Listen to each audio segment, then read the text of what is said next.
Cathian walked out of a building into a vast hall, moving with a smooth grace as he made his way back to his accommodations in this dwarven hold city.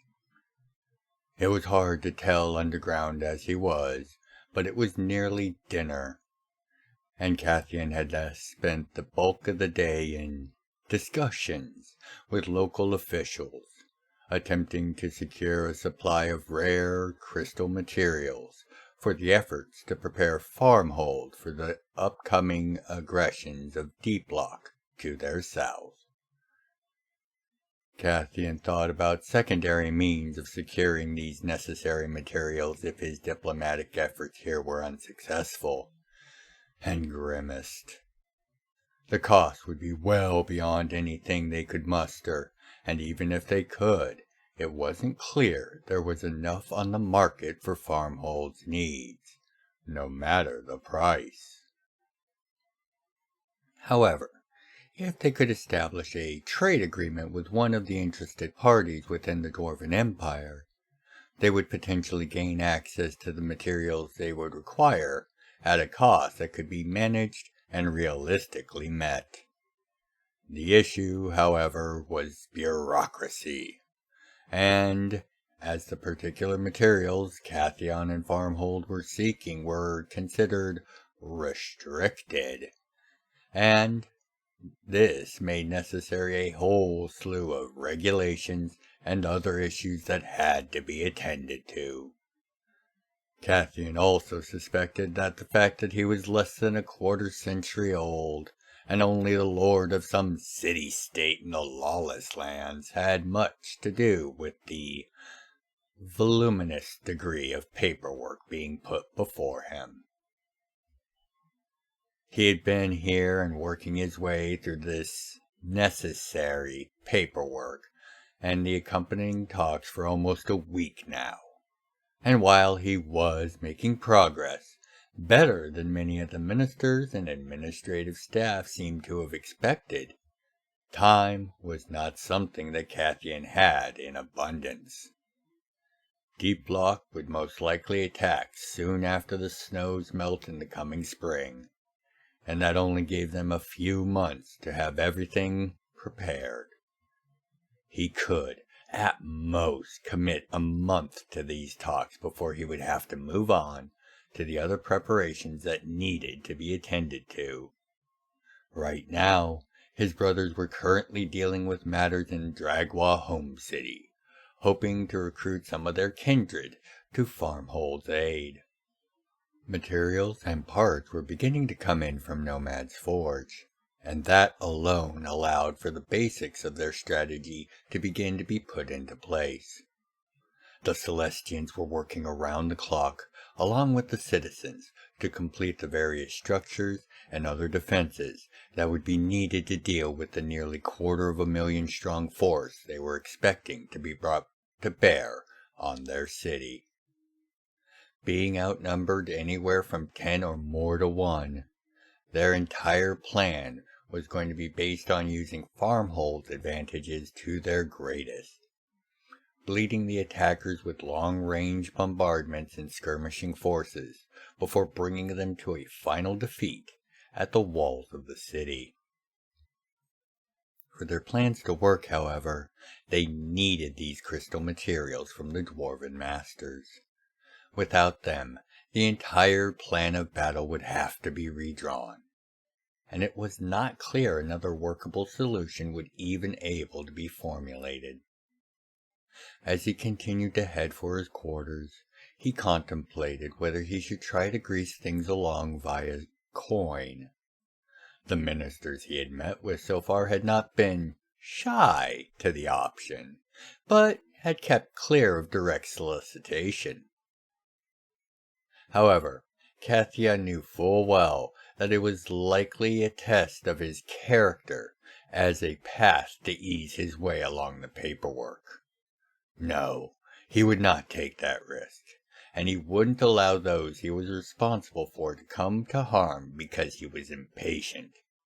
Nor would he really trust any agreement that came of such means. He was building with the future beyond this threat in mind, and tainting his and Farmhold's name in a rush now could bring trouble for years to come. Feeling a breeze on his face from nowhere, Cathian was pulled from his thoughts to realize that he had gotten lost, and did not recognize the area he was now in. As his hair was softly waving in the breeze, which was odd enough, Cathian checked the internal memory of his armor. While it could easily recount the exact number of steps and the relative direction of them, it could not currently triangulate his current location. As if by instinct, he turned into the soft breeze and chose to seek out its source. A few minutes later, he found himself on a wide observation platform of some kind, overlooking a vast forest in a deep valley between an outer ring of mountains with a massive, singular peak at its center. Cathian was in stunned silence as he saw the air practically pulsing with energy, as streaks of color would seem to condense from nothing and then fly towards the forest. Eventually, a burst of light would flare as it reached whatever its target was. The colors were beyond count, and as they fell from the air like sheets of rain in a monsoon, his armor began to report findings of the various sensors that were active in even this sleeker, non-combat form, and Cathian began to understand where he had found himself, and just a bit of what was at work here. This place acted as a gigantic energy sink in the world's greater metaphysical energy system. There were undoubtedly uncountable numbers of dwarven crystal fields here, each attuned to a different form or type of energy. And as these grew by condensing their form from the energy into a physical form, this large an area with drawing on so many different kinds of energy would create a vacuum, which would eventually be filled in from the entire planet. All ambient and non-linked power would be drawn here. Cathian frowned. The process couldn't be perfect, however, and therefore there had to be some method of returning the uncaptured energy back to the world. Beginning to look with more focus, manifesting the shoulder-mounted advanced sensors of his suit, he began trying to trace the flows and ebbs of power and energy that washed the valley and the forest below, mostly in the forms of colored fogs of various shades and luminosity. Soon he was lost in the way the flows moved and acted, finding it impossible to confirm where all the power was going, other than, of course, the thousands of crystalline formations that sprung from nearly any surface, the bark of trees, the corners of vines, even the very ground. However it was being done, it was clear to Cathian that this was meant for far more than just optimized growth areas for the wonders of dwarven crystal craft, even if that's how it functioned. This had to be an artifact of the oldest era of the realms. And if he was looking at it, that could only mean one thing. Someone wanted to talk to him. Before he was able to finish his thought, the sound of someone coming to a stop behind him heavily snapped him back to the present. After a long second, a voice, low, gruff, but with a hint of amusement, spoke, and asked Cathian if he had figured out what it was for. Tradition among the dwarves of an elder quizzing a younger dictated that he not turn around, but rather answer the question to prove he was worthy of the elder's company.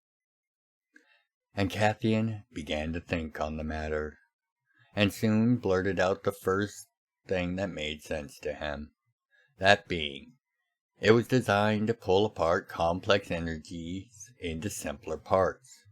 And while it certainly could absorb and convert even complex energy types into crystals, the vast number of draws from other simpler types would act as hooks, pulling those complex energies apart. No matter how inefficient the overall process would be in capturing the individual complex energies, it seemed only the most elemental and basic forms of energy were left behind, simple and pure.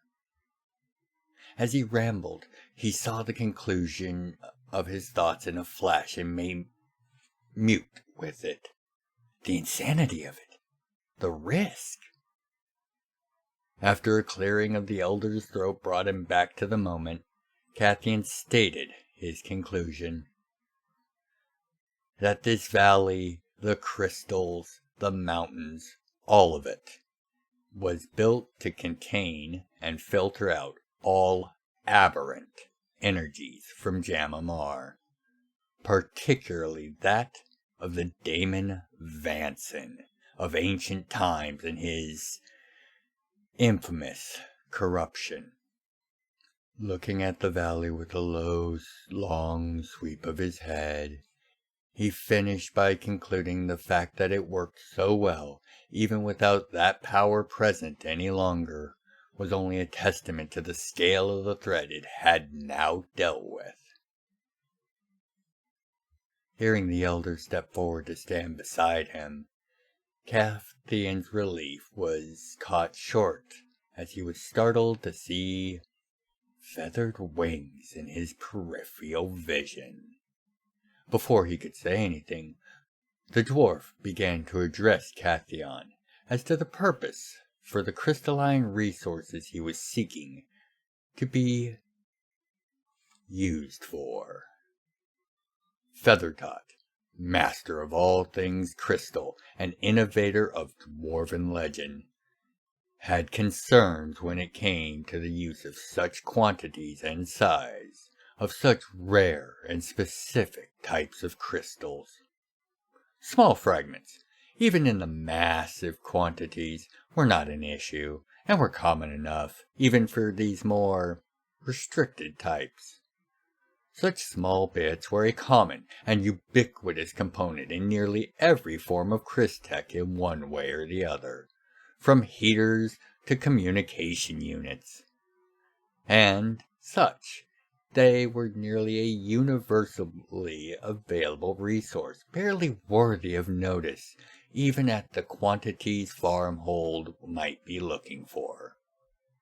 It was the fact that Farmhold was seeking rather large, and thus vastly more potent samples, capable of being used for incredibly destructive ends, that had caught the ancient dwarf's attention.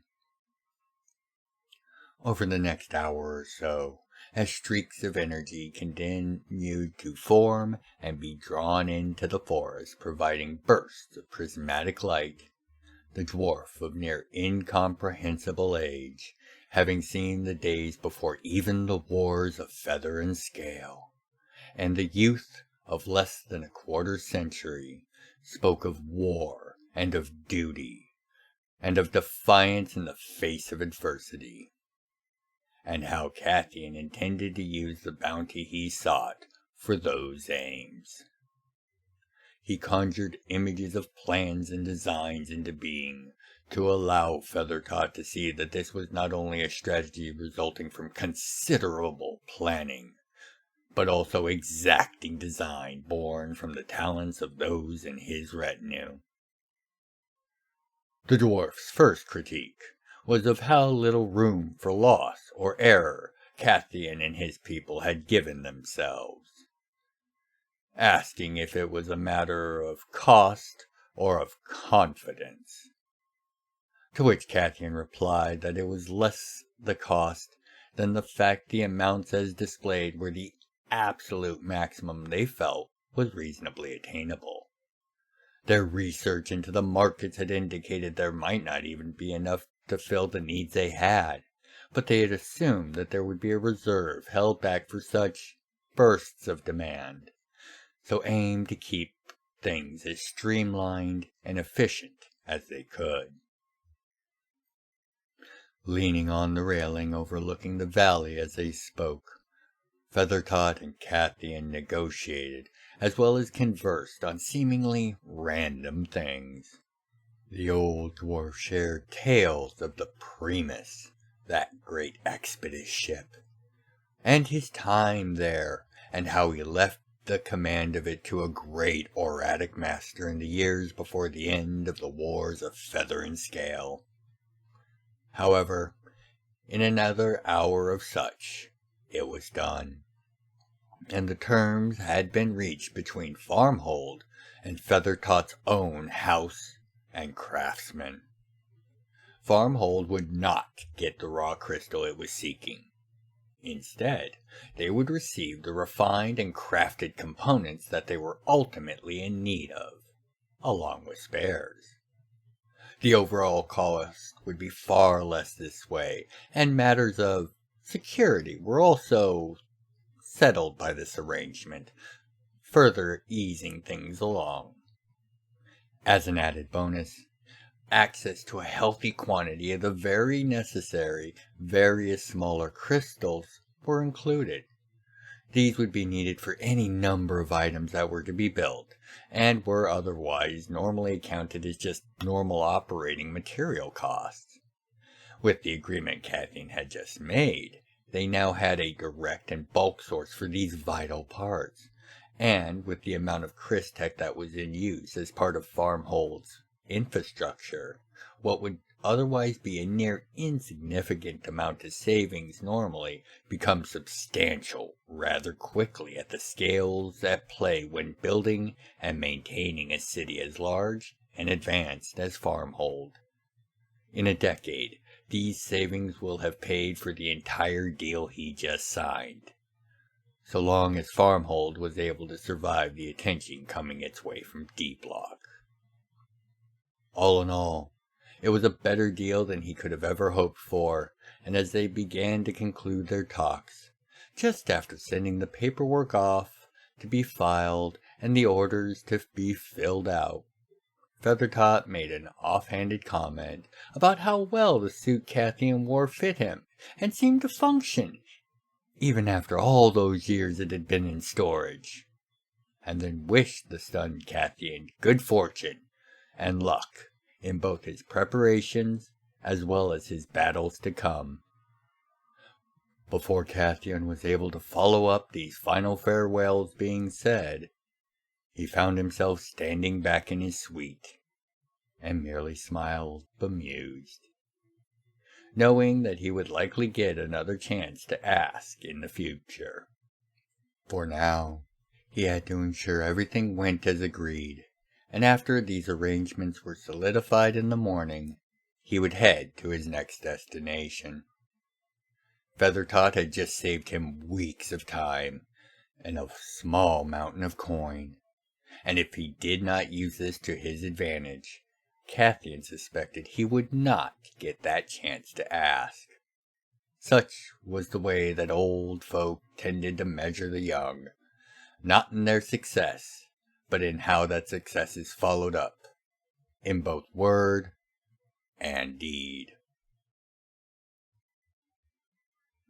Han walked in a smooth stride as he made his way from the residential area of Nomad's Forge towards the command center. The station was still mostly quiet, with only the soft hum of power conduits and lighting systems to be heard. Despite the influx of new residents coming via Farmhold, as well as those from Criterion and beyond, the vast station was at less than a tenth of its basic capacity. Not that it kept the various automated production systems from running at a respectable rate, churning out parts and components at a regular pace. Those parts were then assembled and further added to until fully built, complex systems and devices were ready to be packaged, then shipped. All in all, between the sales of raw materials and the lesser packaged products of the forge, things were beginning to accelerate. Soon, transport ships and their escorts would be built and traded to merchant families in exchange for their services in bringing goods to markets discreetly, as the reality of what Nomad's Forge really was, so far, was a well-kept secret. The fact that it was far more than a simple factory on the edge of a strange stellar oddity, that in fact, an entire system, including 2 stars, several planets and moons, all created and built to act as an enormous factory, was all but unknown to the wider realms. Using the celestial functions of gravity, augmented by stations and automated drones, resources were created and extracted from the planets and processed on the moons. The array of controls and systems that made it all work had to count as one of the greatest masterworks of Analar engineering. Not only did it work, it could work almost without outside action for ages with no error or malfunction. From the megafauna and megaflora that produced Christ on a scale nearly unimaginable, to the collection and extraction of mineral and biological resources along with it, every step had been perfectly accounted for. And Han was still in awe at the attention to detail on display in its creation and subsequent operation.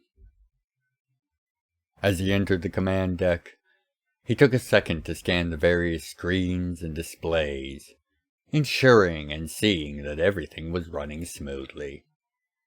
Quickly assured that this was indeed the case, Han then moved to check the flow of people and goods being transferred via the Forge's other secret technical wonder, that of an Analar gate.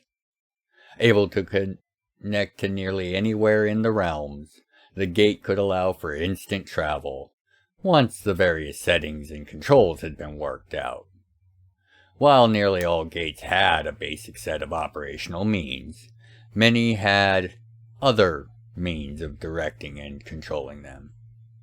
This is really due to the fact that the Analar themselves could direct and control the gates via their grace normally, and the controls were in fact for the non-Analar. Thus, Nomad's Forge were able to connect to any number of known gates, mostly under Criterion ownership, thanks to the centuries of service in the House Advanced Division. These, as well as the others they were able to access, did allow the transfer of goods instantly to a healthy selection of markets and consumers. And as important as that no doubt was, the newest addition to the gate's link would prove to be even more vital, Han suspected. Han turned mid-thought to greet Kanar as the Analar came to a halt beside him. Kanar was confirming with Han that the limited-use gate that had been constructed at Farmhold was operational and fully stable. Kanar had spent almost a week in its construction, and ensured that it would be reliable and would last for the rest of time if need be. It was limited. It could only open a link to Nomad's Forge, or with a properly constructed key, any other normal gate location. This was both to keep the construction time to a reasonable length, as fully open Omni-gates take many times as long to build and prepare, especially for a single Analar, as well as to prevent it from potentially being turned into a weapon against Nomad's Forge, should Farmhold fall in their upcoming battle for survival. Optor stood waiting, dimly illuminated by the soft glow of emergency lighting, as the chaos of the last few hours was beginning to come to a head. All had been well and fine 6 hours ago. Optor had just entered his restorative trance before things began going awry, and then, with a series of crackling noises, the ship stuttered and then went quiet and dark. All systems, from the power plants to even the environmentals, had suffered a cascade failure and were offline. Not even the overlapping and redundant repair and restorative systems managed to endure the cascade's effects, leaving the ship a slowly chilling and freezing tomb, tumbling and floating through space adrift, and with no way of signaling out for help or for aid. Barely moments after the chaos had started, before Optor had even been able to rouse himself completely from his trance, a process that takes seconds at the most, Optor found his mind no longer in the shared mental space of his people, but instead he found he was in what seemed like a large room, with naught but one other, a tall and mighty being, nearly twice Optor's height. Without introduction, Optor knelt, for he knew that the being he was now in the presence of, it was one of the 10 molds from which his entire race was originally cast, legends and beings of near mythological status, and they were simply known as the primordial praetors. Said to be imbued with powers and abilities beyond that of normal praetors, created with far more than ended up being included in the general race's population. The being spoke in quick, concise words, explaining the situation Optor now found himself in. There was a traitor on his ship, a threat so grave that if he did not find and take care of it before the flotilla of rescue ships made it to his location, their orders were to ensure the destruction of both ship and its crew. This traitor was well hidden, as even the primordial could not tell who it was, even when directing his full focus on the ship to look at it in whole. However, most of the crew were able to be cleared of suspicion and were subsequently transported by the primordial's power to their very destination. Less than 20 were left aboard the ship, not counting Lasara and Onka, who were obviously cleared of being suspects. They had 4 hours before the flotilla arrived, so, at a breakneck pace, Optor and company made their plans and began to hunt for the traitor in their midst.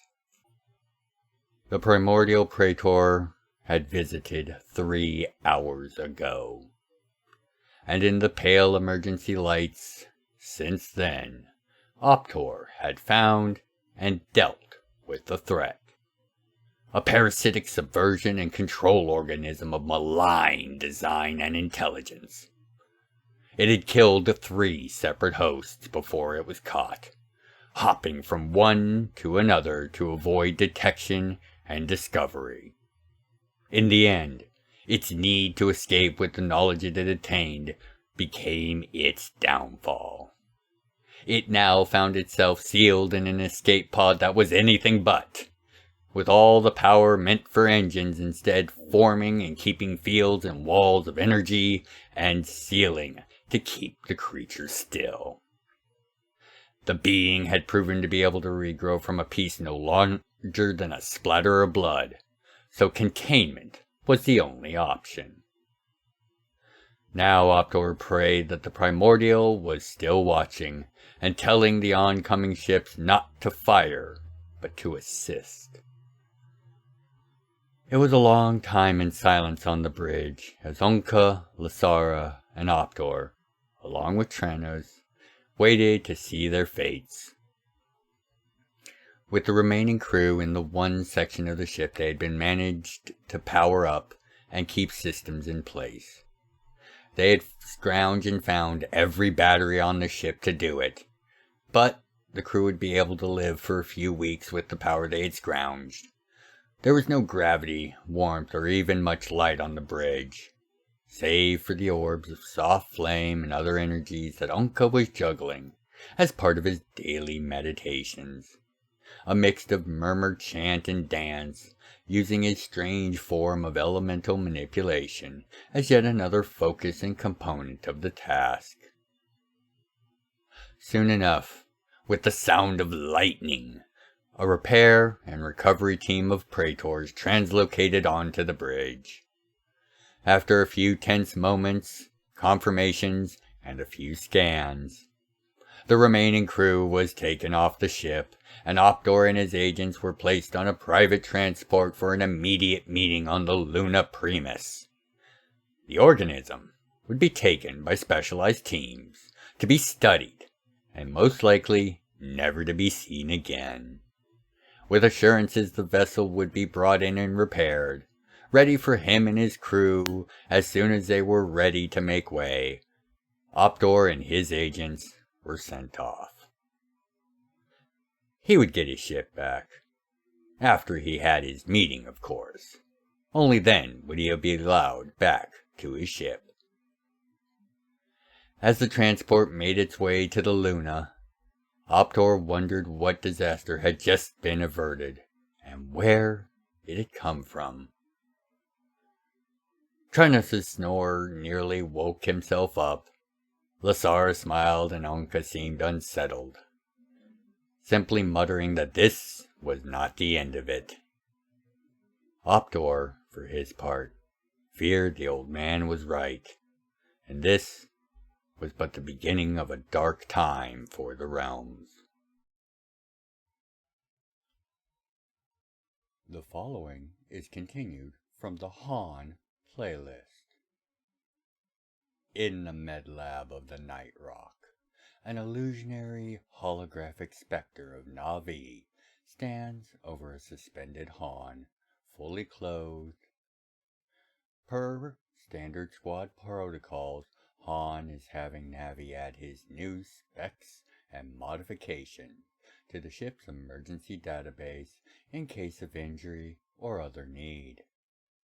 Navi seems quite impressed with what he has detected, noting the near invaluable materials that were now augmenting and supplementing Han's systems at nearly every level. Data transfer, reaction speeds, perception, damage mitigation, and so many other systems were now operating at a baseline that exceeded most other known crystons in existence. Of particular interest to Navi was not the proto-substrate that was now a part of all nerves and neural tissues throughout Han, nor the advanced modifications to Han's skeletal frame, but the addition of a power generator in what had been previously a massive power storage bank.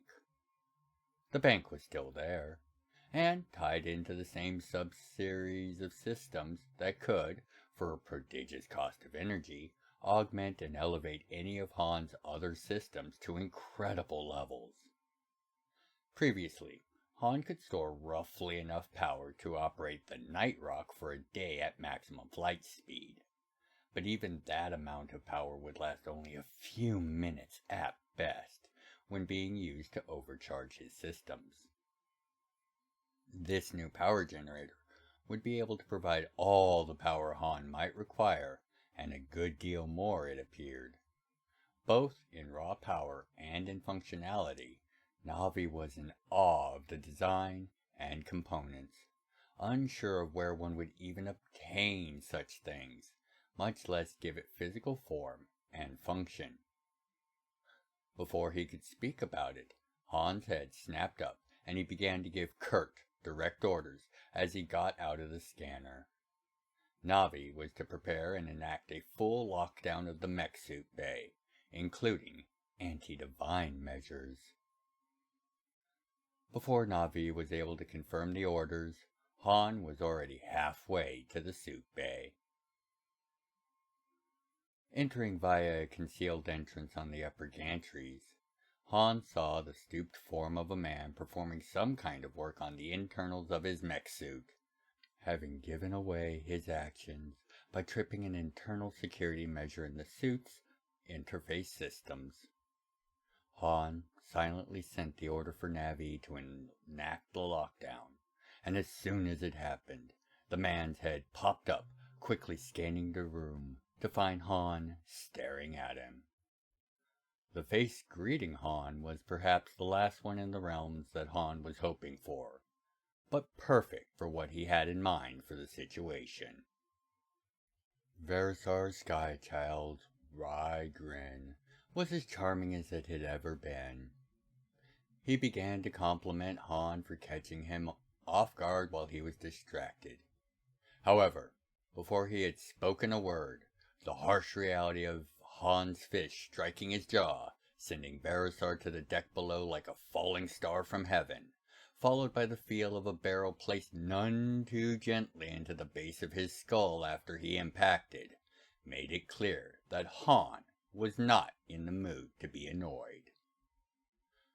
Han proceeded to give his former commander a single opportunity to spare himself the loss of a head and the direct trip back to his divine realm. Han demanded to know why Verisar was there, what he had been doing to Han's suit, and above all, why he felt it was necessary to kill over 300 innocents to steal the very suit, under cover of its supposed destruction, just to upgrade it and have it returned centuries later. The ever slightly increasing pressure of Han's rotator pistol ensured that Verisar's next words were from the heart, and in less than a sentence Han had withdrawn his pistol to hear the full truth as Verisar soulfully began. The truth of his suit's potential threat, and the truth of its link to the Skycare. With a tone Han had never heard come from Verisar in the millennia of service with him, he learned that the material at the core of his suit's power plant, a near-unique psychoactive protomatter mass of extra-reality origin, was in fact the reason for Verisar taking his suit, covering it up with an operation that saw not 300 advanced detachment personnel slain, but 300 Simdons. Simdons were full Christon bodies, minus the vital Onichrist, and thus a soul or real life, piloted and controlled by a ship's main computer with simulated personalities. This was a measure to reduce the number of personnel required to keep the advanced division going, but one that was on a need-to-know basis as to maintain security. What made that core material worth the loss and the effort to retrieve from Han, in a manner that implied its destruction rather than its theft, was that the larger portion, which Han's team had properly turned over to Criterion R&D, had been used for, and the terrible results of that use. Where Han, the creation and son of one of the greatest technical minds of the Analar at the height of their knowledge and power, had used the material to create a stable generator capable of near-infinite power generation, the larger mass of the material had been put to the creation of a series of shield generators for the Criterion flagship, the Moon Gem. All small-scale tests showed that the resultant defensive fields would be nigh unbreakable, and the system was fully brought online for the first time when the Criterion fleet faced off with the Reviver fleet over Jam'mar. With the vast amount of power that shielding a 5-mile-long Capital-class vessel took, the systems, instead of creating an unbreakable bubble of defense, punched a hole in reality instead, creating the Skycare, and ensuring the loss of both fleets into its vacuumous maw before it dissolved. In the aftermath of the incident, Verisar had remembered that the material Han had fairly kept from their discovery, and what he had used it for, and thus formulated a plan to mitigate the possible danger. It wasn't till decades of testing later that Verisar realized Han had gotten it right. The mass was sealed and completely stable. Verisar, to his private shame, was not fully clear how, as even he was unsure at the full mechanics Han was employing, but it was stable and safe. That is when he had rebuilt the suit and all the upgraded materials as an apology. By the time he was done, Han and his team had left the Advanced Division service and gone into the wind before Verisar could reach out, and other matters of divine import had called his attention away. Now, he was here with a new set of upgrades for the suit, based on data sent to him by Jaxum, to bring the suit up to par with Han's new abilities and capabilities. With a flicker of his form and a smile, he reported that the work was now done, having used Tim Porsis in some way to finish his work. A soft reminder, while Han had been able to catch him off guard, Verisar was still one of the realm's most capable and dangerous heroes, divinely empowered or not.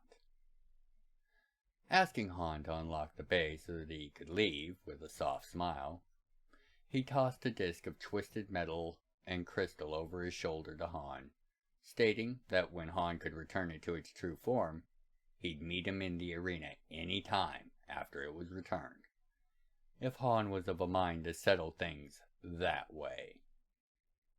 As Verisar openly mused on why Naiwi had chosen Han for this endeavor, Han sent the all-clear and awaited the disengagement of locks keeping them both in place, while preparing for his next set of actions. As soon as the seal was broken and the door opened, Verisar just walked out, and Han and his suit vanished in a quiet flash of teleportation, most likely off to answer Verisar's previous curious musing.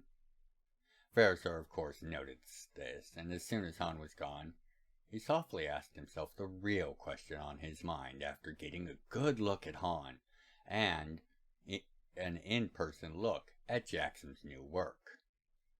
How did that lich make a generator that seemed to produce grace? Where did the creator of the Crystons find the means to do that? The following happens concurrently with A Long Night in Farmhold, Series 3, Entry 28.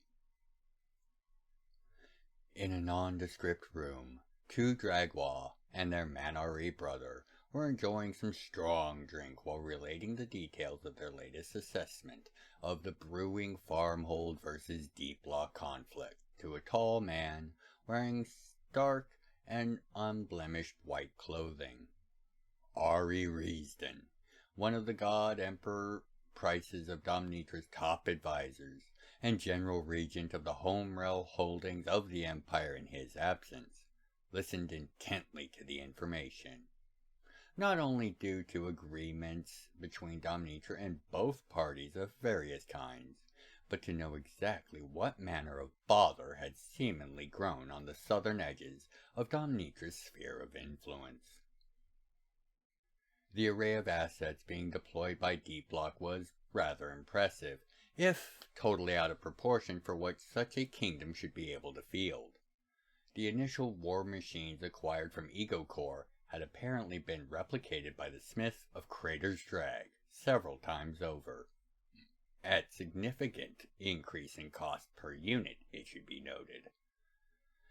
It seemed a fair guess that this was to hide the true number of their forces, and if not for the brothers Caliber coming across the facilities doing the work during their hunt for Cathian, instead of the 10 super heavy transport support platforms they were aware of, they would have been caught unawares by the additional 120 the Forges of Crater's Drag had produced, not to mention the additional 12 skyborne carriers that were also construction, all with their complements of skyships included.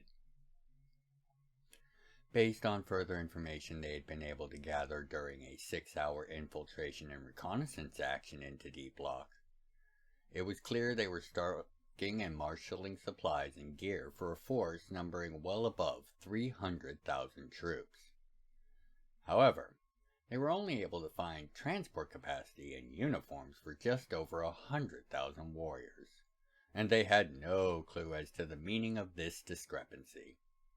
Even at 100,000 troops, however, with the support of the air and super heavy transports, it was a force on par with what most of the greater powers might have fielded during such turbulent times as the Wars of the Spark. The brothers' assessment of Farmhold's defense and chances was heavily couched in one repeating theme: that if they could complete their planned preparations, they stood better than even odds of being able to endure and outlast their attackers' ability to prosecute a protracted siege. Their shield generators, as well as internal defense turrets and other systems already in place and functional, would already prove to be a steep obstacle to overcome, but not one that could hold back forever those kinds of numbers or assets. However, if they were able to complete their construction of artillery and other weapon systems for the city, they would be in possession of one, if not the largest artillery parks on the face of the home realm, consisting of several different realm techs, from the Teltechians to the Rodkin's advances and creations, alongside tried and true Christech. Before the brothers could continue to the disposition of Farmhold's troops and other military assets, a door to the room opened. Being a door directly open to a fall from the side of a cube of Upper 2, Old Polaron, this did catch the attention of all in the room. The fact that it was a lich, wearing analar robes of antiquity, didn't even fully cognate to the brothers' caliber as they first became mist and then were rapidly drawn into an open tome held by Ari, itself a focus to aid him in the managing of the vast multiples of infinite power he was in charge of as the stabilized, blue flame reborn tragedy of avarice. The brothers were only manifestations of the merest fractions of that power, and they had served Ari very well in that capacity. But they had no place in the presence of this guest, one who had not seen the outside of his workshop since he became a lich, or so went the tales. For an instant after closing the tome and looking back at Jackson, Analar first, Ari saw him as he had been, tall, powerful, but with an air of confidence born not of pride or surety of his designs, but of absolute determination to see his duty and task not only done, but to the highest degree. He practically oozed with quiet and unshakable resolve. Blinking again, Ari just saw the lich, and welcomed him in, asking his business curiously. What was of such import that Jackson would leave his home, instead of just calling for Ari, who would not have dared to refuse such an invitation? Jackson explained he was here to seek a boon, a favor to be repaid in future, and tossed a piece of star metal with all the details engraved on the internal structure to Ari. Ari's face on going over the information was anything but pleasant, as it would see him use that power that was his curse and duty in a way, while seemingly well thought out and more than considerate of any possible hazards, was not one Ari had ever considered or contemplated. The old lich wanted Ari to help him right the failings of his own past, to give his creation the power that he was intended to always have, but never received. Jackson stated there were others he could go to, but none with the ability to be as safe and controlled as if he worked with Ari. Ari grimaced after asking Jackson how long he had to decide, being informed that Han would be at Jackson's lab in a few hours at most. Ari grimaced, knowing that old lich had waited so long to prevent Ari from being coy or ambivalent in his answer, and smiled as he realized the fact he had discounted the request out of hand was as much a sign of his willingness that he was already forming the first lines that would be needed to help one of the least sung heroes of Jam'mR in a rare case of him needing help. A favor from Jackson wouldn't hurt either, Ari thought as he began to write into his tome, following the forms and directives provided by that very lich. The following continues from Unexpected Visitors, Part 1, and continues the Sarge Tale playlist. Across a mountain range whose peaks were gleaming under the light of an unknown source, a massive battle raged between two ageless, yet mostly unknown champions of the realms. As the destruction of mountain summits from misaimed or evaded attacks filled the air of this small demi-plane, the only noise that could be heard above the sound of grinding snow and ice was that of the combatants who were unleashing such degrees of devastation on each other, with no banter or witty dialogue between the massive, 9-headed dragon, Naiwi, and the upgraded battle suit of Sergeant Han. While the new combat form of the battle suit nearly doubled its height and scale, while equally enhancing the weapons, defenses, and other systems, he was still only a third of the shoulder height of the draconic first, and Naiwi was not hesitant in pressing his advantage, while allowing his numerous heads to negate Han's multiplicative Utse forms. Normally, Han would flit between the various Utsis, attacking in concert with each other, flashing away to another one if he was to be hit with any sort of meaningful blow, before resetting his Utsis to continue the cycle of avoidance and attack. Naiwi, however, could target all 4 of his Utsis at once, as well as Han himself, and still have heads to spare. And if it were not for the extreme potency of his own attacks, Han would have been nothing but an annoyance to the claw of the 9 Wings. But from the gifts of Jackson, his father and creator, and Verisar, his former commander, combined with thousands of years of experience, all allowed Han to keep the battle an even contest. Had Naiwi been acting in the stead of the 9 Wings, there would be no contest.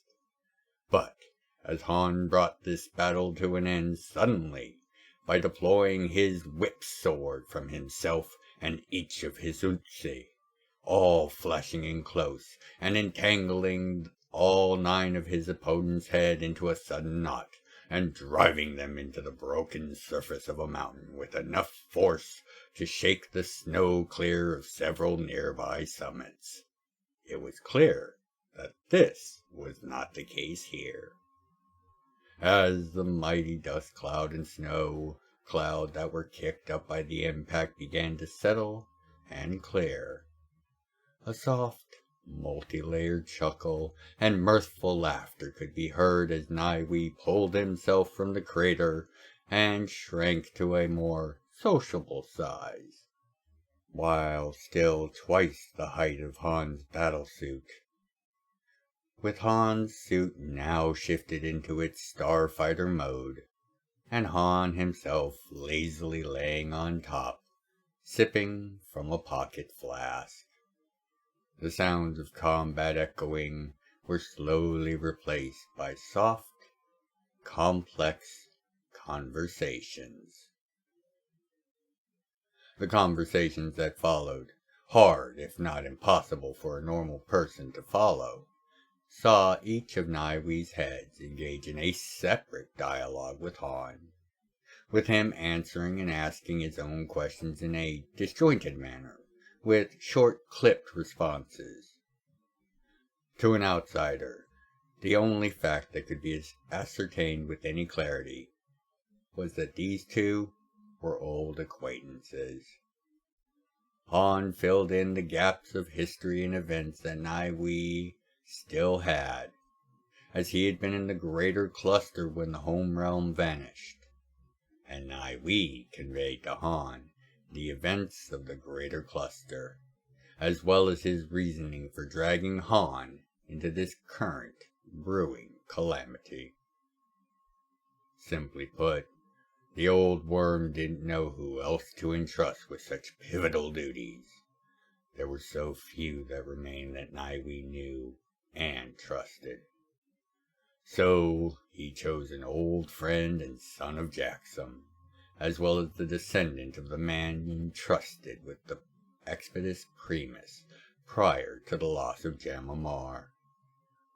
That man had been of honor, power, and dedication to the realms, and had sacrificed his very soul to entrap the avatar of the Daemon on the command deck of the Primus, so it could be slain by the V's ages later. One other had been chosen, but the details of that Naiwe kept to himself, only letting a single mention of another slip. Han knew better than to press. The hint was enough, and he had a feeling he would meet up with this third when the time was right. Naiwe smiled with each head when Han came to the conclusion that the upgrades, the return of his suit and weapons of old, the capture of the Star Forge, all of it was planned for and anticipated by Naiwe's designs. The collection of faces, which had been grinning like an elven cat with a fresh saucer of dew cream, turned sour when Han next asked about his knight, Lord Starwalker. Naiwe informed Han that due to an act of logical disobedience that occurred in a most unexpected situation, the ability to engage in a ploy had presented itself, and he had revoked Starwalker's scale in furtherance of that trickery. As he further explained, the nature of their foe was one that was not yet fully revealed, so such acts of subterfuge were necessary if they were to find victory. To all but those truly in the know, Naiwe was removed from this task, and another had been called in to take over, and Starwalker is free from being under the yoke of the Dragon First.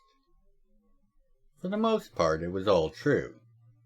To a degree, Naiwe assured Han, and the latter began to climb back into his suit to begin the trip home, happy that his old friend was not as crazy as it had been proposed. He was far more insane, and the realms would need such insanity if it was to meet the challenges that were to come. Han had a dreadful certainty of this. The only thing that brought a smile to his face was the knowledge that Starwalker was free of being so directly controlled, and he idly wondered if Naiwe was aware of the chance that despite the loss of the scale, Starwalker could very well retain or reattain his former powers by nature of how praetors were designed. He wouldn't have the extra might that a first could grant their knight, but even so, Han suspected Starwalker would still be a match for any other Dragon Knight outside of Dragon Haven elites, or perhaps the bodyguard of the Lord Protector of the Analar. With a final word of warning as to the stakes of this grand endeavor, and a reply that was only just on this side of insultingly smart-ass, Han and his suit blinked from the demiplane, sent back to his star forge by the merest flash of Niwe's might as the claw of the Nine Wings. Soon after, Niwe left himself, and the demiplane collapsed in on itself, leaving nothing behind but scattered matter spreading out amongst interplanar space. In a few hours, there would not be even a cloud of dust to mark its memory. Niwe thought for a moment on this. If this was to be the fate of it all, and with certainty born of having the creator of all as your boss, he vowed it would not be. Starwalker would still play his part, and possibly better than he ever could have as Niwe's direct agent. He only hoped Starwalker was of the same mind.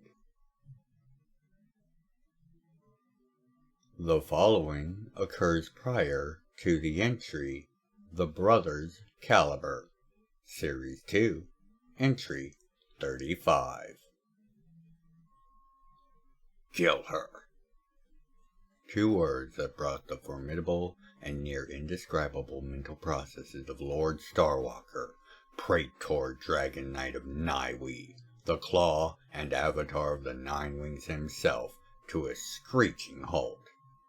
Kill her? Kill her.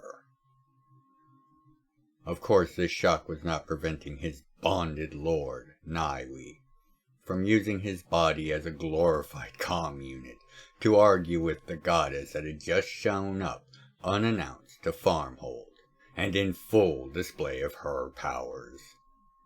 Such actions would no doubt draw unwanted eyes to the area, and Cathian could ill afford such problems. However, the true issue was which goddess had chosen to arrive. Were it one of the younger, less powerful, and less notable of the divine, perhaps it would not have riled up the old worm so much. The fact that this goddess was also successfully arguing her position with him only added to Niwe's annoyance. But then again, Genevieve Nodokir did not ascend to the top of the divine hill by being a dullard, and as she wove her arguments and counterpoints, Starwalker was reminded that she was still the goddess and patron of bards and orators, for good reason. Kill her. Again, two words. Clear command and order. Niwe wanted Starwalker to strike her down, sending her back to the halls of the V's. He wanted to display his authority and control, and that as the avatar of the Nine Wings he was her superior, not the other way around. With his lord's power flowing through him, he could do it. He could strike her down in any number of ways, so empowered by the essence of the creators of the realms himself. It would be but a humbling, a reminder that there are things that even the Empress of the Gods must take care of when dealing with. It was a needed reality check if they were going to be ready for the encounters with foreign gods and their own elder gods. It would be war. Starwalker knew well the history of the gods, Jam'mar, and how the V's, the Empress in particular, took to threats to the realms. And if someone can threaten them, it can threaten the realms. For if the V's or the other gods are out of the picture, they cannot defend the realms, which is their overarching divine mandate. Thus, striking down Eve, even in this temporary manner, would be a clear and direct threat to the V's abilities to do their duties. And it would be war, with Niwe facing down the V's. He would lose. None of the other firsts would stand with him, not against the V's, and not over attacking the Empress.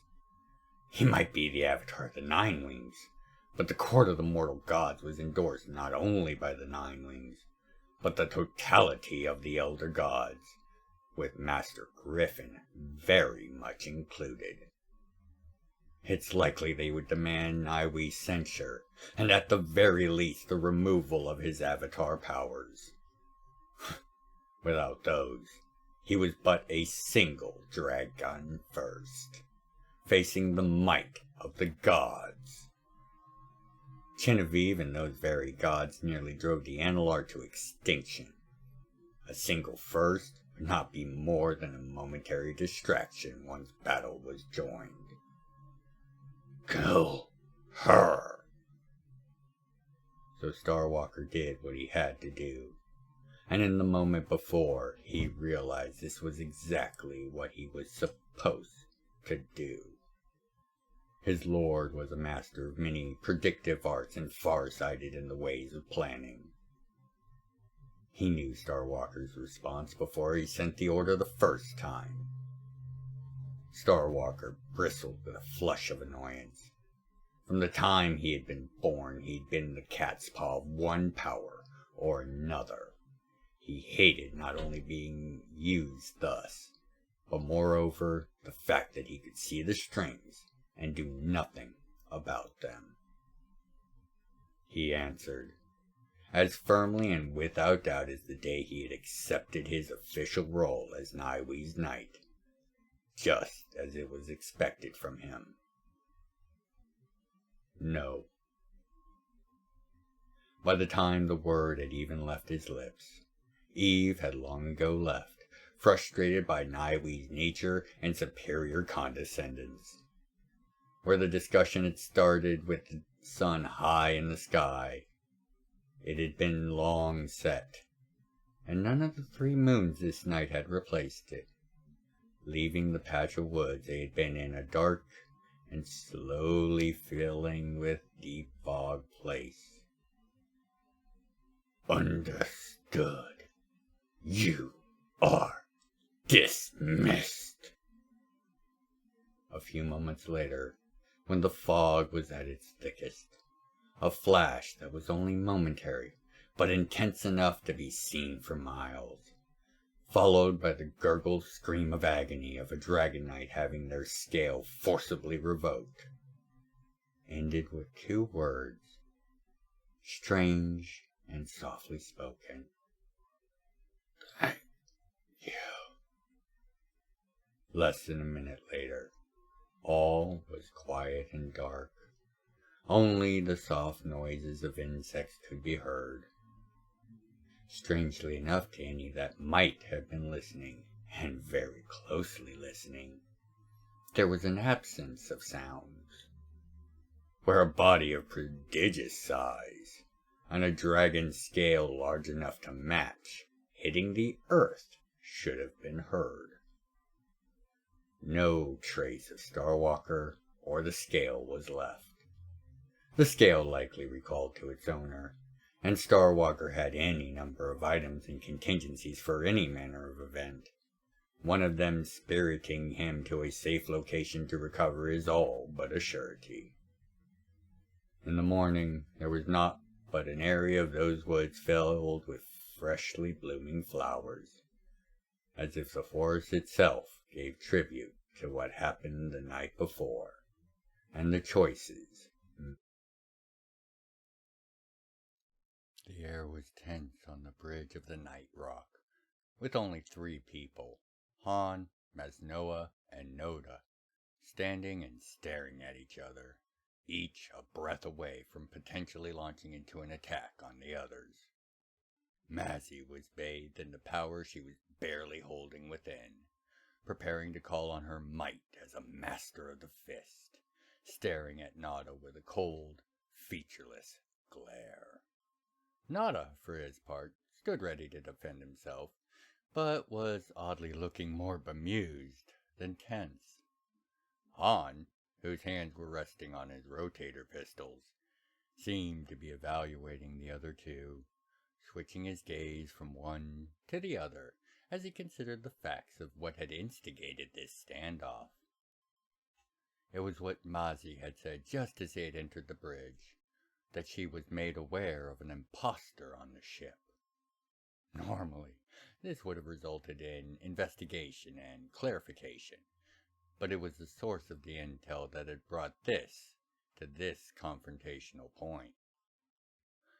Han considered his words carefully, while biting back a frustration that was slowly building, threatening to escalate things beyond reason. Han took a slow breath before speaking, and then began, hands moving away from his weapons as he gestured at the other two. Stand down.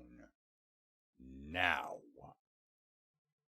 Both seemed shocked at the order, but instinct to follow the chain of command took root, and they both relaxed, if only slightly. Han continued.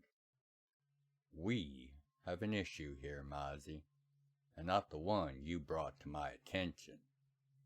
Mazi's laser focus wavered as her eyes darted to Han, confused.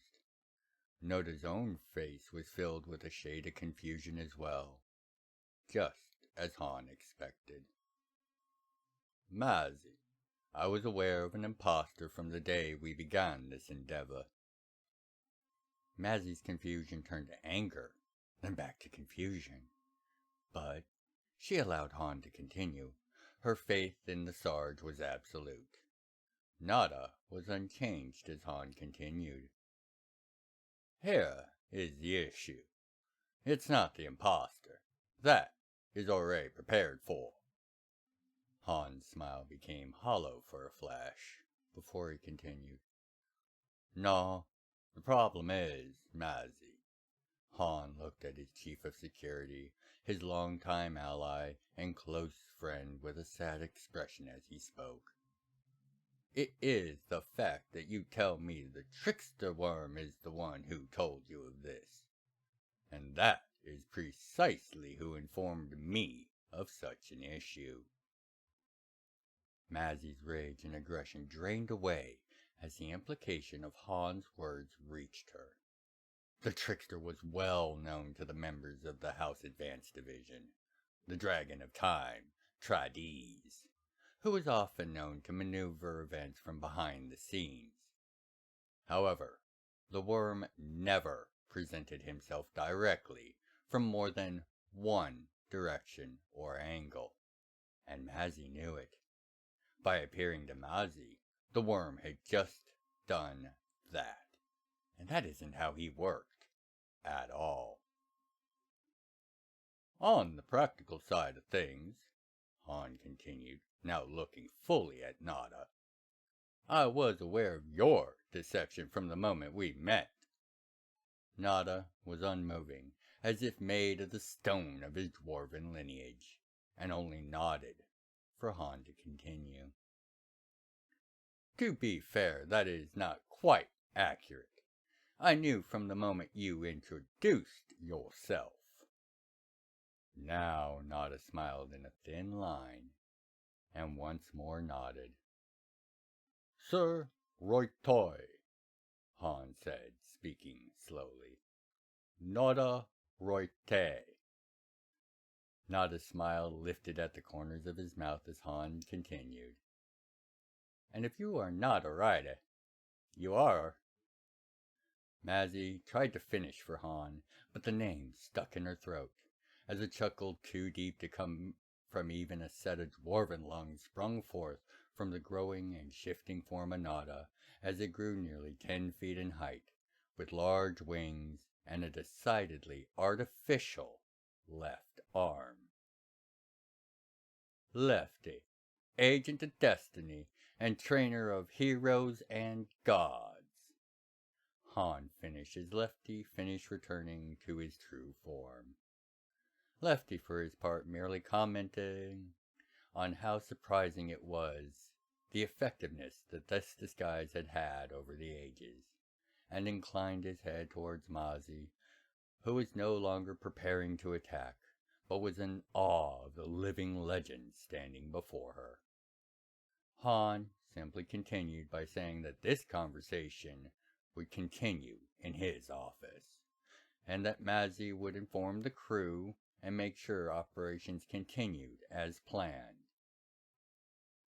A few minutes later, Hans sat behind his desk, holding a drink and looking at Lefty, who was holding his own glass and staring back, Lefty being the epitome of calm, waiting for Han to ask the question. "Alright, so who are we fighting? Now we started this and you are not a fool. So tell me." The threat went unspoken, but hung in the air as tension from the bridge returned. A deep chuckle of Lefty's dispelled it, as he asked Han if he was sure he wanted the truth of such things, as the reason for his concealment was not merely for the fun of shadow play. Lefty told him it was one of the best held secrets in the realms, the existence of this being, and for good reason. As Hans sipped at his drink, he considered this. He'd been hiding secrets and dealing with matters in the shadows for the bulk of his life, and understood full well that Lefty was not being trite with his warning. Another sip as he debated the choice, but eventually nodded for Lefty to begin, sealing his office under the highest forms of security he had available. Lefty began. "He is known as the Marionette, and he is from an impossible origin. The tides of change can move swiftly, and never with constant pace." Optor was beginning to understand this as he walked and conversed with a legend of his people. Lord Starwalker, formerly captain of the Expeditus Draxus, and ex-servant of the Claw of the Nine Wings, who stood a full 2 feet taller than Optor, having undergone 2 separate adaptation ascensions in his lifetime.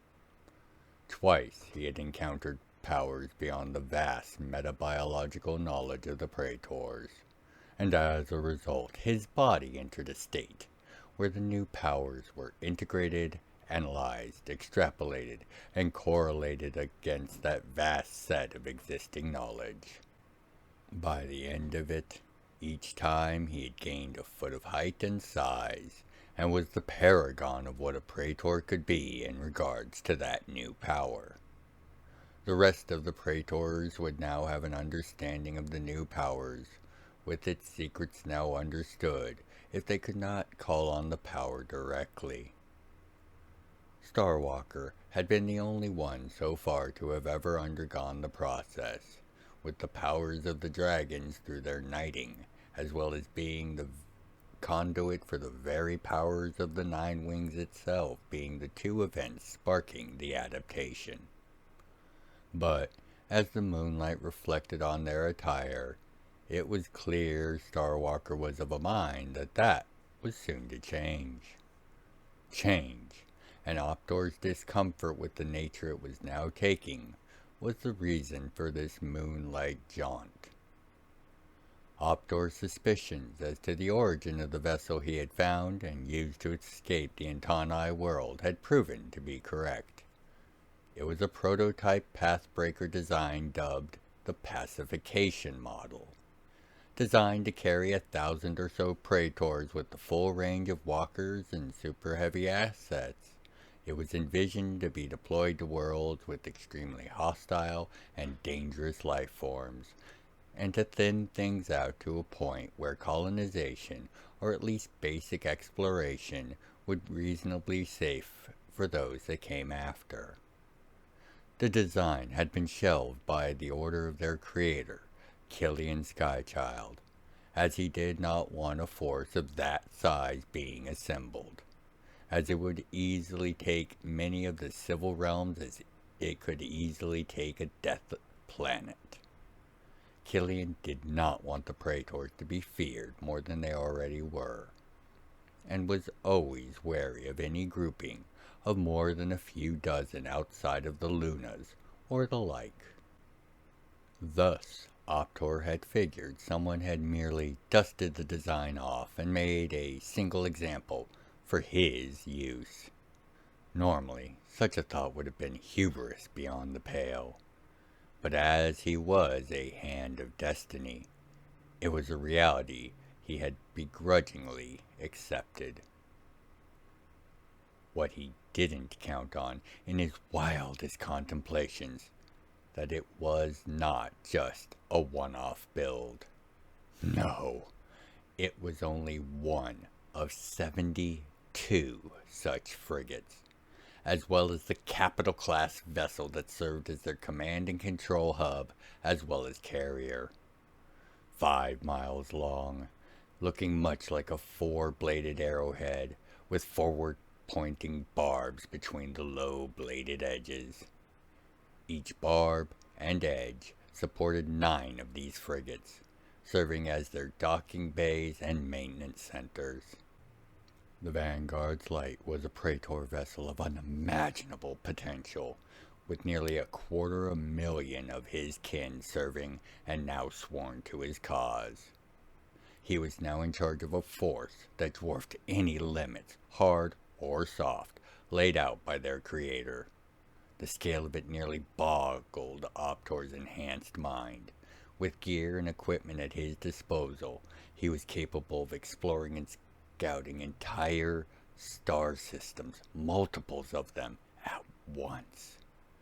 Or laying waste to nearly any known world in the realms, barring the interference of the divine or the like. Starwalker explained that this was but the first of many things Optor would need to accept and grow into.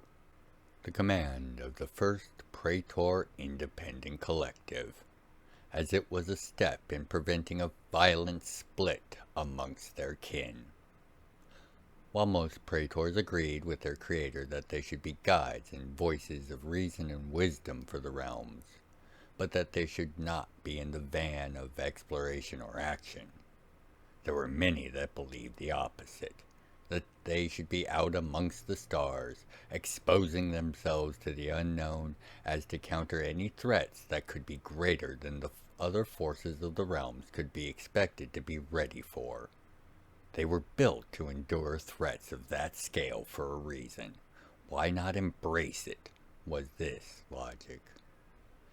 Starwalker explained that at the current time this was nothing more than a slight philosophical divergence.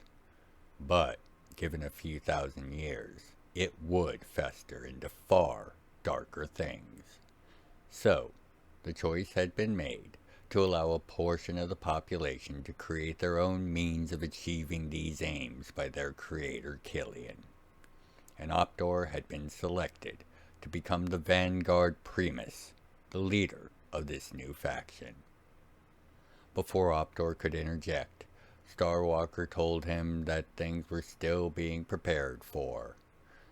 The Vanguard's Light would serve as the catalyst for this split to begin, and the rest would follow, he assured the young Praetor.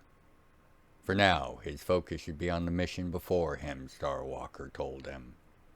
There was a planet that had a high-value target that needed to be recovered, and most likely hundreds of civilians that would need evacuation. This was the reason he had been rerouted to the Primus, to be trained and granted ownership and command of the Vanguard's Light.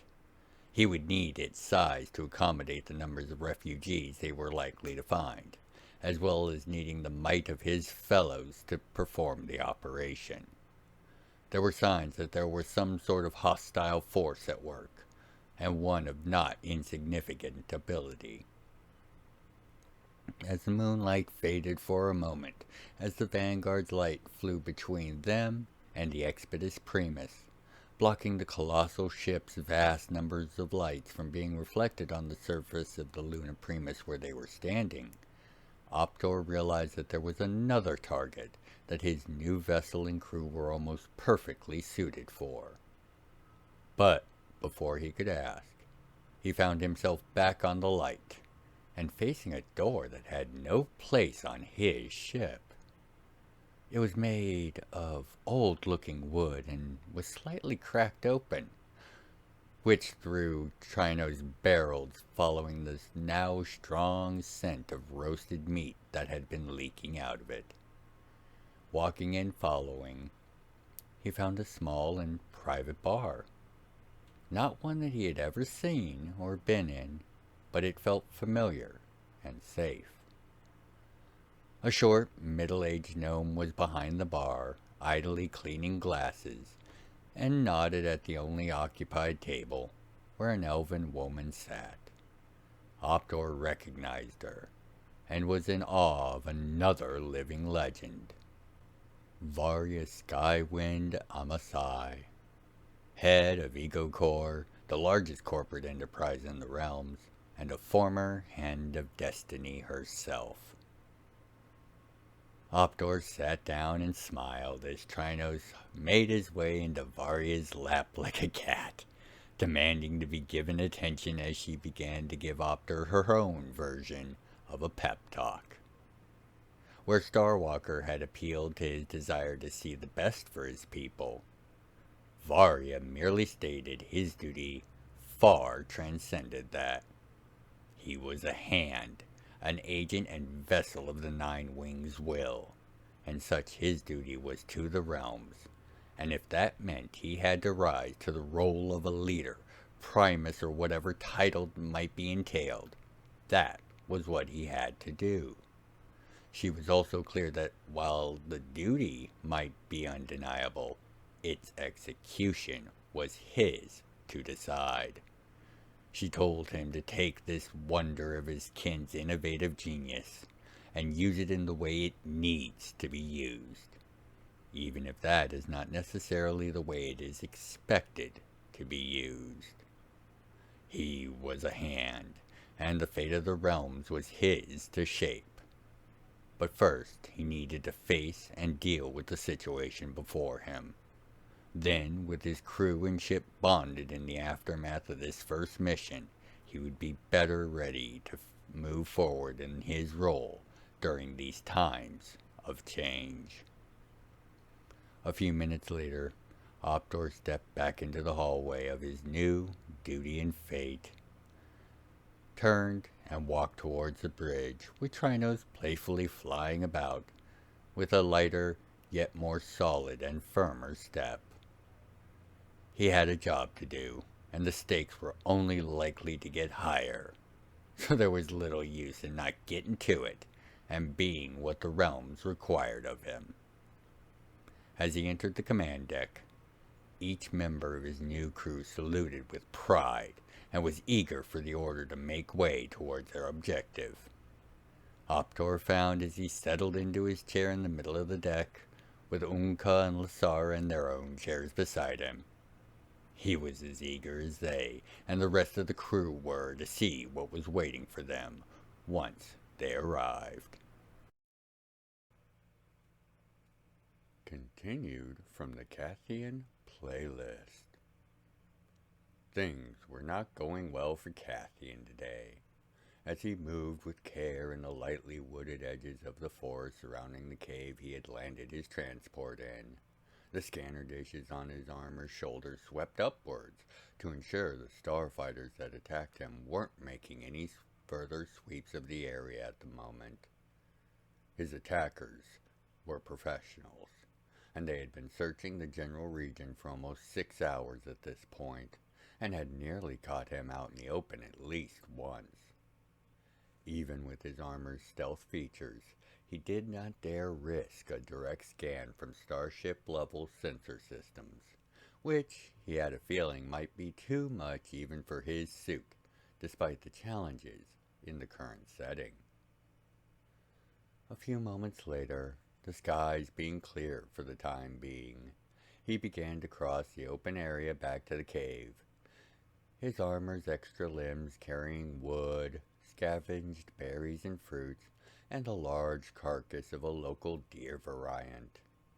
Not that he was in any true need for these goods, but he was unsure how long his stay on this island would be, and needed to make a sweep of the local area to assess what threats he might be facing while he stayed on the island.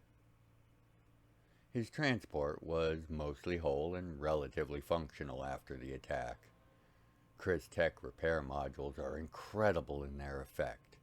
However, even they can be overloaded and fried out under enough damage. And a wing of starfighter sure packed the required punch. As a result, several patches of the hull looked like craters, where the remaining repair systems had reconfigured the remaining mass to seal off the destroyed area. Several other systems had also been fried out due to both the general overload and the fact that to evade his attackers, he had feigned being shot down.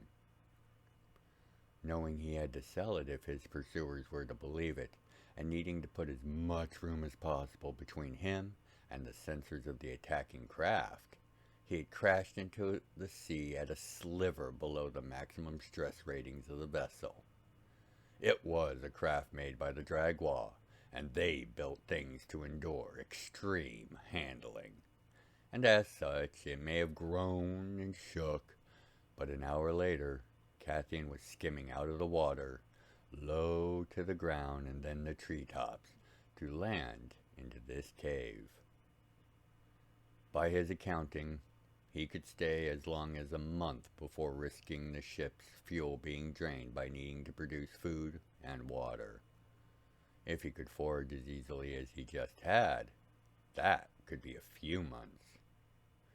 A sudden slight tingle in his mind told him another sensor sweep of the island was just passing. But he knew the signals coming back would be unclear, just as they had been for him when he saw this island on his way down. Something about this place baffled sensors, not to the point of being unusable, but it had caused distortions, like a pair of grimy, slightly out of focus binoculars. If he had not visually seen this cave, Cathian would not have a clue it was even here. Between the waterfall overhang feeding into the stream that led into the forest, and the recessed nature of the entrance, you could only see it from a particular angle. Indeed, it was an incredible stroke of luck he had noticed it in the mayhem of simulating a fatal crash into the sea. The wildlife on the island seemed larger and more combative than seemed proper or natural, but there were hundreds of uncharted islands like this across Jam'mar, and any one of them could have been the former holding of a powerful wizard or mage. So, such wildlife could be perfectly reasonable for the environment's less than natural hazards.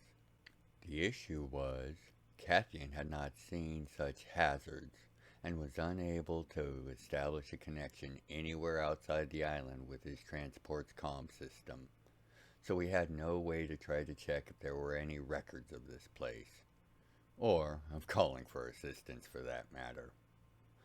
Farmhold knew he was in transit, and was scheduled to arrive in Avlin in about 3 days, so it would be then that they would get the first clue that something might be amiss. 3 days at the very least. Not a real challenge.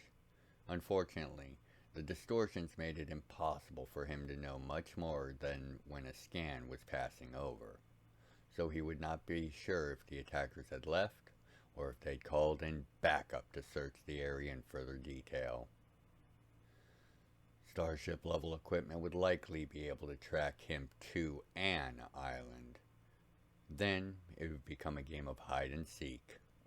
His hope was for the attackers to have bought his crash into the sea, but a lack of wreckage and their sensors likely able to scan deeper into the sea than he had managed to dive, it was clear that they had only been temporarily fooled. Cathian had noted at least 4 islands in the general region during his descent, and if his attackers made the logical assumption that he had landed on one of those islands, it would only take a few hours to get boots on the ground and start sweeping each one. Unless they had a sizable task force, it would need to be an island-by-island search. A few days would be all that was needed for the alarm to be raised at Farmhold, and accessing the transport's remote logs, they'd have almost up to the moment of the attack as far as where his location was. The loss of the location data auto-updating by itself wouldn't raise alarms, as there were a vast number of reasons this could happen. But it is where they would start their search once he failed to check in upon arriving in Avalon. As dusk finally began to fall, the scan seemed to slow to one every quarter to half hour, as opposed to the every 5 to 10 minutes they had been earlier in the day. Cathian, however, was not pleased that they were staying this persistent. It meant that they would likely call in search teams. And if those search teams chose to land without much in the way of fanfare, he would likely have no clue, beyond perhaps a constant scan from various assistant craft in the air. Judging from the attacker's initial skill and poise, Cathian had reasoned it was a veteran unit. He did not recognize the design of the starfighters, so he couldn't be sure who was now hunting him, or why. He figured it had to be at Deep Lock's instigation, attempting to take him out in his preparations for the coming battle. They had spent vast amounts so far in their own preparations, so hiring a mercenary team to take Cathian out mid-flight didn't seem all that out of the realms of possibility. He had risked using his suit's shaping powers to build a 1-inch thick veneer of rock to close the cave off, leaving a single split to see out with. This way, he'd likely be able to sleep unmolested by any local wildlife. And as he was preparing to settle down, his heart sank as the telltale whine of landing thrusters drew him to look out the split and see a hovering troop lander, with about 20 to 30 well-armed mercs deploying out of it. Placing his armored hand over the split as they conducted a series of scans on the waterfall and his wall, only removing it as the lander lifted off loudly. And as Cathian looked back out, he could see that the mercs were placing some sort of high-powered homing beacon or comm unit at their landing site. And by the gesticulation between the various mercs, Cathian surmised that they were having the same comm unit issues he was, and thus they would only have perhaps as long as a quarter-mile range. However, they proceeded to fan out and make their way into the woods in pairs. Obviously, they were familiar with how to operate in such conditions. Yet another sign of their level of training and experience. A deep voice, lamenting the fate of the men outside, caught Cathian completely unawares, and as he spun to see the source, he was met with a shockingly familiar face from his youngest memories. The man was about 10 foot tall in his meteor iron robes, and they did much to conceal all but his wide face. His bulk belied his speed and power, and Cathian was in much higher spirits suddenly, if a bit confused. Sonliak, a Draysai that had been a friend of Cathian's parents when they still lived on the Isle of the Revered, was staring at Cathian with a bemused look, before gesturing to the weapons that had been drawn as Cathian spun to the surprise arrival. Cathian and Sonliak traded a few words, ensuring that each was who and what they appeared to be, and then Cathian stored his weapons, questioning the Draysai's presence and how he managed to be here at the precise time required for this meeting. Cathian Leont, your arrival here and in this way was foreseen, as was your birth and your rare relationship with the flame, the ancient being began. Just as I did in your youth, I again step in to play my part in destiny's great flow. He approached and gestured for Cathian to sit down, as there was much to discuss. Tale continues later. As dawn's light lit the skies above the island, Cathian's transport flew out of the cave. Not that any would have been able to tell. Sonliak had much to tell indeed, and as he wrapped the transport in a field of his power to conceal it from detection from his seat in the main compartment, he was still aptly answering and clarifying things to Cathian as the younger man flew the transport out from the cave and began to scan for signs of the pursuing mercs. As Sonliak had told Cathian, none of the mercs had survived until dawn.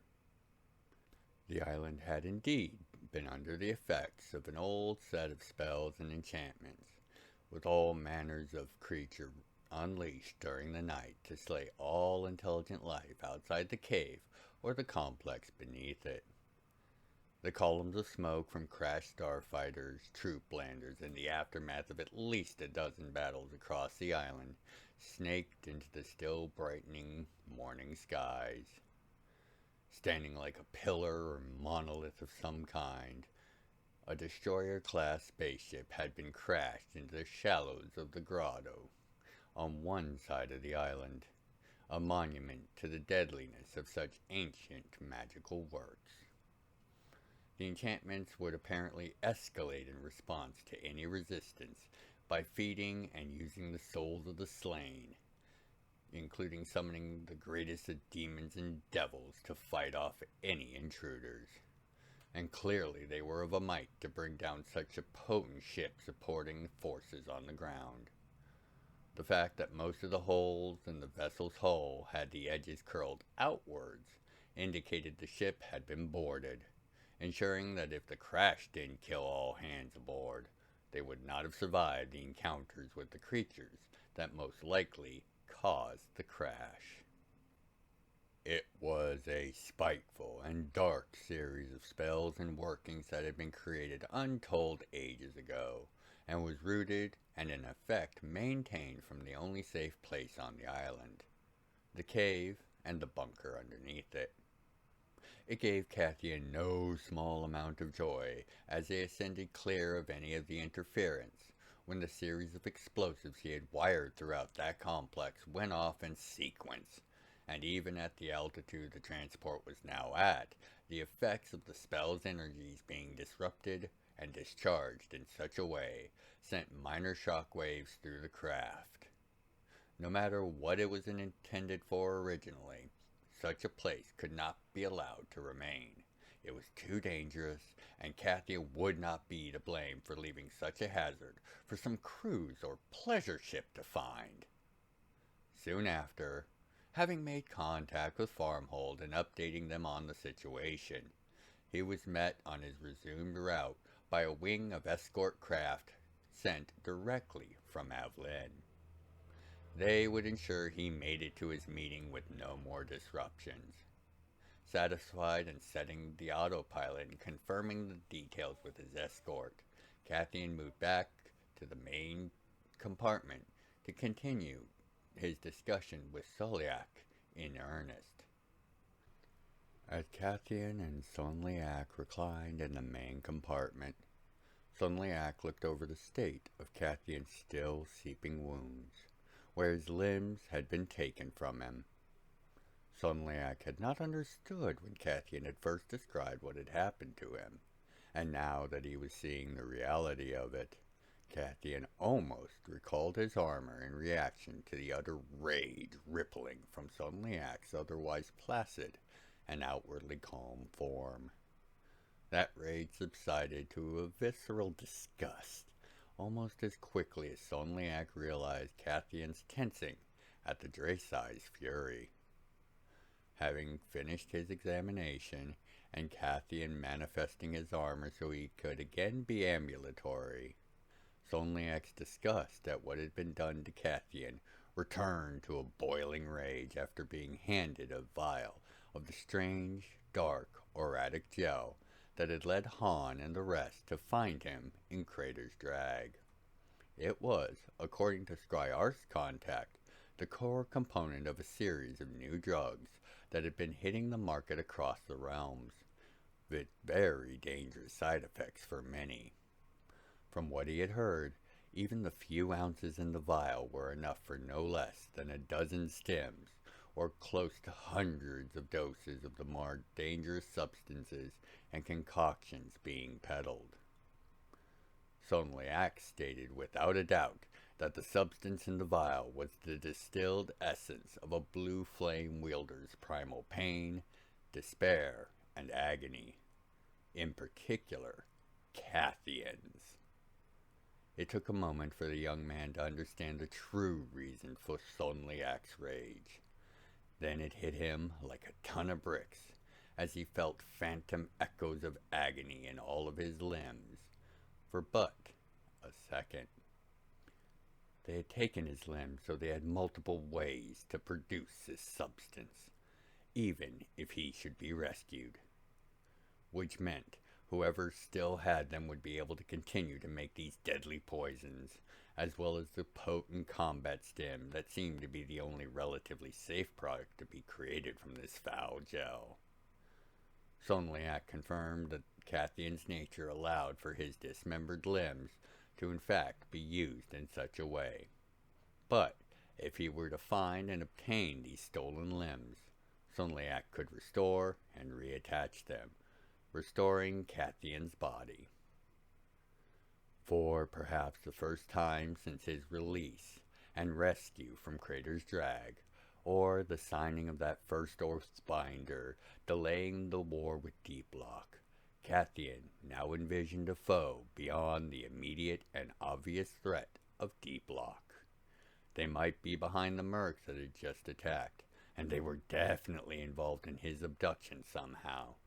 But Deeplock did not have the Blue Flame lore or expertise for anything like this gel, or for processing and distributing it across the realms. There was someone else involved, and Cathian was now very intent on finding out who they were. The day had started off well enough for Han. It began with calling Lefty into his workshop. Han handed over a massive firearm to the Dragwall legend when he arrived. A single-shot pistol of truly excessive size, firing a 4-inch diameter, 9-inch long round that could be configured for a vast array of uses, fired from a 4-foot long barrel. The orewood stock and grip were lovingly shaped and molded specifically for Lefty. The star metal alloy of the barrel covered in small runes and glyphs matching those found on the orewood furniture. It was not a weapon meant for use against any but the greatest of foes, ones beyond the attacks of a sane or rational scale. It fired what could easily be called artillery rounds, with recoil alone being too much for all but a select few to survive, much less handle and use in combat. Even with all the magic and craftsmanship, the materials and mitigating design elements poured into its construction, it was a weapon that Lefty knew would require long hours to learn, and perhaps even years to master.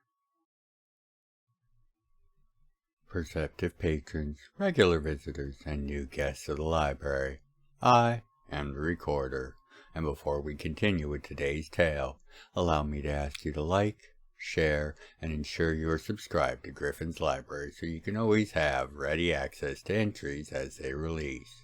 If you wish to further support the Realms and the library, join us at Gryphon'sLibrary.locals.com for early access to entries days before the regular release, as well as content you will find nowhere else. Other means of support are detailed in the channel's description page.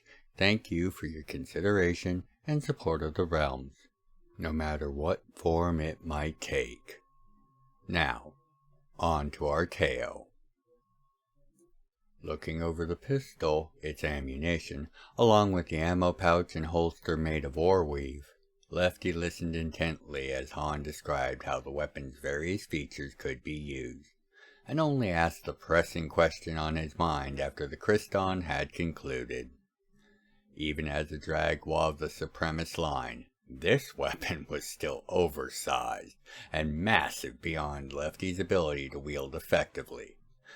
Unless Han knew exactly who and what Lefty was. There were only a few Dragwa that had ever lived who would be of a stature to match this gun's scale, and Han had somehow identified that Lefty was one of them, in spite of the fact that he was perhaps one of the last of his kind, a progenitor Dragwa, the first successful products of the Dragwa project. There were only ever a few dozen progenitors made, as the Analar decided quickly that they would be just as well served with smaller, less powerful, and easier to control versions of these warriors that they were crafting. Most had died long before the end of the Analar's time in the home city, in testing or by other means. Lefty had not thought of his status as one in ages. He was now finding it hard to think of anything else. Of all the... How could you possibly know? Lefty's face was filled with confusion and shock. Well, your reaction to my rotator pistol was the first clue. Only someone who had seen the true aftermath of them would have such a powerful reaction. That makes you old, very old. Along with the dialect of Dragwa you babble in your sleep, not having been in use for thousands of years. And then never by any but the progenitors, or the historians of the home city looking over the earliest of Dragwa writings. And the historians are new in comparison. The rest was a simple process of elimination. There were only a few progenitors left by the time that the Analar were removed from the home city. Of them, only 2 were pistoliers. The others were far more favoring of melee. Clever. Memory isn't bad either. It was hard to tell if he was more annoyed or impressed. However, like a great balloon, Lefty grew to his full 12-foot size for the first time in an untold number of years. Examining the weapon now and how it was fitted and balanced for him in his natural frame, he could not help but smile as Han continued. The last clue is what you are, celestial touched. It was the 36 seconds that did it, wasn't it? That is the exposure of power and energies that turned you into a Quarian. And that's why you were gone from the home city after it happened. For a long moment, the memories of times long past played across Lefty's face, before his focus returned to the present. Yes, by the time I had recovered and understood what I had become and what had precipitated it, I was already in the city on the edge of time. The celestial elemental forces had been curtailed fully by the Great Work, which hampered my return to Jam'mar for quite some time.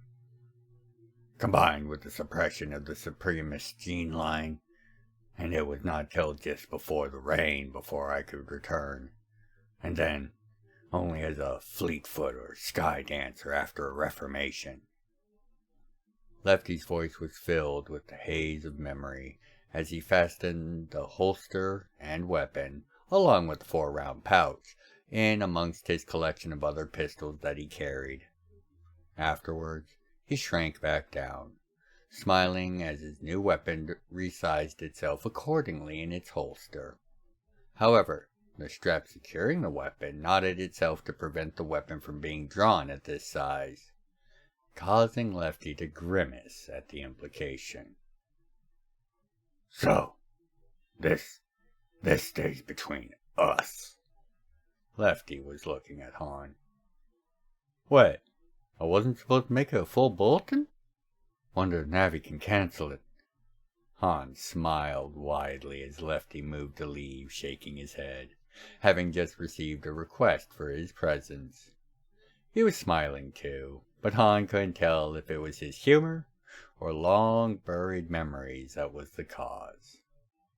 Soon after, Han was called to his office to receive a priority communique from none other than the captain of the Expeditus Primus, Killian Skychild.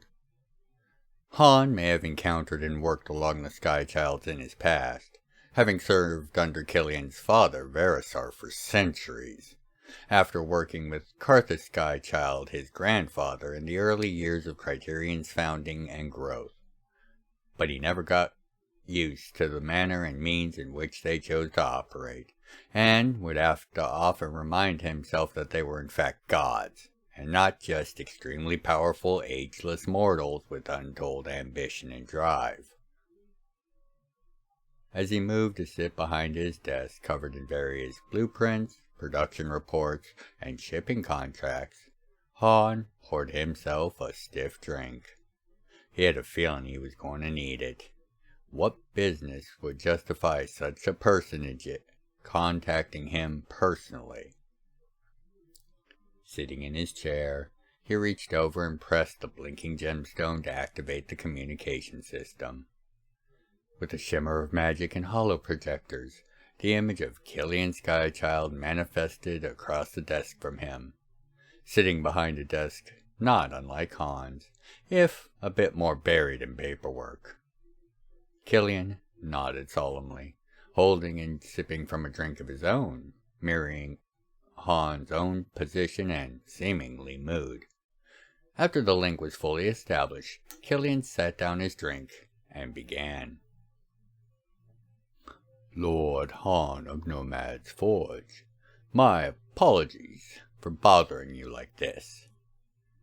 Formal greetings rarely boded well.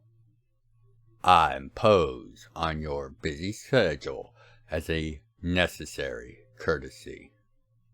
You will receive a full report and file as soon as the Kaisa Council finishes processing the information we have just received.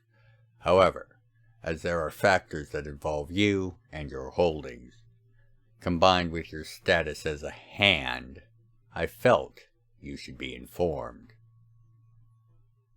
Lord Skychild, this is the first time I have had the pleasure to speak with you.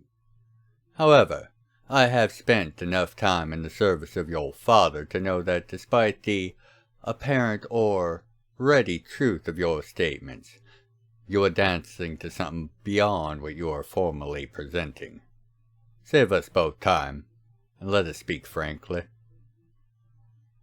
Killian reached for his drink and took a slow pull from it, an action that Han mirrored perfectly, causing Killian's face to darken with a flash of annoyance.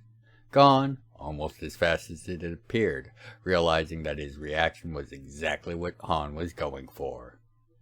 Smiling more broadly, Killian began to frankly speak. As you wish, Han. Better that way. Father told me you'd most likely be less than happy to hear from me. So, here are the brass tacks.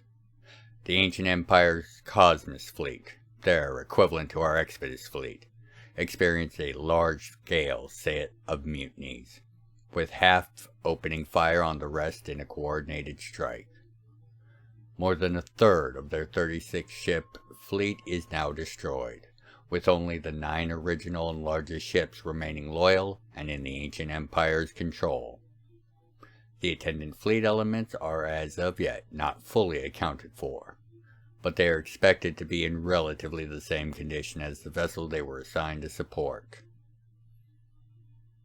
Han took a pull of his drink and emptied it, as he poured himself an even stiffer one to replace it, speaking as he did so. So how many vessels are now considered rogue? What are their disposition and assumed aims? This had to be a coalition of minor factions within the Empire, so I would assume we are not too worried about a large fleet forming, but a number of massive mobile strong points from which both the Empire, along with Kaiser's civil and wild realms, are going to be harassed. Han glanced at a particular project folder sitting on his desk and sighed. Once more, things moved in preparation for events now coming to pass, with him being just another piece on the board, playing his part. Another day in the life, he thought. We believe that as many as a dozen ships have escaped and have gone rogue. However, most should be damaged, some extensively. According to our Cosmos Fleet liaison, the battles lasted nearly a day and a half in most cases. Your assessment is correct. It seems that at worst there might be one, perhaps two pairs of vessels working in concert, with the rest acting independent of each other. As for their aims, we have some broad strokes for most of the factions assumed to be in command of the vessels. However, that will be in the report you'll be getting from Kaiser. What you need to worry about is Vessel 6-3, designated the Reclaimer. Han felt the slightest of shivers run along his enhanced nerves, as he had an idea of what was about to be said.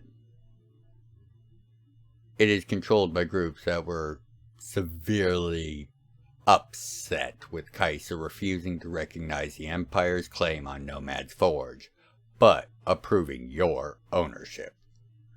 Their stated objective is the capture and return of your little station and system to the Empire.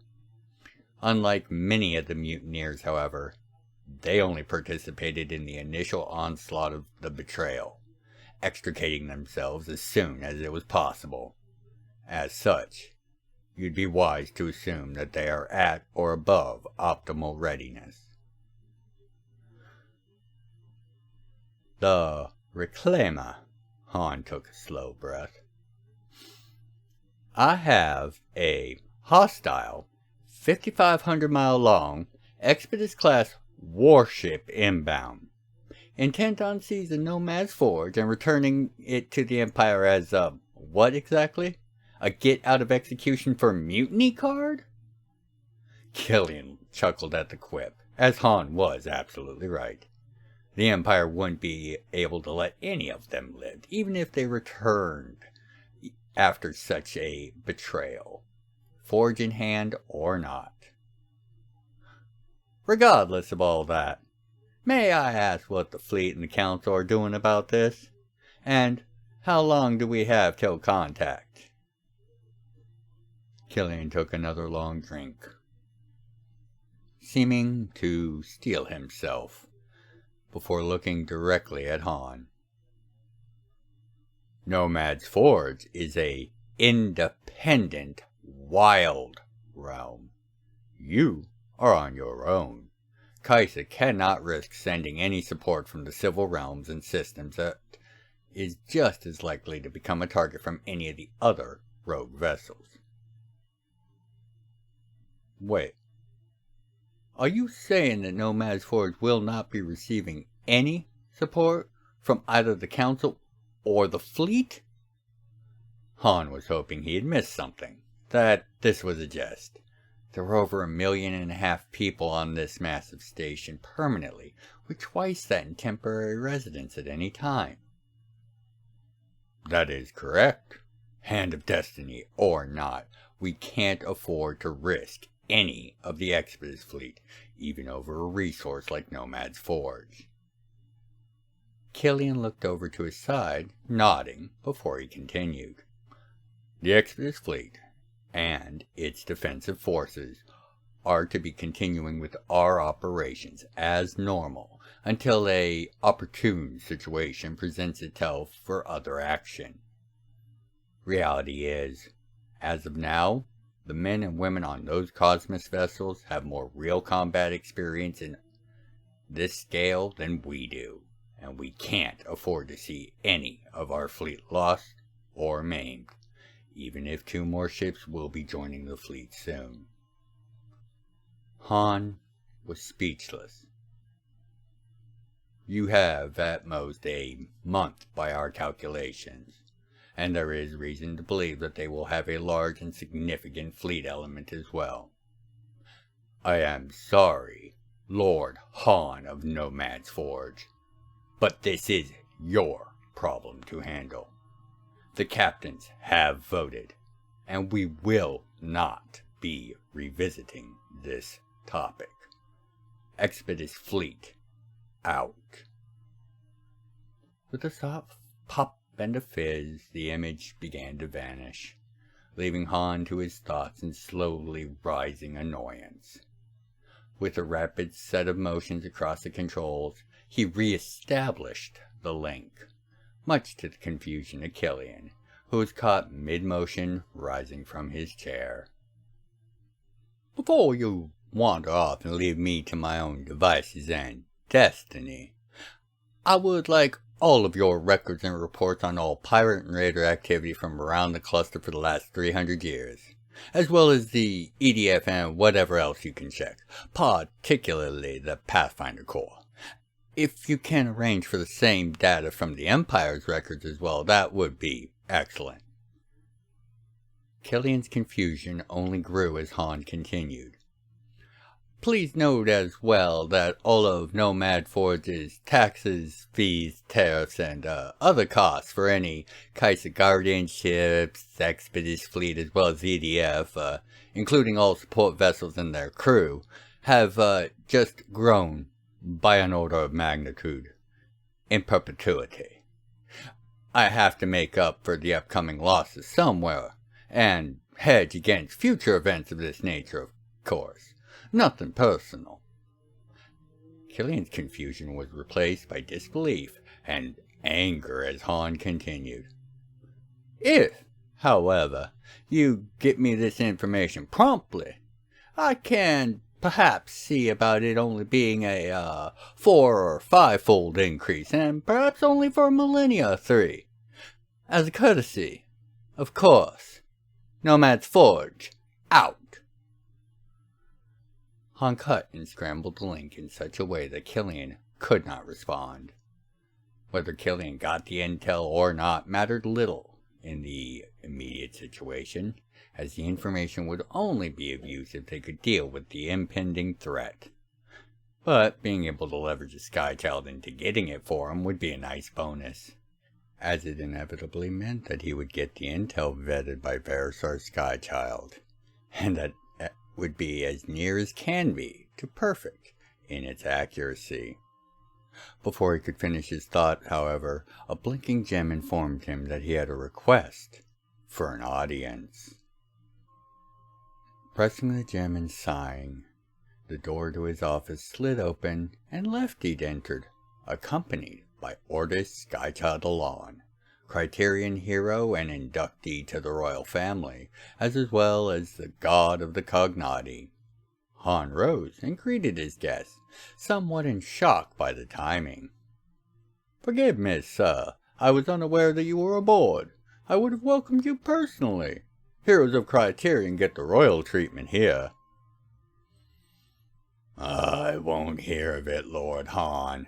There's no need for such formality between fellow mechas. Now is there? Ordis flowed out of his heavy armor suit as it backed itself into a corner. A silver and golden mass that took the form and solidified, with Ordis mid-step towards a chair, while Lefty was already at the bar, pouring refreshments for himself and Ordis.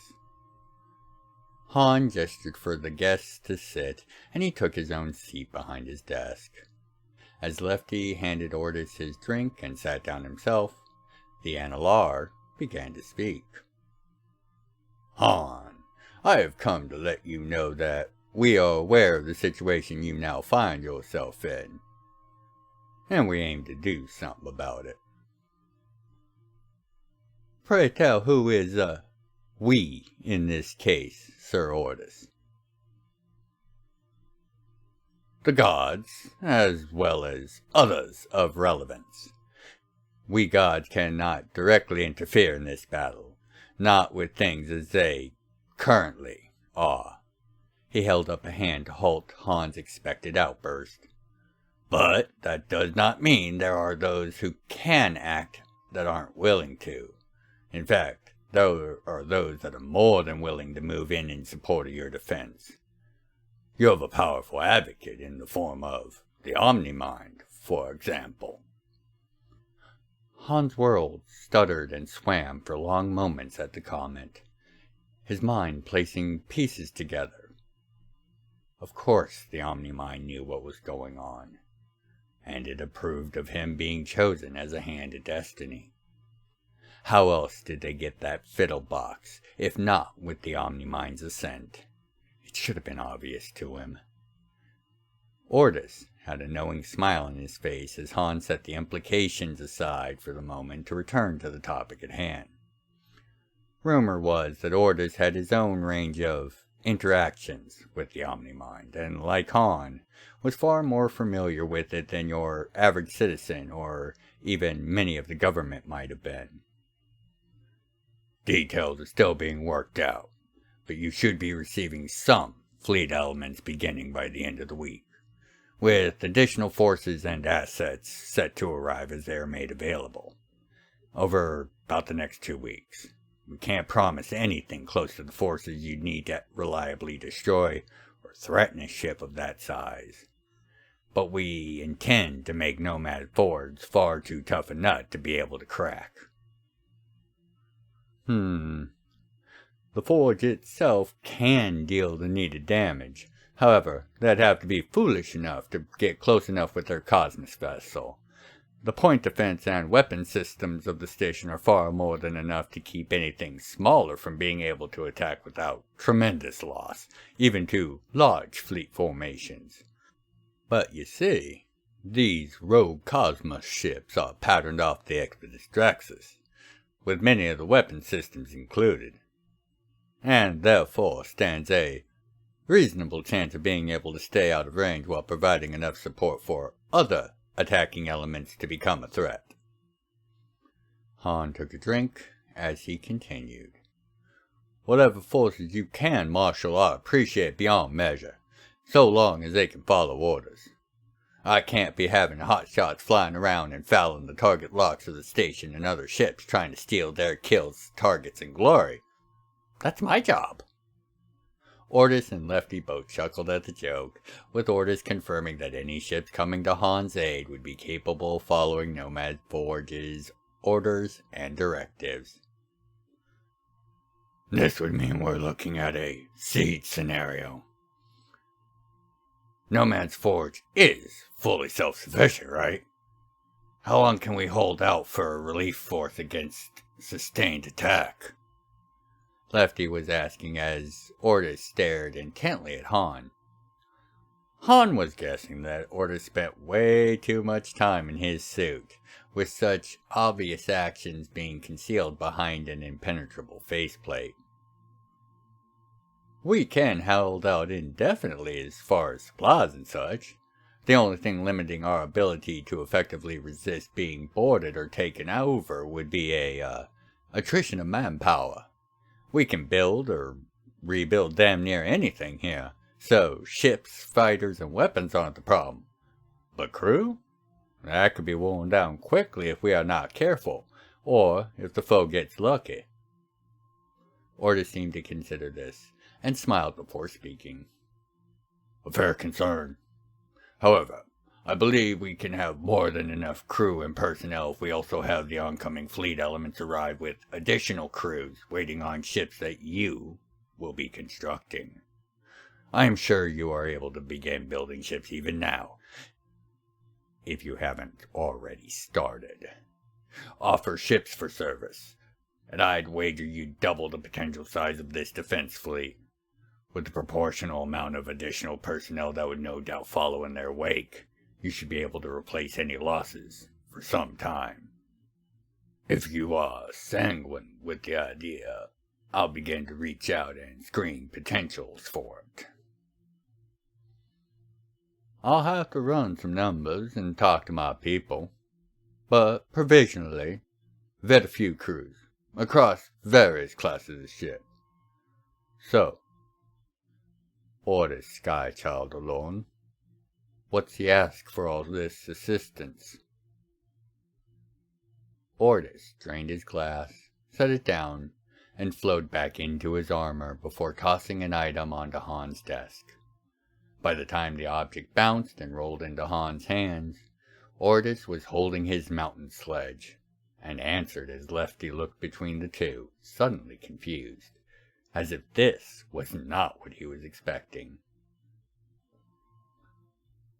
Dwarf, get lower, and I'll be taking immediate custody of them, regardless of whether you accept our help or not. I'm sorry, Han, but this is not an ask.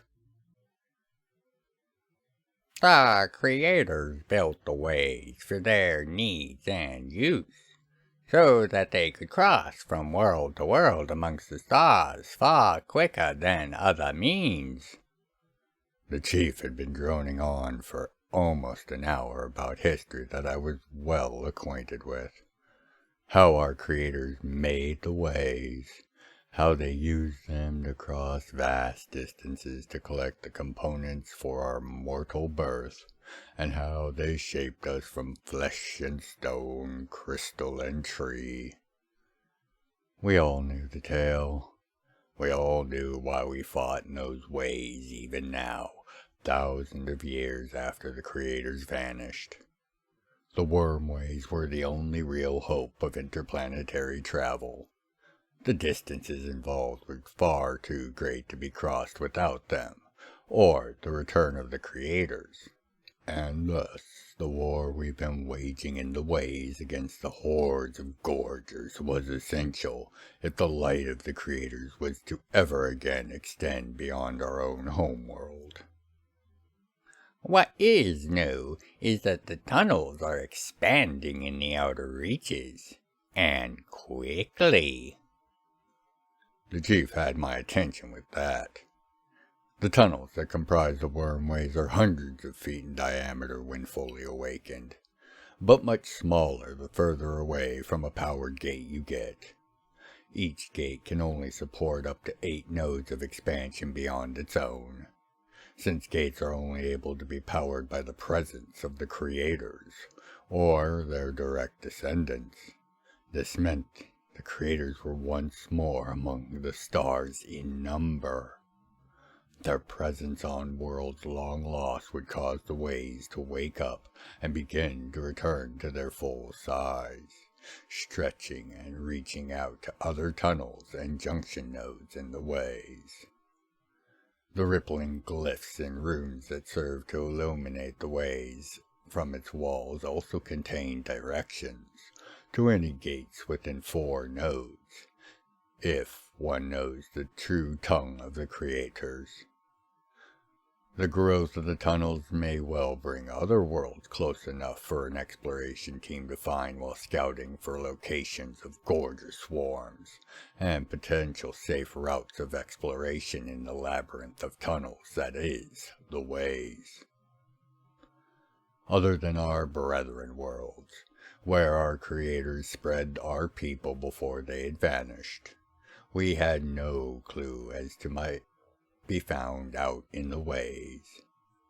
The hope, of course, was always to find a way to the lost worlds and any descendants of the creators, so that we might rejoin them and serve in their grand designs in the place deigned for us. We have control of all the gates from our world, as well as at least 1 or not 2 nodes beyond, with each node having possibly many tunnels that meet within it. This is a large area to defend and patrol, and the bulk of our people are kept busy doing so. We can't even say for sure if our brethren worlds still stand, as the Gorger's infestation has blocked off contact with them since the earliest of our records. We know their gates are still powered, as the directions still flow, but beyond that, we have no clue of their condition or status. Our lines are solid and they hold. But if the tunnels are growing in size, those lines may be drawn unsustainably thin. Where many of the tunnels in the outer reaches are less than 20 or 30 feet in size and easy enough to barricade against the horde waves the gorgers attacked in, at possibly 4 or 5 or even larger than that times its size. It is not such an easy calculation. The chief was saying as such, explaining that manpower was being stretched to the point that all other expeditions beyond our controlled territory had been suspended. This was also the reason my team would be so small. They could only afford to commit a minor squad to this proposed exploration. As I listened, the chief showed me a bit of script. It was the creator's true tongue. I could read it due to years of secretive study, a skill that only a few were aware of, as it was seen as a heresy for any to know it beyond our holy men. Of course, the chief was aware. He'd been the one to slip me the first few texts of it, even if its words were mysteries to him. "Can you tell me what this says?" The chief's tone betrays that while most of the script was clear and easy to translate, it was shorthand identifiers for gate and the conditions on the other side of it, a temperate, mountainous region. But the identifier for the world's name, or the gate's location, were in runes that I could not translate cleanly, and neither could the holy men by the chief's tone. I shook my head after a few more minutes of trying. "Damn. Well, it doesn't matter. The script was picked up in a node near the front lines of the Flames Cauldron Gate front, in a region that is projected to be all but clear of gorgers." The chief was trying to put a positive spin on it. "A small team with a single humper for supplies stands a very good chance of avoiding any trouble. You are going to get the pick of your team from any of our non-deployed forces. This crystal has all the relevant data, along with a few that caught my own eye highlighted for your convenience. Your orders are to locate the script, follow it to the gate, and ascertain what is on the other side of it. Full mapping protocols are to be observed, but not if it would endanger your arrival at the gate.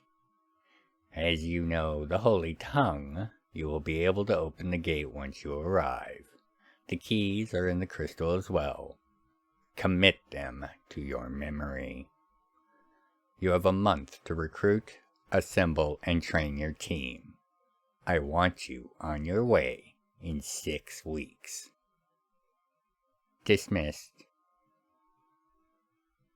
As I turned and made my way out, I began to wonder what had changed out there in the stars. What had brought back the creators to other worlds, but not ours? I figured I would ask them once we found this gate and the creators whose presence had revitalized and reawakened its ways. I stopped mid-step for a moment at the thought, actually. Speaking to the creators. And it would most likely fall to me to report the status of my people. If we survived the journey and did not fall prey to a random pack of wandering gorgers, we would be the first to step foot on a world beyond our own in history. All due to the gift of our creators, their worm ways. The worm ways? The sound was a deep rumble softly echoing off the walls of the vast room. Stel, dragon first, created by the hand of the Nine Wings himself, seemed lost for a moment in the memories of ancient times.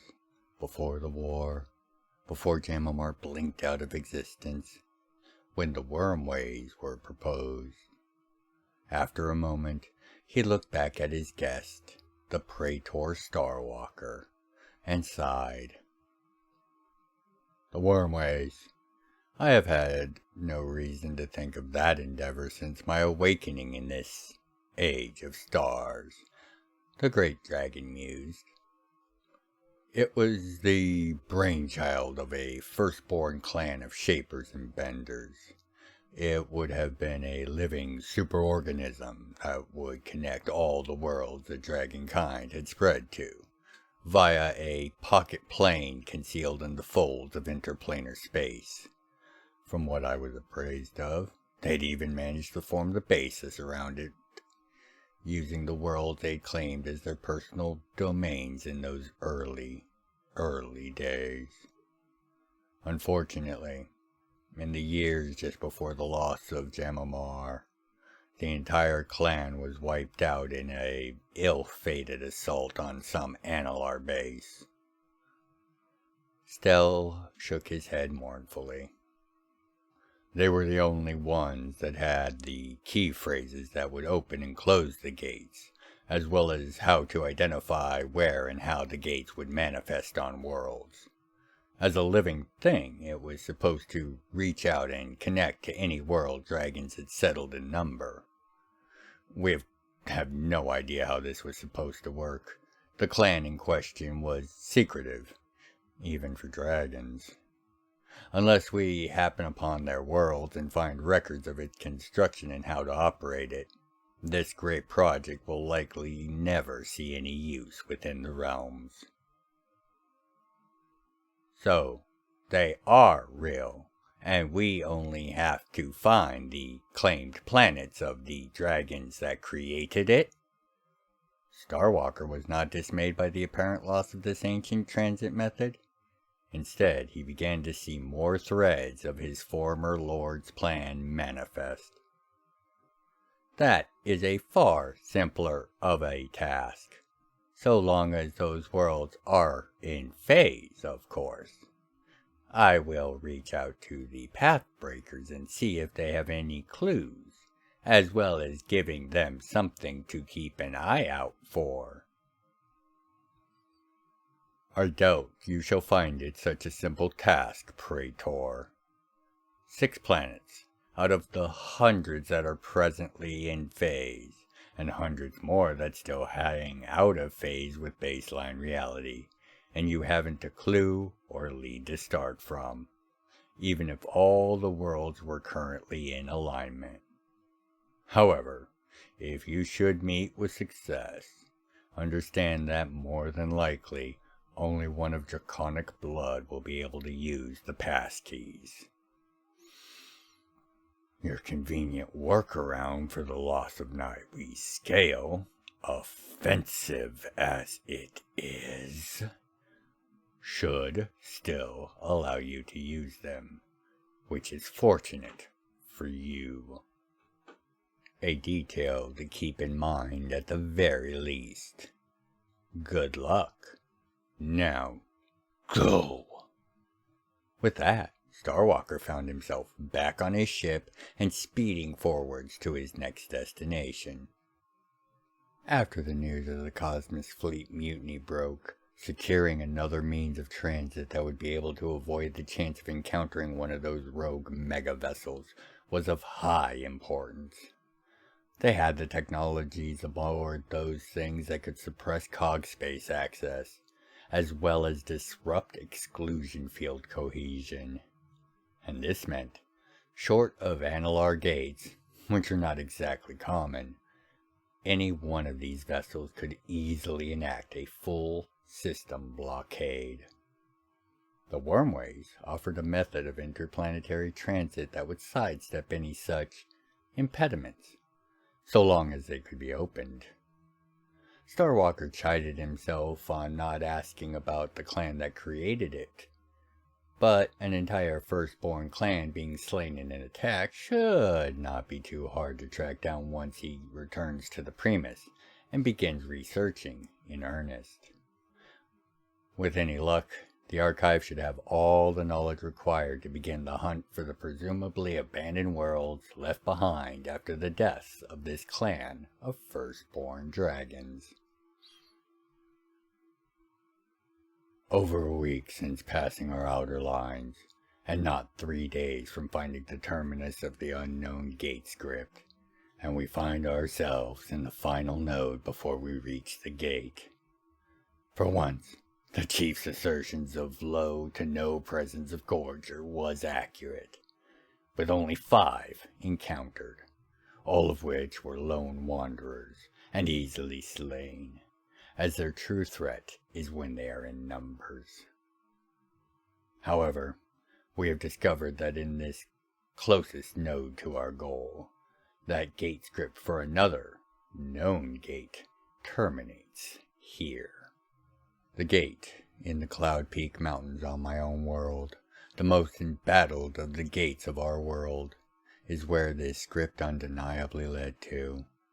And that was an issue, as it meant that between that gate and where we now stood, there was at least one fully infested node of Gorgers, if not more.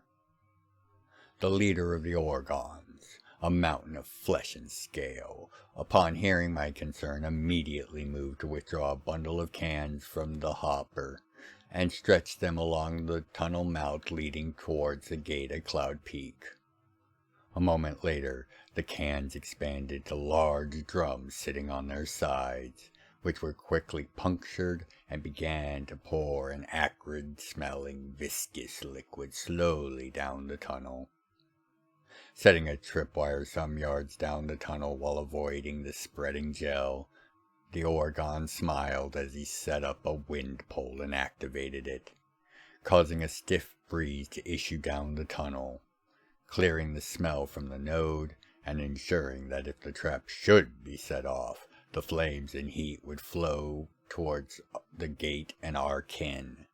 While they were 2, if not 3 nodes away, they would know without a doubt that allies had found a new connecting node, and if they were lucky, an offensive to clear out the nodes would be mounted. A few minutes later, as we finished our final checks before moving on, the leader of the Quiver Snakes loosed a dozen arrows down the hall, as a single Gorger had rounded the tunnels about 100 yards away. While they were all but blind, only able to sense a few yards in any direction, Gorger's sense of smell was not to be underestimated. And even though Gorgers had begun to avoid the smell of our fire oil and our recent uses of it, they had obviously figured out where that smell was. So were our kind. As the Gorger blew apart from the arrows that sank deep into its flesh only to expand, tearing it apart from within, its death scream was answered by an altogether frighteningly large chorus. I ordered a double-time march to the gate, trusting the trap we had laid to hold the oncoming rush at bay for some time. Gorgers would absorb any kind of metaphysical energy, making magic and empowered weapons useless. However, natural fire, acids, and the like were utterly lethal to them. The trap should buy us at least an hour's lead, if not many more. Gorgers weren't exceptionally fast, but in large enough numbers they would toss their fellows forward in waves before finally rushing the last few scores of feet to their prey. This was a markedly faster way for them to advance, and if our luck had failed, and it was a plague of Gorgers, and not just a swarm or a pack, they would be able to threaten us very quickly after they navigated the trap. Less than 10 minutes later, a sudden draw of air back the way we came told us that the trap had been set off, and the resulting echoing sounds of Gorgers burning and screaming confirmed it. Despite ourselves, we all but fled down the tunnel, our 6-legged humper construct giving up on all attempts of a quiet traversal in its efforts to keep pace. By the time we saw the gate, We had been running for nearly 3 hours, and the gorgers were closing quickly, with the front edge of their throwing waves not 200 yards behind us. We quickly set a defensive line at the mouth of the gate's node. I wasn't going to risk opening the gate unless I had no other choice. The gorgers would ravage and consume any world they came upon, and I would not let them have this one. Not when it was the promise of our people reconnecting with the creators or their descendants. The battle was fierce, even with a smaller, hastily set version of the fire oil trap. Hundreds of gorgers were slain and beaten back, with thousands burned by its end. For nearly an hour we fought like the creators themselves were watching, and as the last dregs of the horde were put down, only I and the leader of the Orgons and Quiver Snakes were still alive. Our humper was still functional, if only just, but we had done it, and now it was time to do what we were here to do. As I turned towards the gate arch, the keys forming on my tongue, the humper lifted off the ground and flew towards me, as if thrown by an impossibly large hand. The leader of the Orgons interposed himself and half caught, half deflected the massive construct to the side. The sounds of shattering and snapping bones under the stress was clear in the relative silence of the tunnels. He all but collapsed to his knees from the effort, but indicated he would be all right quickly. Orgons were designed to be able to heal with great rapidity, and it was good to know that even the exertions of running and battle, he was still capable of healing such a traumatic injury. Before I could proceed, a spectral entity then manifested before the arch, purple-hued and humanoid in shape, with points of light across its body. It angrily chastised us for not dying and daring to foul its plans. It stated if we had not the good sense to die honorably in a glorious battle, that it would give us the shame of a pitiful execution. Before it could move to enact that threat, however, a peal of dark, morose, and utterly humorless laughter echoed from everywhere, yet nowhere. The being froze and seemed to search about in utter terror, seemingly forgetting about the three of us, before uttering a single word in a fearful tone and vanishing, fleeing the now fading laughter.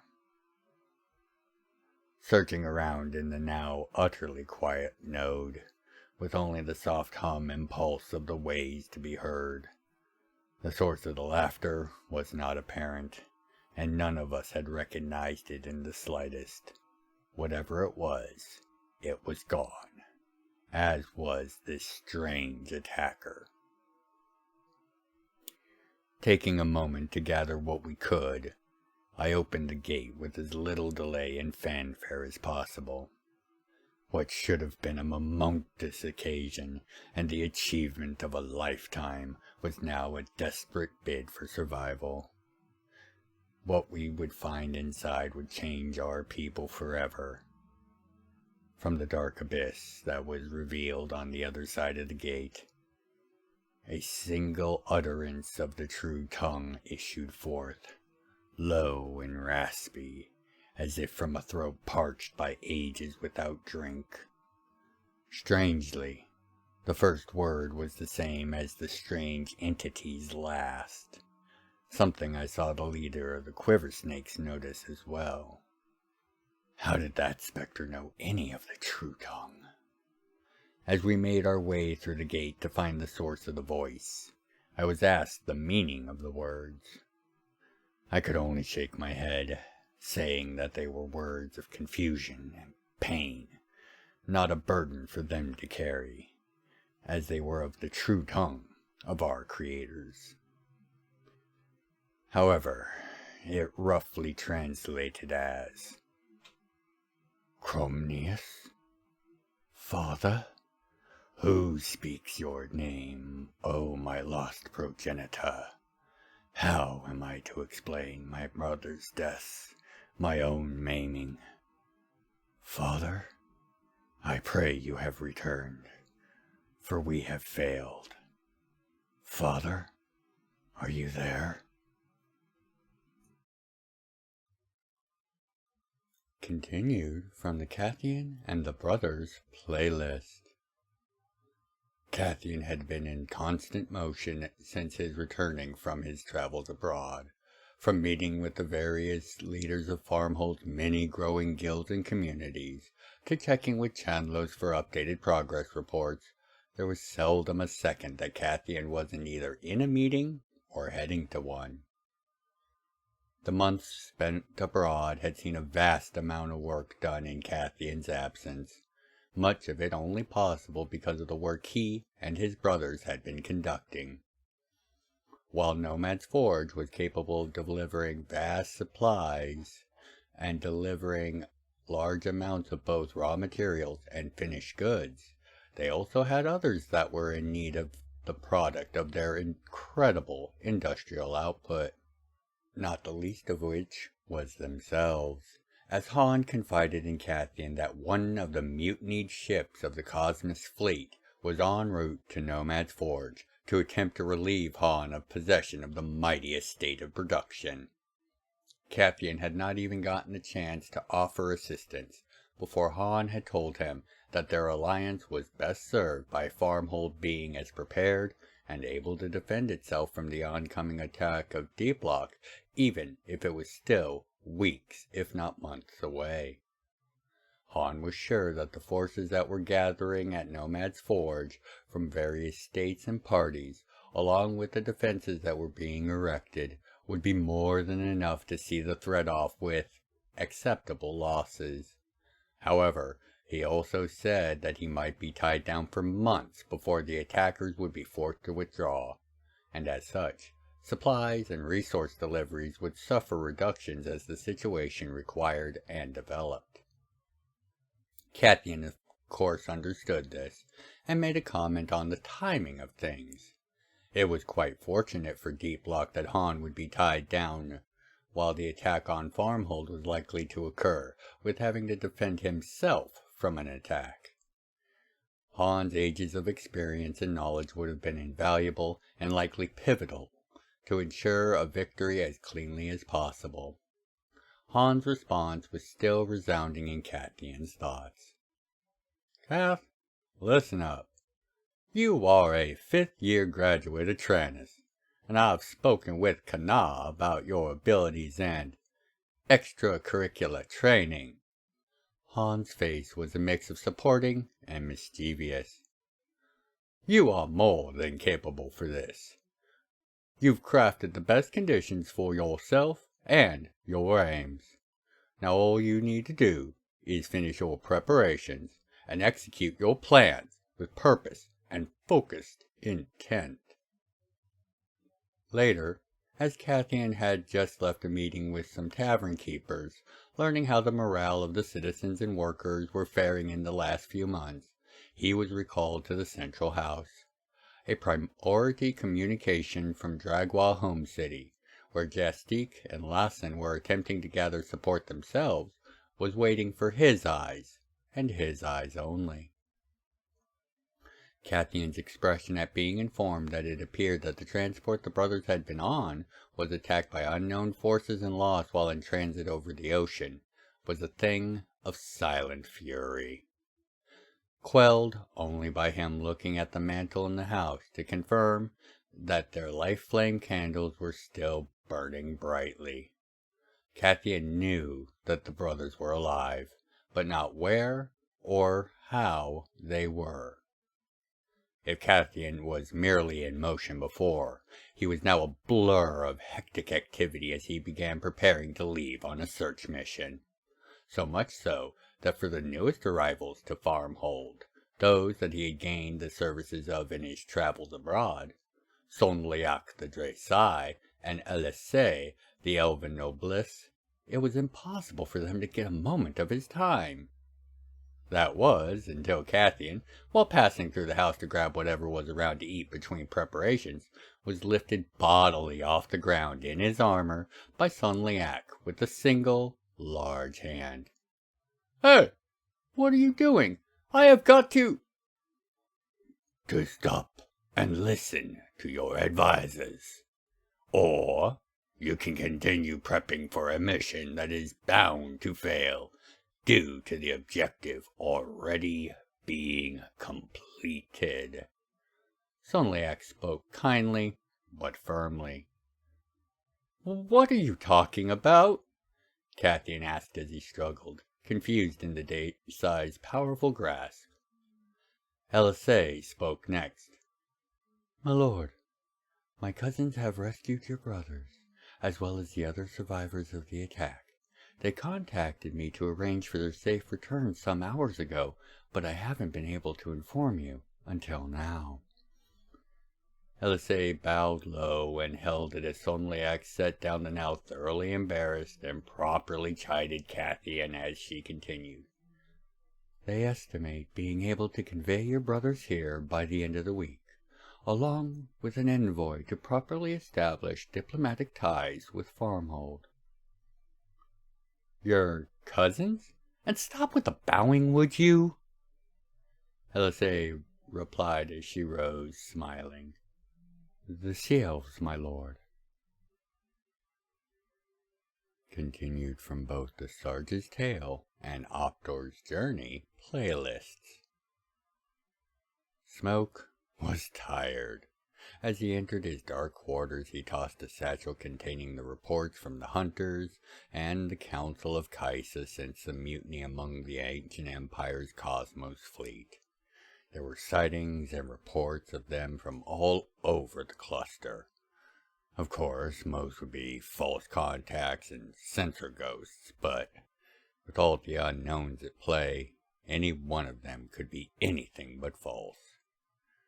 This was causing an overwhelming increase in the placement of contracts with the Hunters, as smaller systems wanted their protection, and the most ambitious of Hunters were intent on far grander and personally elevating solutions to this new threat. It had gone as an unspoken fact that any Hunter that managed to take one of those ships intact had the precedent to invoke a claim under Hunter's rights to its complete ownership, much as Emma and Killian Skychild had with the Expedus Primus. And the amount of prestige and power, both political and martial, that would come with the command of such a vessel was seeing entire Hunter companies form with exactly this aim and goal.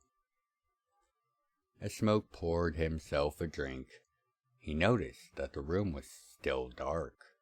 Normally the magics would have lit the various candles and lamps almost as soon as he had stepped in. And with his preternatural senses being what they are, the darkness had not hampered him thus far. So it was only as he looked to pour, an old habit, did the continued absence of light catch his attention. Not even the fireplace had lit.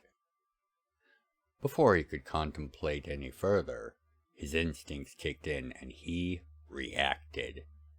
Releasing his glass and using his ties to the celestial element of Temporsis to shift himself a few feet to his rear before he struck out with a series of furious strikes into the only place in the darkness where his senses did not touch. Using one of the techniques that the Analar battle masters had enslaved and modified him in ages past as a weapon, Smoke unleashed blows that could powder stone into the intruder hiding into the darkness of the shadows as he maneuvered. After delivering his salvo of attacks, Smoke landed in front of the fireplace, eyes growing wide as he realized that none of his blows had landed. There were very few in the realms that could face Smoke in combat and survive, including a not insignificant number of both the Elder races and the Divine, and this unknown trespasser had just defended successfully against one of the more potent attacks Smoke was able to unleash. as the fireplace leapt into roaring life. The sudden light made Smoke blink, and it took a moment before the man before him, wearing ancient robes, came into proper focus. Once he did, however, Smoke's confusion vanished. "Well, I'll be damned, Acolyte Rowe. You have gotten quite the bag of tricks since we last met. I see the tales of your exploits have been, if anything, properly watered down for consumption by the masses. Now will you quit being so rash and offer your old professor a drink? I got a favor to ask of you." As the glass finally reached the floor and shattered in an explosion of shards, reflecting the fireplace's light in a prismatic cloud, Smoke began to smile at an almost forgotten face. Shock and surprise replaced by curiosity and wistful memories of a time before being ageless and a hero. Of a time when he was just a student at Tranus, learning the arts of war and combat from this man and others like him. "Professor Jam," Smoke began. "Actually, I am known as Han now, ever since becoming one of the reconciled of Criterion." Smoke took a long moment to absorb this and the implications of it. He had heard of Han, and was also aware of the matter of Nomad's Forge and the contention regarding its ownership. However, until now he had not understood that his old professor from Tranus and Han were one and the same, which made the next realization to come to Smoke strike all the harder. "Wait, Han, the same one that has gotten chosen as a hand of destiny for wanting nothing to do with fate, politics, or grand heroics? You seem to have wandered a bit far from your professed goals, sir." The last was not added out of sarcasm or flippancy, but old habit, as Professor Lord Han of Nomad's Forge, Smoke reminded himself, was a stickler for protocol. The shattering glass and scattering ice cubes suddenly ceased in their flight, and were drawn into the nearest waste bin by the various magics in the room, which also dried the spilt liquid from the floor. Han smiled widely, and made to sit in front of the fire on one of the large chairs in Smoke's living room. "The very same. I haven't heard my old name spoken in literal millennia. Please do keep that tidbit to yourself, Acolyte Rowe, if you would be so kind. As for my present situation, that's why I'm here." The smile faded as Han continued. "A little dragon on my windowsill tells me you have a super heavy asset in the form of a Praetor warship, capital class. I need it dispatched to help with this incoming Cosmos vessel." Smoke had already been pouring a fresh drink for himself and one for Han, and while he didn't respond outwardly, he hesitated ever so slightly as he heard the request. Turning around, smiling, and handing Han his drink, Smoke sat opposite of him in front of the fire, taking his time to think before responding. "Sorry, can't do that. That asset, beyond not being under my control or authority, is already tasked with duties of its own." Smoke stared into the fire. "It's been tasked with rescue operations on a planet that's under some sort of invasion or disaster. They are facing a rogue level 5 quarantine fleet before they can even begin their planetary operations. That alone is going to take them weeks, if not months. Sorry, Han. I can't do it." Han looked at the fireplace, mirroring Smoke. "Well, I don't need them for long. Just enough to serve as the hammer blow to finish things off." He reached into his robes and produced an infotome, which he tossed to Smoke. "Everything is in there, including the resources I have to make sure that any time lost can be made up. Hell, I wager I can convince a fair few of the captains coming to my defense in their flotillas to tag along and help them deal with their little quarantine fleet. That way they can make their planet fall that much quicker. Smoke looked over the plans and began to smile. I'll see what I can do. Mind telling me how you knew? Oh yeah, right. The dragon. Han's smile vanished as he finished his drink and stood. Wish I could stay, but we are leaving on a recon run to establish the strength of the incoming fleet. After this whole affair is settled, though, come on out to visit the forge sometime. Kennard would get a hoot out of seeing how you've turned out. He reached his hand out. Smoke took his hand and shook it as he rose himself, suddenly feeling far less tired. Not in for protect you, Professor, Smoke said as Han left, because I got a feeling you're going to need it. Over the next few hours, dozens of similar brief meetings took place. While numerically few in the grand scheme, there were enough ageless former students of Han's that held positions of power and influence amongst the militaries and governments of the realm for him to call on in his time of need.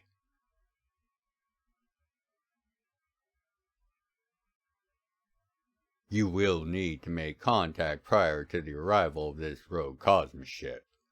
It should be assumed that they will enact a communications and exclusion field disruption as soon as they arrive and engage Nomad's forge. As the translucent face of Smoke spoke, a gem on Optor's desk flashed, indicating that Onka was still waiting to speak to him. Trenos was snoring softly in his hammock over Optor's workstation, oblivious to the conversation and its implications. Understood. We already have altered course. Is there any additional information that is not covered by the provided files? I will need to brief my people as soon as possible. Optor did not allow his annoyance at this change of mission to show outwardly. Hunter in sorte. Smoke saw it regardless. I understand your displeasure at this change of plans. However, we must prioritize in these uncertain times, and successfully defending Nomad's Forge will allow several of the flotillas to accompany you on your resumed previous mission. The extra ship should allow you to bypass the quarantine fleet and make planetfall, as the automated fleet will be distracted by them. The gem flashed again, and Optor ran a few numbers as he inhaled slowly, allowing Smoke to see his assimilation of the information. After a moment, Optor replied, For a Class 5 fleet, if I am to take you at your word, that would be roughly 9 line flotillas or 4 capital flotillas to match, entangle, and destroy such a fleet with doctrinally acceptable losses. I would hope that I would see no less than twice that number committed to my action, if my delay is to be justified. Smoke's face was impassive. That being said, Hunter and Sorte, Vanguard's light, out. And with that, the image faded, and Optor ordered the door to his quarters. Onka stepped in smoothly, seemingly not to be perturbed by the wait. He simply moved with that solid flow of his to the chair opposite side of Optor's workstation, sitting down and facing him. Before Optor could say anything, Onka began. Had an interesting visitor just now. An Amadeus? He had many questions. He said he was the representative of your goddess Genevieve.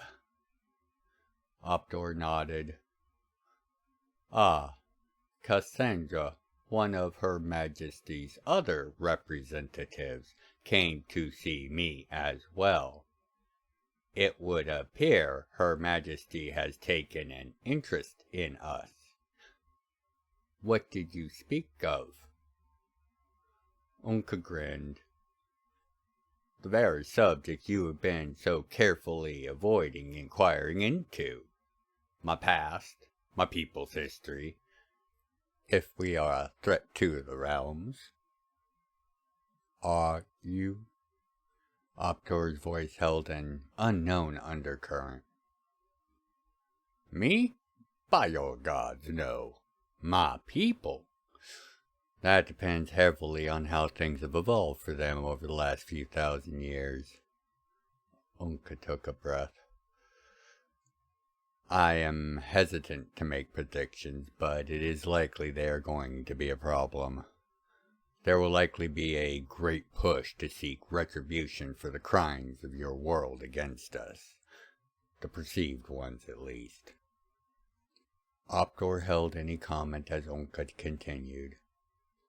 After studying your archives, I am all but certain that the NLR firsts you call the Four are what we know as the four great demons of usurpation. Furthermore, the celestial dragon firsts, in their first incarnations, appear to have been the four great demons of massacre. The first group murdered our gods. The second group nearly wiped my people out. Or so say our histories.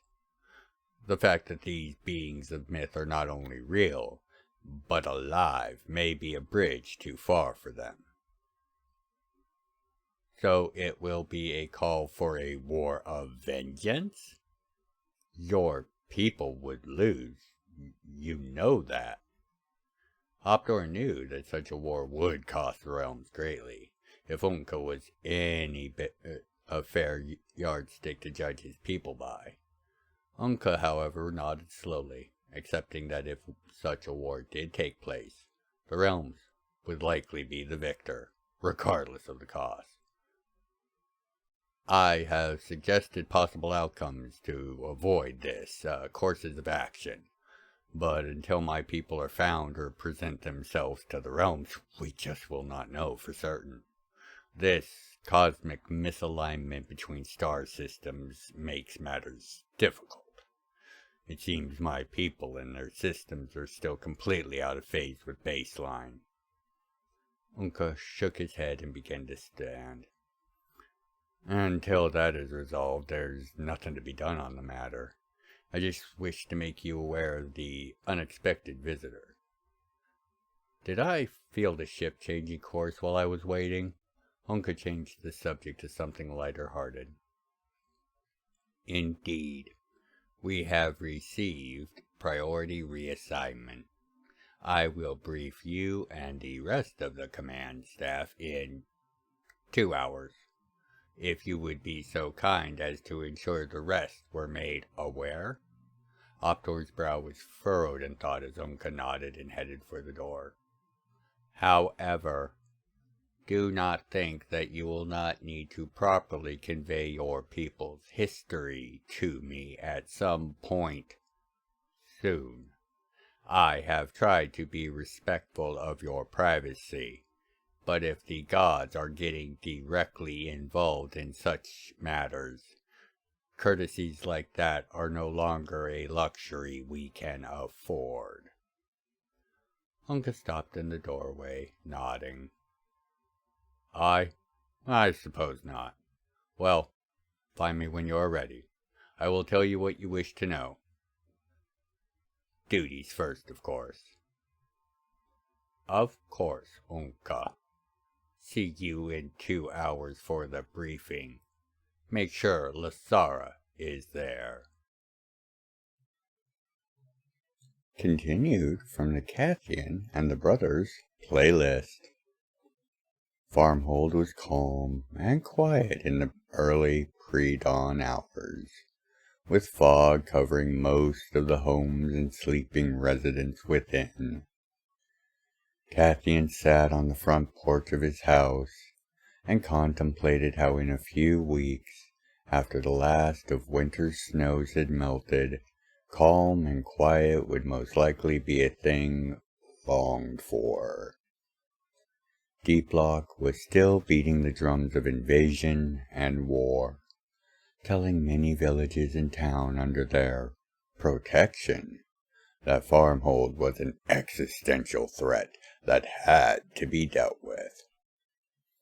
His report stated that along with the ongoing distribution of highly addictive drugs to the populace as a means of keeping them both compliant and motivated, Deep Lock had laid the blame for the uptick in raiders from the deeps on Farmhold.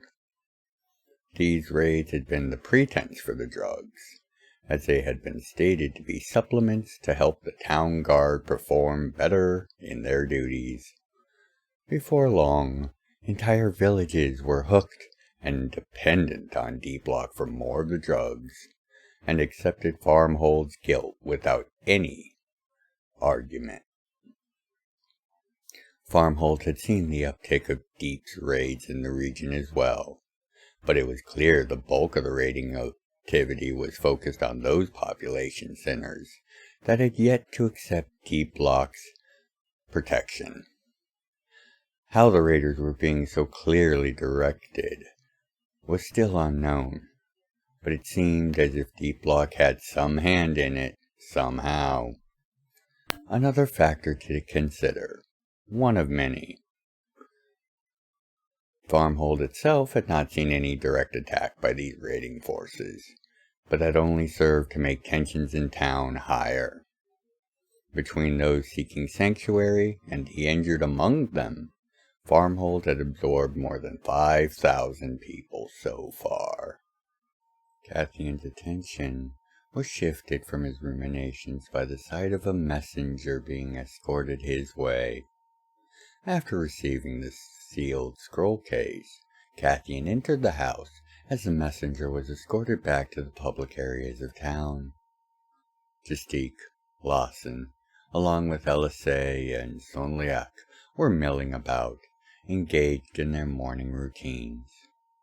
As Cathian broke the Kaisa seal on the case and began to read the declaration within, everyone noticed rather quickly, and by the time Cathian had finished reading and looked up, he was the center of a respectfully wide semicircle. Looking around, Cathian took a breath and began. By order of the Kaisa Home Realm Division, all conflicts between Farmhold and Deep Lock are to immediately cease, and the leaders of both parties are to prepare themselves to meet for talks to be arbitrated by a Kaisa representative in 3 days. The silence was thick as everyone processed the content of the decree.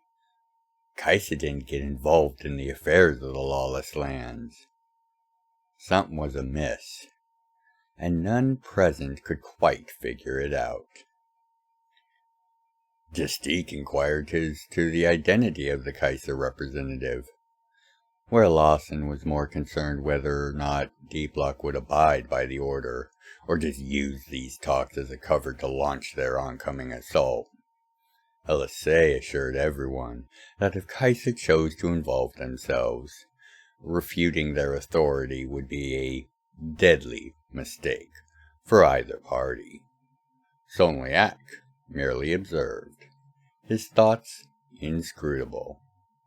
Smiling, Cathian spoke. With who they are sending, I doubt even Deep Lock is foolish enough to tempt it. He handed the decree to Justique to look over. The captain of the Expeditious Sentinels, Rassalon, has been chosen as the arbitrator. 3 days later, in the sky midway between Farmhold and Deep Lock, a sky city appeared. Looking very much like a scaled-down model of the Expeditious Sentinels, it held its position about a mile above the ground. It had flags and pennants flying from various places to clearly signify the craft's prestigious authority for all to see. Less than an hour later, transports from both cities lifted off and made their way to the Sky City. Within 3 hours of its arrival, all parties had arrived and were sitting down for their first round of talks. Both had brought a small cadre of diplomatic advisors with them, and talks began with Rassilon explaining that due to the scale of weaponry being brought to bear in this dispute, several Kaisa members had come forth with concerns as to the threat to their own holdings. Murmurs began on both sides of the table, as advisors conferred with one another. It was a bold claim, as the nearest Kaisa member state was Domnitra, and that was at least 700 miles northeast of Farmhold. Deep Lock's leader, a middle-aged man with streaks of white in his long, dark hair, voiced confusion, as his forces were only capable of being a threat to Kaisa members if they were foolish enough to come to him, like Farmhold had so brazenly done. Before Cathian could respond to the barb, Rassilon clarified it was the arsenal of Farmhold that was of concern. Farmhold's side of the table grew very quiet as Raz explained that Farmhold's long-range weapon systems were said to be capable of anti-orbital defense. Having such weapons was not a concern, Raz said. The use of such weapons against a similarly planetarily bound foe was. With missile batteries that were estimated to have no less than 1,000 miles of range, and hyperballistic guns capable of nearly half that if not more. This was the mere minimum based on the intelligence Kaisa had obtained, and there were theories that due to the technologies and magic suspected to be at play, both rumored and confirmed, Farmhold was possibly capable of striking any point on the planet of Jam'mar with devastating force. The years of training paid dividends, as Cathian's expression never wavered, but Deep Lock's leader began to confer with his advisors in a hushed frenzy, and he allowed only the thinnest of smiles as Kaisa concerns were accepted by Cathian as valid, and thus he accepted their jurisdiction in the matter before them. It was honestly merely a formality, as Kaisa was going to have their say regardless of any objections, but it did take the initiative away from Deep Lock, as they were clearly intent on contesting Kaisa's jurisdiction. Deep Lock's side of the table exploded in protest, as it seemed they had counted on Farmhold to reject Kaisa's interference in the affairs of the lawless lands along with them. However, Cathian's acceptance not only forced the talks to actually happen, but it was a not-so-subtle sign that Deep Lock had grossly underestimated the drive and determination of their northerly neighbors. For the first time since the talks began, Deep Lock's leader looked unsettled, and his scrutiny of Cathian for any sign of this being a bluff was intense enough to weld star metal.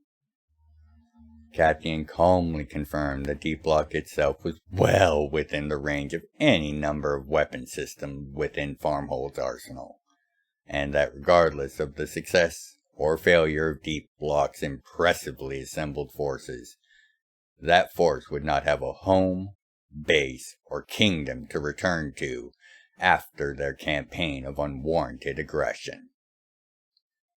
While it can't be said that it charmed Deep Lock's delegation, by their hollow smiles it was clear that they understood how tragically outplayed they were by this comically young upstart and his gaggle of desperate allies. The kingdom of Deep Lock was over 1,500 years old, and they had held varying degrees of dominion in the regional area, as well as near total military supremacy for over 1,000 miles in all directions for most of its existence. And in less than a decade, Farmhold had assembled and built what amounted to a planet-wide orbital strike capability, just for their defensive, fixed-place systems. At best, Deep Lock was looking at a case of mutual destruction, as their assault force could most likely sack and take Farmhold, but not quickly enough to prevent Deep Lock from being destroyed in response to their crossing of the border. At worst, their forces would be wiped off the map before even getting within 100 miles of Farmhold, and Deep Lock would still be wiped off the face of Jam'mar in a series of precision strikes. Understandably, after a small recess to confer amongst themselves, Deep Lock were now more than ready to talk, and thus negotiations began in earnest. Raz the Lawn hoped to conclude them within a week, and he would be proven correct, to his everlasting and total regret. To be continued. In the engineering section of the Night Rock, Han's crew and family had gathered, sharing jokes and passing several bottles of drink, both intoxicating and not. They spoke of events of the recent days and weeks as they waited for Han to arrive. They had flown out to scout the incoming fleet to get a concrete range for the size of the oncoming force.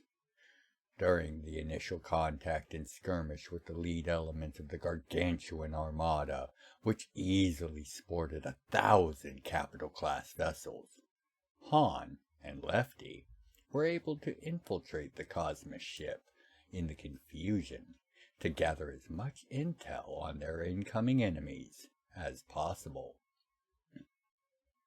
After breaking off and circling back under the cover of the Night Rock's impressive stealth systems nearly 3 days later, Lefty and Han managed to use the Cosmos ship's own translocation systems to teleport back to the Night Rock undetected. To ensure they avoided detection, the Night Rock only came within teleportation range for 15 minutes each of the 3 days before Han and Lefty finally returned. Lefty was in possession of a large, cylindrical object with some sort of fluid collector on its end, and made sure to secure it in his quarters as soon as he had fully manifested on the teleport pad. Han was much harder to read, merely shaking his head as the swift exit of Lefty from the translocation chamber occurred. That had been a week of travel and 23 hours of rest and relaxation ago. Han had messaged each of them earlier to be here, so that he could clear the air and they could explore the next steps to be taken.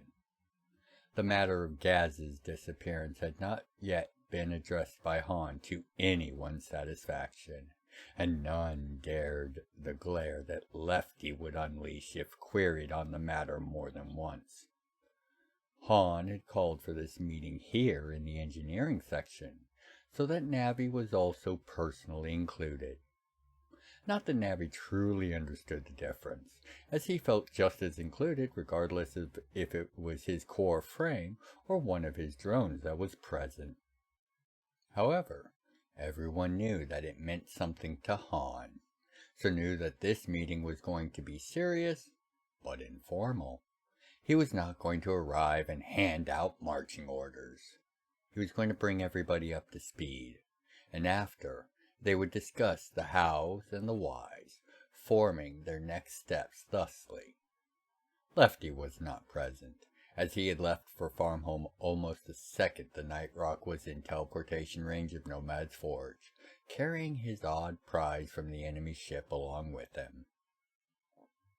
Han had made arrangements for a general meeting of the captains and the commanders of the not insignificant number of ships and flotillas that had rallied to Nomad Forge's aid to take place later in the day. He had met with several of the leaders of the largest contingents of the fleet already, including the head of Ego Corps, Varia. Ego had sent 100 super heavy capital class vessels and their attendant fleets, with Varia herself directing and commanding the flotilla. The meeting between them went on for some time, with both departing as inscrutable as when they had entered. A meeting with the leader of the flotilla of 5 capital class Praetor Pathbreaker vessels was next.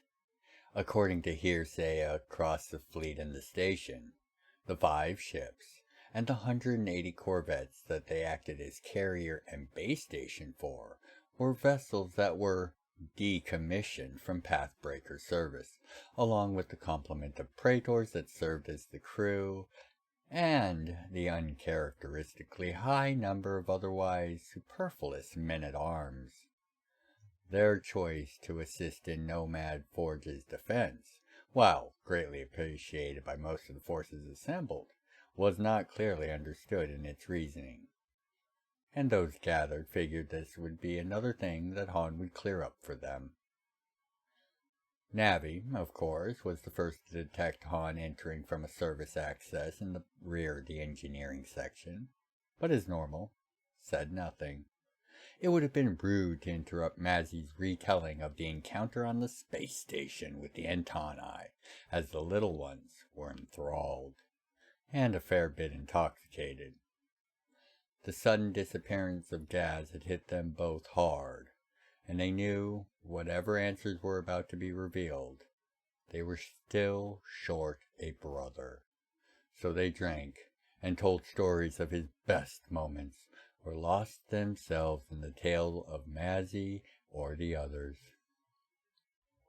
As Mazzy wound her telling of the story down, Han made his presence known by tossing a large bottle of expensive and rare spirits to Mazzy. Smiling, she ensured that everyone had a filled glass before going to fill Han's proffered cup. Now full, Han rose his cup and spoke. "To comrades, both the fallen and those still with us, never shall you be forgotten." All responded in unison and drained their drinks. Each of them were blinded for but a moment as the energies of the drink rippled throughout their bodies, escaping as light from their eyes. As each recovered, they set their attention to Han, who had his cup refilled, and when all were ready, he began. "Okay, first things first. If the presence of Lefty didn't make things clear, yes, we are in an HOD scenario. There are others, one that is aware of his status, the other not so illuminated as of yet. No, I am not aware of the scales or aims of the threat or the enemy, not in any meaningful way. What I am aware is bad enough, and that brings us to our first issue. Gaz." The little ones looked up and searched Han's face, pleading for closure and answers with open eyes. What they found was a mournful inquiry. "How did you miss it?" Han shifted his gaze between the two. "How?" Now his gaze moved to Navi. "How did you not catch it?" To Mazzy. "Or you? Are you not security?" And finally, he looked at the LT and the captain. "Or were you too busy being lovebirds that you missed something so obvious?" Everyone was stunned, taken aback. What was Han talking about? What had they missed? Han continued before any response could be formed. "The only thing saving the lot of you from a thrashing is my own failure to notice." Han swept his focus across them all, with anger and shame competing for dominance of his features. Somehow, during our retirement, we lost Gaz. We lost him, and a shifting sentinel took his place, most likely after consuming him utterly, and none of us noticed the clear tell. The looks exchanged at this announcement bordered on incredulity, and if Mazzy hadn't spoken up, it would have been such. She asked Han how did he get it to surrender and allow itself to be contained in a small star metal case. for she was the one standing guard outside the room of Gaz's quarters as Han and Lefty went to speak to him, just before he vanished. Mazzy saw Han hand a large sealed star metal cylinder to their divine guest at the time, Ordis Skychild alone, after leaving Gaz's quarters, merely ordering them to be sealed. "Is that still in place, Mazzy? The seal, that is," Han asked, to which Mazzy confirmed that it was. Before Han could continue, the little ones demanded he explain what everyone had apparently missed. They were confused, angry, and desperately in need of answers. Han nodded and asked one simple question. "Has anyone seen or checked in on Gaz's crystal garden since we set up on the Night Rock?" Both of the little ones froze in shock. Mazzy cursed, and the sound of rapid record searching and processing could just barely be heard from Navi in the near silence. "I only noticed when Lefty and I stepped in to confirm Ordis's claims. It looked like the day you two installed it. Not a fraction of an inch of growth on any of the crystal bases." Gaz's crystal garden was perhaps the only thing where the scarred and broken Kriston still showed emotion or expression. It was his pride and joy, and he would, well, before they all went into retirement, that is, invite each of them to see the progress about once a quarter, if not once a month, when he was in the midst of a project much more often. In the rush and excitement of coming out of retirement, and the rate of actions that they had been performing, the absence of this minor ritual had gone unnoticed by one and all.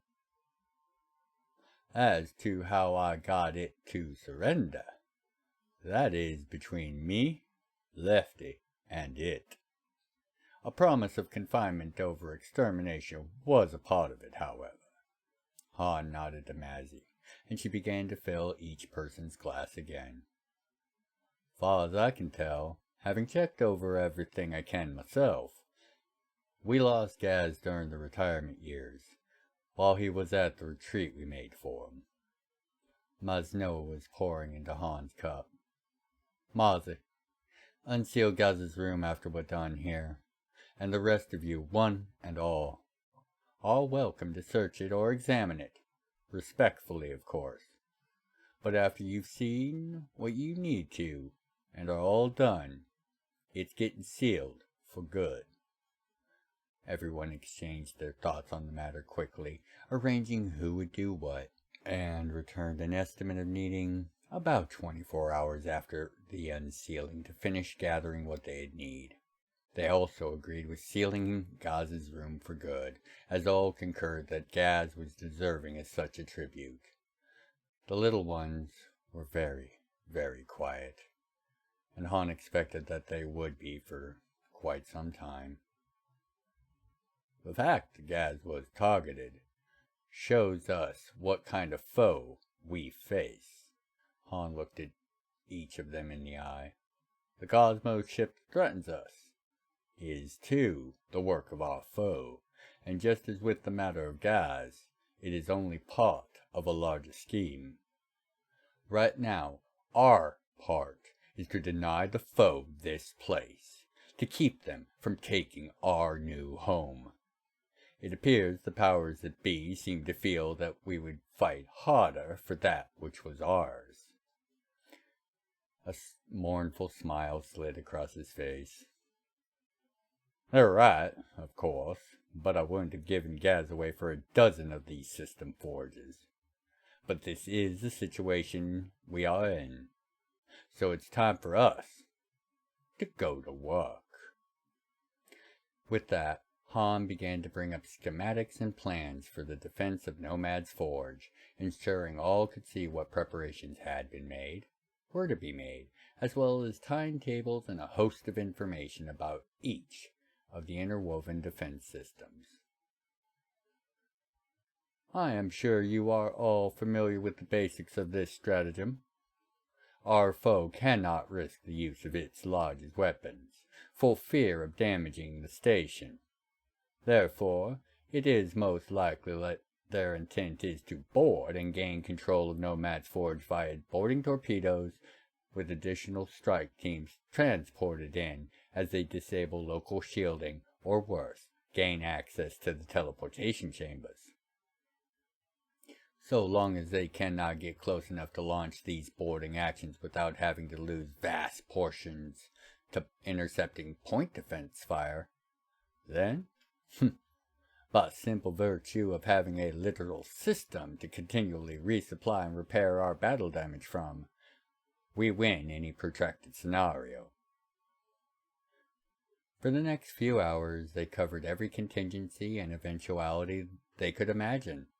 By the time they had settled and agreed on the details of the matter, the bottle Han had brought was long empty, and all were ready and eager to get things done.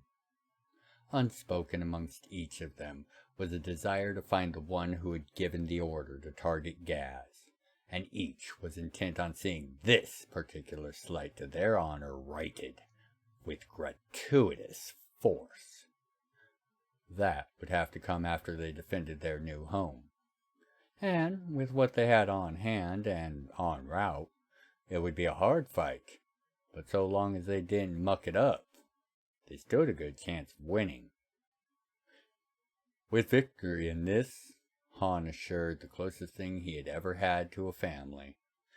We are set to stride forward in ways that none, not even our foe, can be prepared for. He stood up, and the doors exiting the engineering section slid open. Let's make a name for ourselves, and an example out of the poor fools who think they can try to muscle us out of our home. Each snapped a salute in unison to respond, to which Han happily reciprocated. Now, let's get it done. We have less than a month. Dismissed. Perceptive patrons, regular visitors, and new guests of the library, I am the recorder, and before we continue with today's tale, allow me to ask you to like, share, and ensure you're subscribed to Gryphon's Library. Don't forget to leave a comment as well. If you wish to further support the library, consider joining us at Gryphon'sLibrary.locals.com. Other means of support are detailed in the channel's description page. Now, on to our tale. Continued from the Cathian and the Brothers, as well as the Sarge's Tale playlists.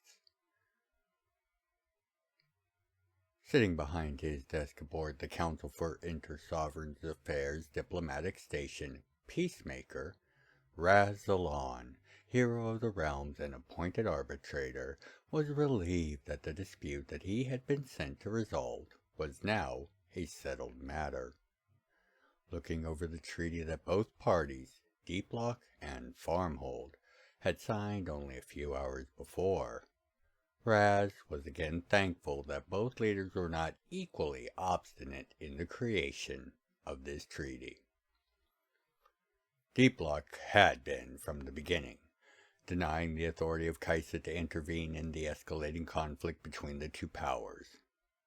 Both being non-members of Kaisa and located in the lawless lands of Solaris, he had a superficial point. But as Farmhold conceded to and agreed with Kaisa's logic in the matter, Deeplock was forced to engage with the talks. The fact that it was revealed that the impressive array of defenses Farmhold had constructed were potent enough not only to effect direct bombardment of any of Deeplock's lands or cities, as well as those weapons posing a threat to several Kaisa member states if they were to be captured, did a great deal to push Deeplock into cooperation, however begrudgingly. Over the next 6 days of talks, the pattern was much the same.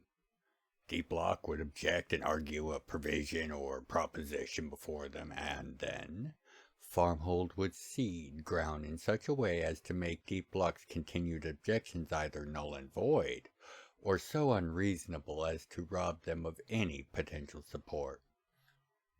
From the size and placement of the buffer zone between the two's effective areas of operation and control, to the rights of trade and travel across their territories, Farmhold would let D-Block object, and thus satisfy those objections with concessions that were, all in all, rather minor, but significant enough to forestall any further objections on the point in dispute. Truly, if not for Farmhold's cooperation and willingness to concede points of contest in the name of peace, Raz was sure that they would not only still be arguing, but most likely still contesting the most basics of points and facts. However, Raz was not completely pleased. Something was off. He couldn't place his finger on it, but something about D-Block's demeanor during the signing ceremony and the small reception held afterwards had set Raz on edge. While they had been all smiles and seemingly pleased with the details of the talks and the resultant treaty, it was clear also that they were very eager to depart, and Raz was sure there was an undercurrent of something. Raz was not sure exactly what, but it was clear that they were almost nervous about something. Both parties had departed almost an hour ago, and that sense of unease had not subsided. If anything, it had grown. In a clear sky, above the billowing mist of the foglands that were their home, Cathian and his brothers, accompanied by Elisée and Sonliak, were discussing the implications and impact of the treaty they had just signed. While all were in agreement that peace ensured by the treaty was to Farmhold and its people's benefits, not everyone felt that the list of concessions made to obtain the peace were as wise as others might think. Reports from Elisée's contacts indicated that D-Block had been running on a wartime economy for the preparation for this conflict that the treaty just preempted, and was doubtful they would so easily put aside their goals and ambitions. Sonliak, as well as Gestique and Lassen, agreed with the elf noblesse, but felt that the threat of Kaisa would be more than enough to ensure that D-Block held its end of the bargain. All discussions halted, however, as an emergency signal from Farmhold was registered by Cathian's transport. Farmhold was under attack, and while the message was strangely distorted, it was undeniably from Chanlos, who was in charge of security and general operations in the absence of Cathian or his brothers. Farmhold under attack. Numerous aggressors across most quarters and sectors. Full lockdown initiated. The message was on a repeating loop, despite the fact that it should have had a signal strength sufficient to reach nearly anywhere on Jam'mR. They were the only now barely receiving it. As the rest began to discuss what it could mean and who could be attacking them, Cathian hopped into the pilot seat and began preparing to enact the needed overrides to allow them to land and begin to make sense of what was happening. Even as the long-range sensors made clear that there were firefights across the city occurring, intense but seemingly localized or contained. Only the central sector seemed relatively free of combat, but even in that area, pockets of weapon discharges and other high-energy events were being detected. Strap in. We're going in hard and fast and need to be ready as soon as the doors open. Whoever is behind this is going to pay, but we must secure our home first. The rest voiced their agreement, and all began to check their weapons, with Elisée producing a fine and obviously magical rapier and hand bolts launcher from seemingly nowhere. A curse a few moments later from Cathian stopped them in their tracks, and as Justique asked what the matter was, Cathian's response brought a chill to everybody's blood. The transport carrying Deep Luck's designation just sent out an SOS. They're under attack, too. What do you mean you can't tell me what kind of discharges you are detecting? Rassilon asked the officer in charge of the Peacemaker's long-range sensor stations. Sorry, sir, but Farmhold has erected their shields, and they are distorting the scans. All we know for sure that it is consistent with either large-scale combat or many smaller, intense combats across the city. The officer, a dwarf, replied. We also just picked up an SOS from Deep Luck's transport, as well as several of the villages and hamlets within their lands. This alarmed Rassilon more than the reports of Farmhold erupting into violence. Had both parties just gone ahead and began hostilities despite the treaty they just signed? No, that didn't make sense. But before he could mull on it further, alarms rang out across the Peacemaker. Hostile forces were on board and wreaking havoc on the station. Wait, they were under attack? On a Kaisa station? Tell me where those attackers are, now, best guess, Raz demanded, and as the officer scrambled to comply, Raz summoned his armor and sword. He'd brought sky cities and starships to ruination in his rise to his current position, and he'll be damned by Her Majesty Genevieve herself before he surrenders his station without a fight. A moment later, the dwarf shouted over the blaring alarms. The main conference room, as well as the vault, seemingly spreading out from there. Can't be sure, though. Inconsistent signals and readings. Orders security to surround and contain. Contact Kaisa and the hunters for reinforcements. I am going to the conference room first. Raz spoke as his form began to fade, only staying present long enough to see that his orders were being carried out. For most, including many of the gods, teleportation within the station was impossible thanks to the fine layers of NLR runes carved into the structure and in internal spaces.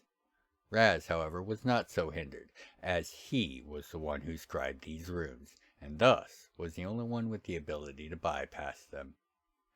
Materializing high above the tables and floor of the main conference room, nearly at the top of the 40-foot ceiling, Raz's breath was caught in his throat as he laid eyes on the attackers. Lefty, repeat yourself. Your signal is not coming in clear, Han said, for the 4th time since the emergency comlink was detected from Lefty, who was at Farmhold awaiting Cathian's return. A moment later, Lefty's voice rang clear for but a moment before the signal was lost. Farmhold is under attack by Antonai forces. They are everywhere. Generals, close the gate. Close it now. And with that, the signal cut out, with readings indicating that the NLR gate, which linked Farmhold directly to Nomad's Forge, was now closed from Farmhold's end. Han and the rest of the command staff were stunned in silence for a few moments before Han began to snap off orders. Damn it! How the hell are there in Tanai on the homeworld? Mazza, you and the rest of the crew hold things down here. Kana and I are going to assist. Before anyone could raise an objection, Han was already on his way to collect Kanar and heading for the gate on Nomad's Forge. While Farmhold's gate was a minor one, only able to link directly to Nomad's Forge, the one on the Forge was far more capable, and Han was going to use it to drop them directly in front of Cathian's house, which was attached to the main command center for Farmhold. Hold on, Cathian, help is on the way, Han whispered to no one in particular as he sprinted across the station to the gate. NLR gate system successfully shut down. Chandler spoke calmly, despite the chaos evident on the many monitors and scrying orbs in Farmhold's Security Command Center. Moving with robotic speed and efficiency, he issued troops to both his fellow Celestians and to the other forces he could contact, as well as managing the various automated defense systems within Farmhold. Good, Lefty said as he scanned the orbs and screens. What's the current status? Where is our foe at their strongest? He had set down the tube he had arrived with, and was running his hands across the many pistols that he had festooned across him in bandoliers and holsters. Still scattered, Chanlos began. However, turret systems have forced Antoni to abandon the main roads and all open areas. It would appear they are beginning to consolidate into the forests that have yet to be developed. Chanlos highlighted the areas of the map of Farmhold in each sector, in which the attackers were beginning to pull back to. 12.75% of our towers have been damaged critically or destroyed. Combined with the cover these woods will provide, it is likely we will have to clear them out directly. Highest concentration appears to be forming in South Quarter, innermost ring area. That's a residential area. What about the tunnels? Are they compromised? Negative. They are still under construction, with only the Celestian node I command or other command-level personnel having access. Further security measures would have been activated as soon as the alarms were set off. Chanlos replied, Thank the VAs. Now, what about Cathian? Any clue as to where their transport is? Lefty was examining the detailed map of the sector in question. All communication and sensor systems are experiencing multiple and persistent forms of interference. Chanlos began as a new set of images appeared. Hold on. Overrides for emergency bypass and landing access are being received. It is Cathian's transport. Lefty sighed a breath of relief. Good. Now, make sure he gets that. Lefty gestured toward the cylinder. And keep him here. I'm going to see what I can do about thinning out that little gathering of Antoni. Lefty pointed at the sector being highlighted still. They're far more dangerous in groups, and we can't let them have the time to regroup and adjust their attack strategies. Chanlos nodded. I will do my best to keep Lord Cathian from leaving, but I cannot promise anything, Sir Lefty. Knock him out if need be. We cannot have him risking himself foolishly here. There are bigger things at stake. Lefty was already moving to the exit to the command chamber. I also expect that Han will be arriving shortly. He doesn't need to gate here to be active to use his own. So, until he arrives, Cathian is to stay put. He can argue with me later about it, if he should feel particularly brave. Lefty finished as the door began to close behind him. Understood, was all the Chanlos could say before the door closed. V's favor be with you. Razalon was less than pleased. One might even say he was angry. 30 seconds had passed since the beginning of his counterattack on the Antoni invaders in the main conference room, and they were all still alive and effectively pressing their own attacks against him. Not that he hadn't killed any of them. In fact, by his reckoning, he'd slain each of the 24 of them at least twice, if not thrice. Their ability to resurrect each other so instantly was not one known to Raz, and his frustration at not being able to effectively slay these invaders without large-scale destruction of the station was beginning to grow rapidly.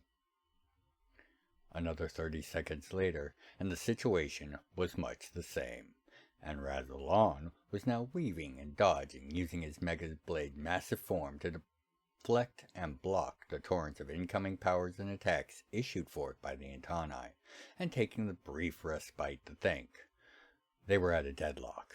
Raz couldn't kill them fast enough to prevent their resurrections, and they couldn't overwhelm his defenses in any meaningful way. Yet. Both parties were fighting in such a way as to contain the damage of the battle, and while Raz's reasons were fairly obvious, it was his station after all, the Antani's motivation in preserving the station would only make sense if... Thunk!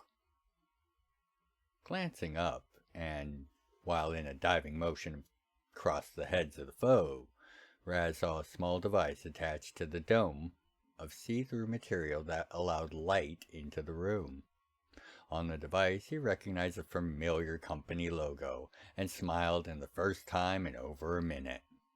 Soon, he was being pressed and overwhelmed by the Antani, slowly being driven back into a corner, yet making his valiant resistance effective enough to force all of the Antani to work together, hurling power and energy in a final push to destroy this foolish Analar that thought they could stop them. As his back foot finally slid into the corner itself, another 30 seconds had passed in the meantime, and with it, beep.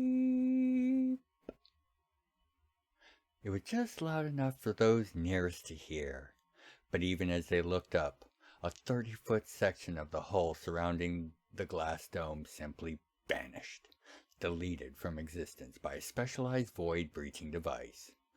Before the air inside and outside could begin to move, destabilize, or equalize, a dozen rays and beams of arcane and celestial master blending fell into the Antani, and entirely brought their ruination, as each struck was destroyed beyond ash and dust.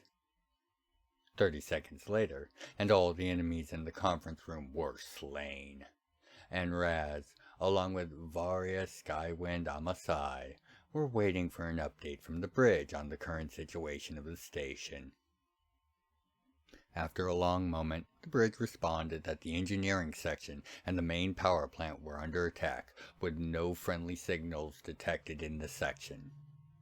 With only a slight frown of worry, Raz reached his hand out to Varia so that he could carry her along past the ruins protecting that part of the station.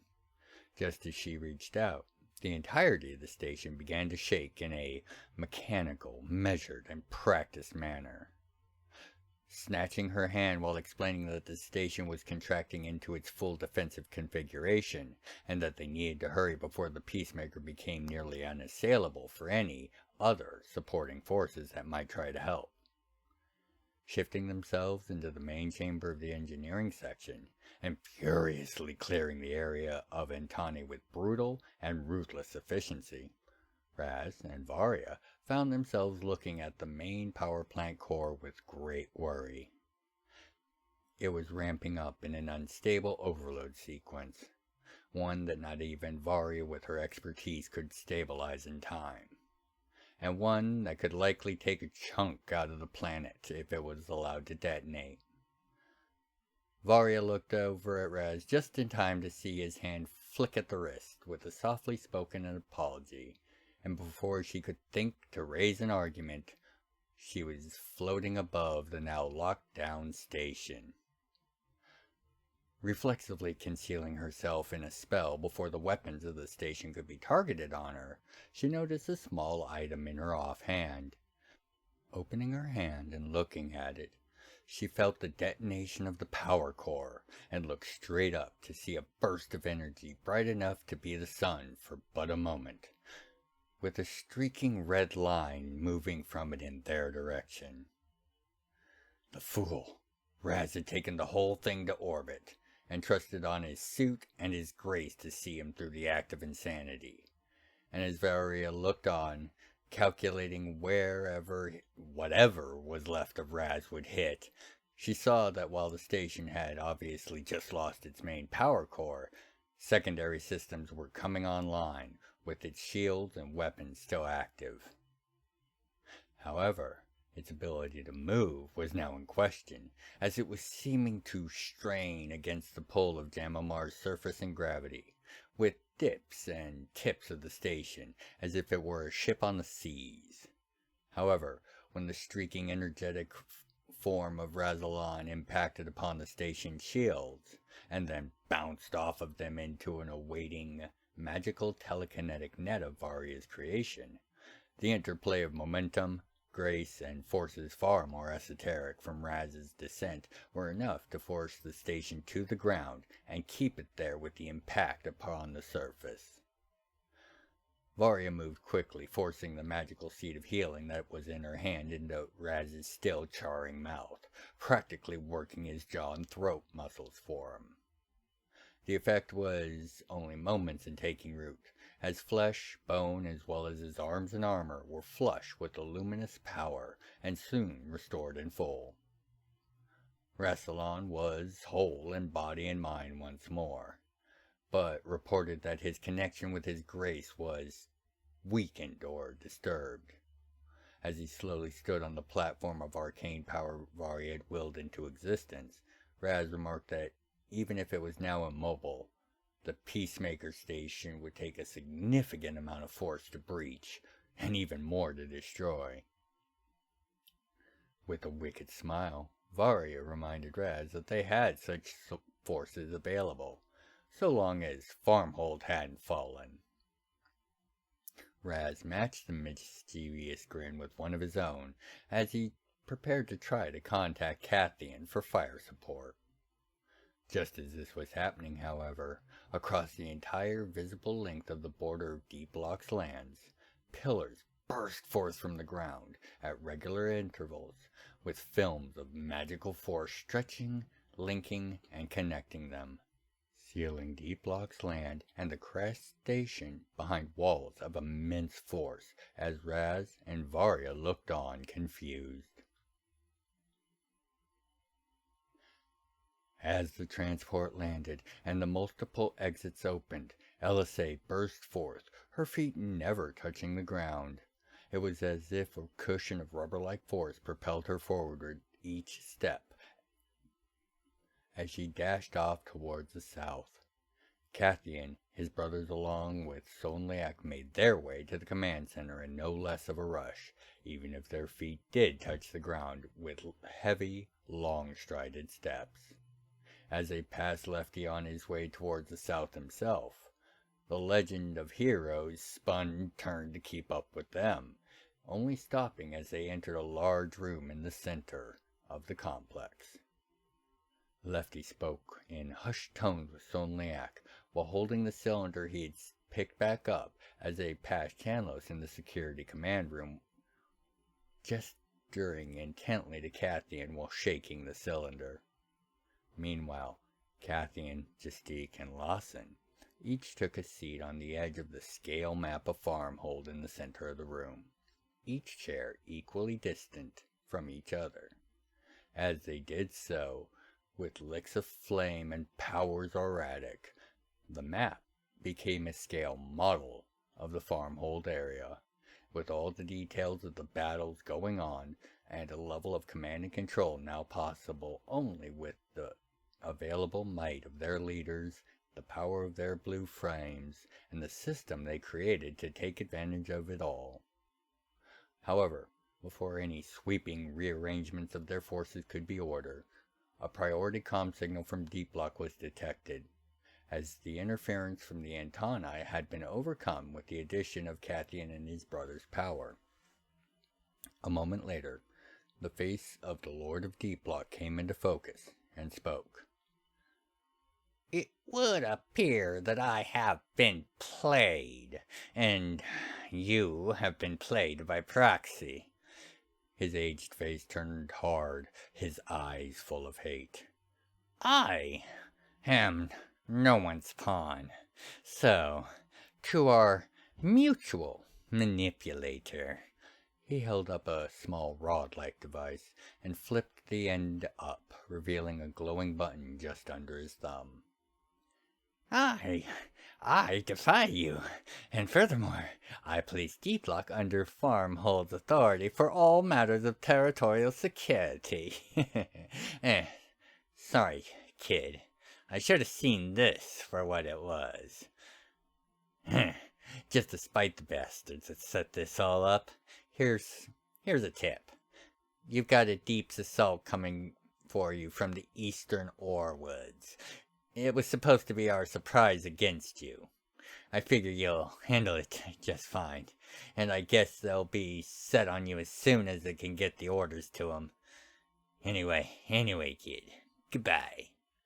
For the realms and honor. He pressed the button, and the signal was lost. A great shaking of the ground was felt across Farmhold, felt across the continent of Solaris, felt across all the land masses of the planet of Jam'mar, as well as every other planet in the Credelis cluster, regardless of status or affiliation. In the last defiant moments and spiteful, yet completely predictable actions of a betrayed cat's paw, the metatomic calamity has begun. To be continued.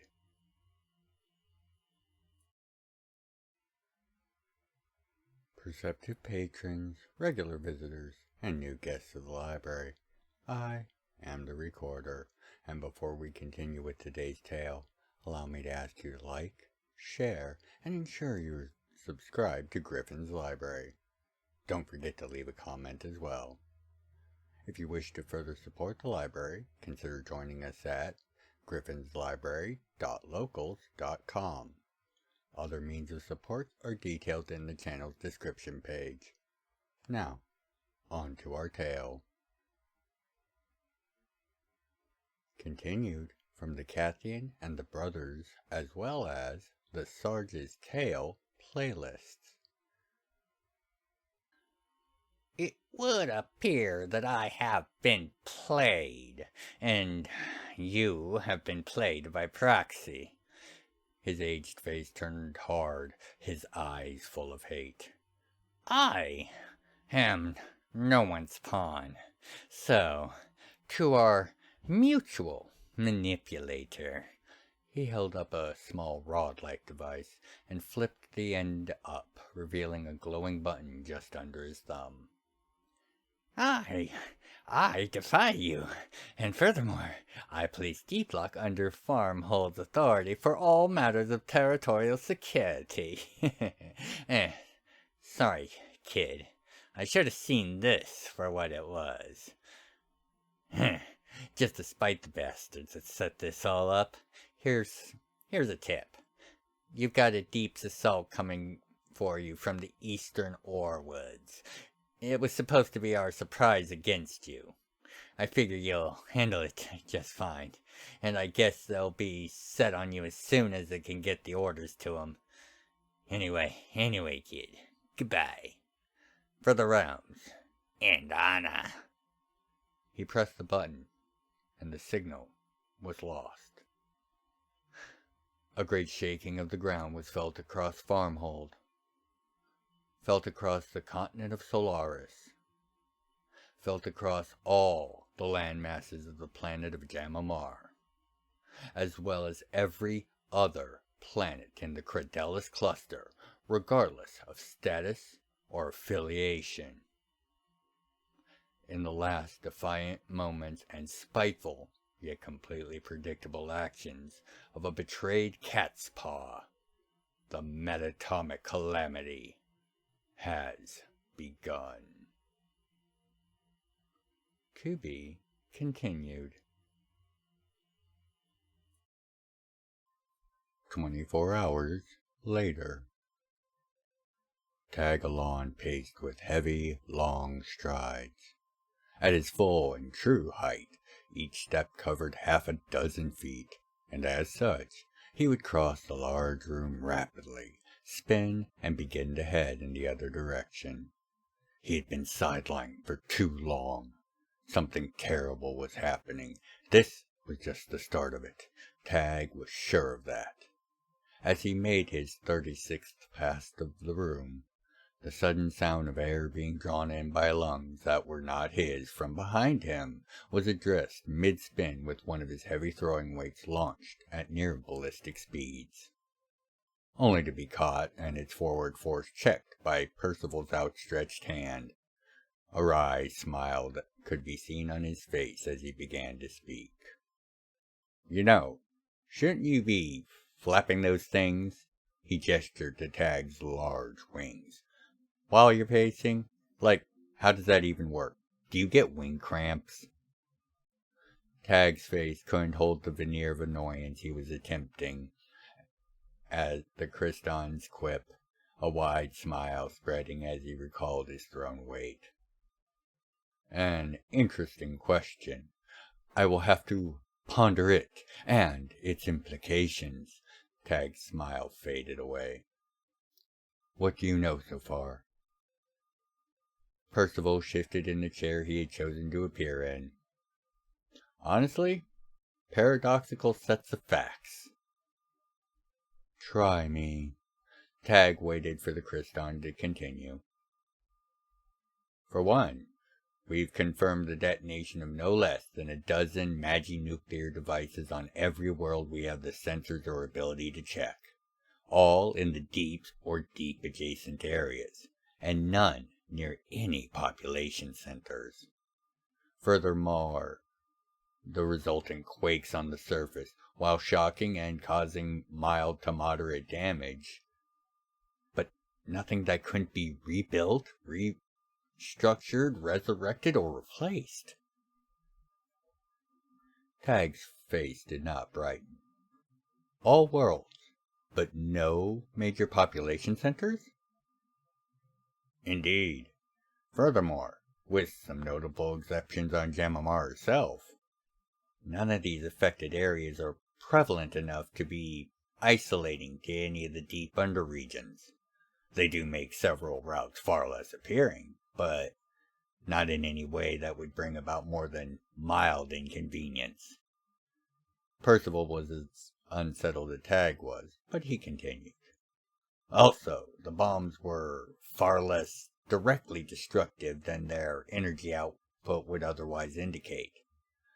According to the Teltechians I know and ran the numbers by, these devices should have vaporized at least a quarter mile in all directions. But as far as we can tell, the radius was maybe 500 feet. "What happened to the rest of that power then?"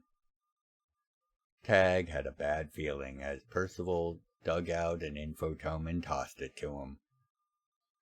"Our best guess?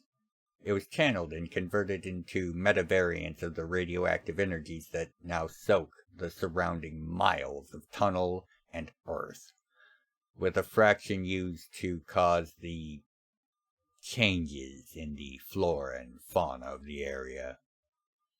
Those rad zones will be a problem for the foreseeable future for the deeps, but thankfully it appears that by the grace of the Nine Wings we somehow dodged a bullet with this." Percival's hopeful face fell as he saw that Tag, if anything, was even more crestfallen. "We didn't dodge anything, Perce," Tag began, his eyes scanning the tome, and understanding beginning to form. "This was all. It was meant to be this way. Between the lack of a direct impact and the heightened state of caution amongst the sovereignties this event no doubt has caused, none of them are jumping at the task of clearing out the rad zones, I would wager." "True," Percival said. "Kaisa is doing a great job getting supplies, aid, and help where it's needed, including the Ancient Empire, who have seen themselves as our fellow victim in this.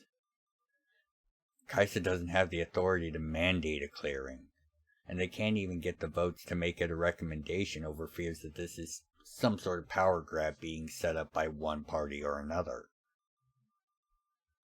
And let me guess, the perpetrator of this travesty is not only known, but is dead. Tag's resignation to the nature of the calamity unfolding and beginning was almost enough to stop the Christon from answering. But Tag needed to know. Right again, Tag. The Lord of Deeplock. Tag looked with a confused furrow of his eyebrows. Yeah, actually him. Apparently it set up a self-contained nuclear final option for his lands, ending himself and Deeplock in a contained hellfire that not even the invading Antani could survive. Somehow, he also managed to plant devices across the stellar cluster. Our only guess is it was via the necrotized Omni-Deep River. They suffered a massive number of explosions along its waters, and the LMS is now sporting a few open rents on its underside. Tag was in shock. The Omni-Deep River did indeed flow into and through every deeps in the realms, but many of the worlds were never cataloged, as the river might just pass through a world for a few dozen feet before passing on to another world. The implications and reasoning were still a storm behind his eyes as Percival continued. Long story short, the home realm took the most direct of the attacks. The deeps have just had their entire logistical routing system scrambled, and worse, there were a great number of forces ready for this to happen. Emma and her allies have had their enlightenment fully checked by a war being engaged by an opposing coalition of deep elves and other deeps party that are none too pleased with Emma, her ways, or any of it really. She's going to hold them off without too many problems, but her expansion is going to be off the table for a while at least. Tag's spirits lifted a bit at that. Emma was one of the Divines, and they were renowned for their escalations policy, which was simply yes. So knowing she wouldn't be pressed into a position like that made things easier for him. So, what else on the home realm then? The entire deep connections to the damned land, the former necropolis, those have been cut off by rad zones. Conveniently. Now the only way to get there is over the mountains. The deeps detonations near Fulgeria and Talion in particular seem to have a different destabilizing effect on the surface. Seems like entire spots of the region around the capital are trying to shift into swampland. Other than that, Solaris took the biggest lasting surface hit. Well, I am sure that is all to keep attention away from the real issue, whatever it... Wait, Solaris? What a farmhold. What's Cathian and his brothers? 24 hours earlier. Moments before the ground shook, as the image of Deeplock's lord was still fading from in front of Cathian, Razalon and Various Skywind Amasai appeared with a soft pop a few feet above the floor and promptly fell into it. Any immediate questions were silenced by the great shaking as shockwaves coming from the former Deeplock shook the entire region for a few moments. Afterwards, as images of damage and the responses to it were beginning to appear in the magical model of the city, Cathian nodded for Sunliak to go and aid the new arrivals.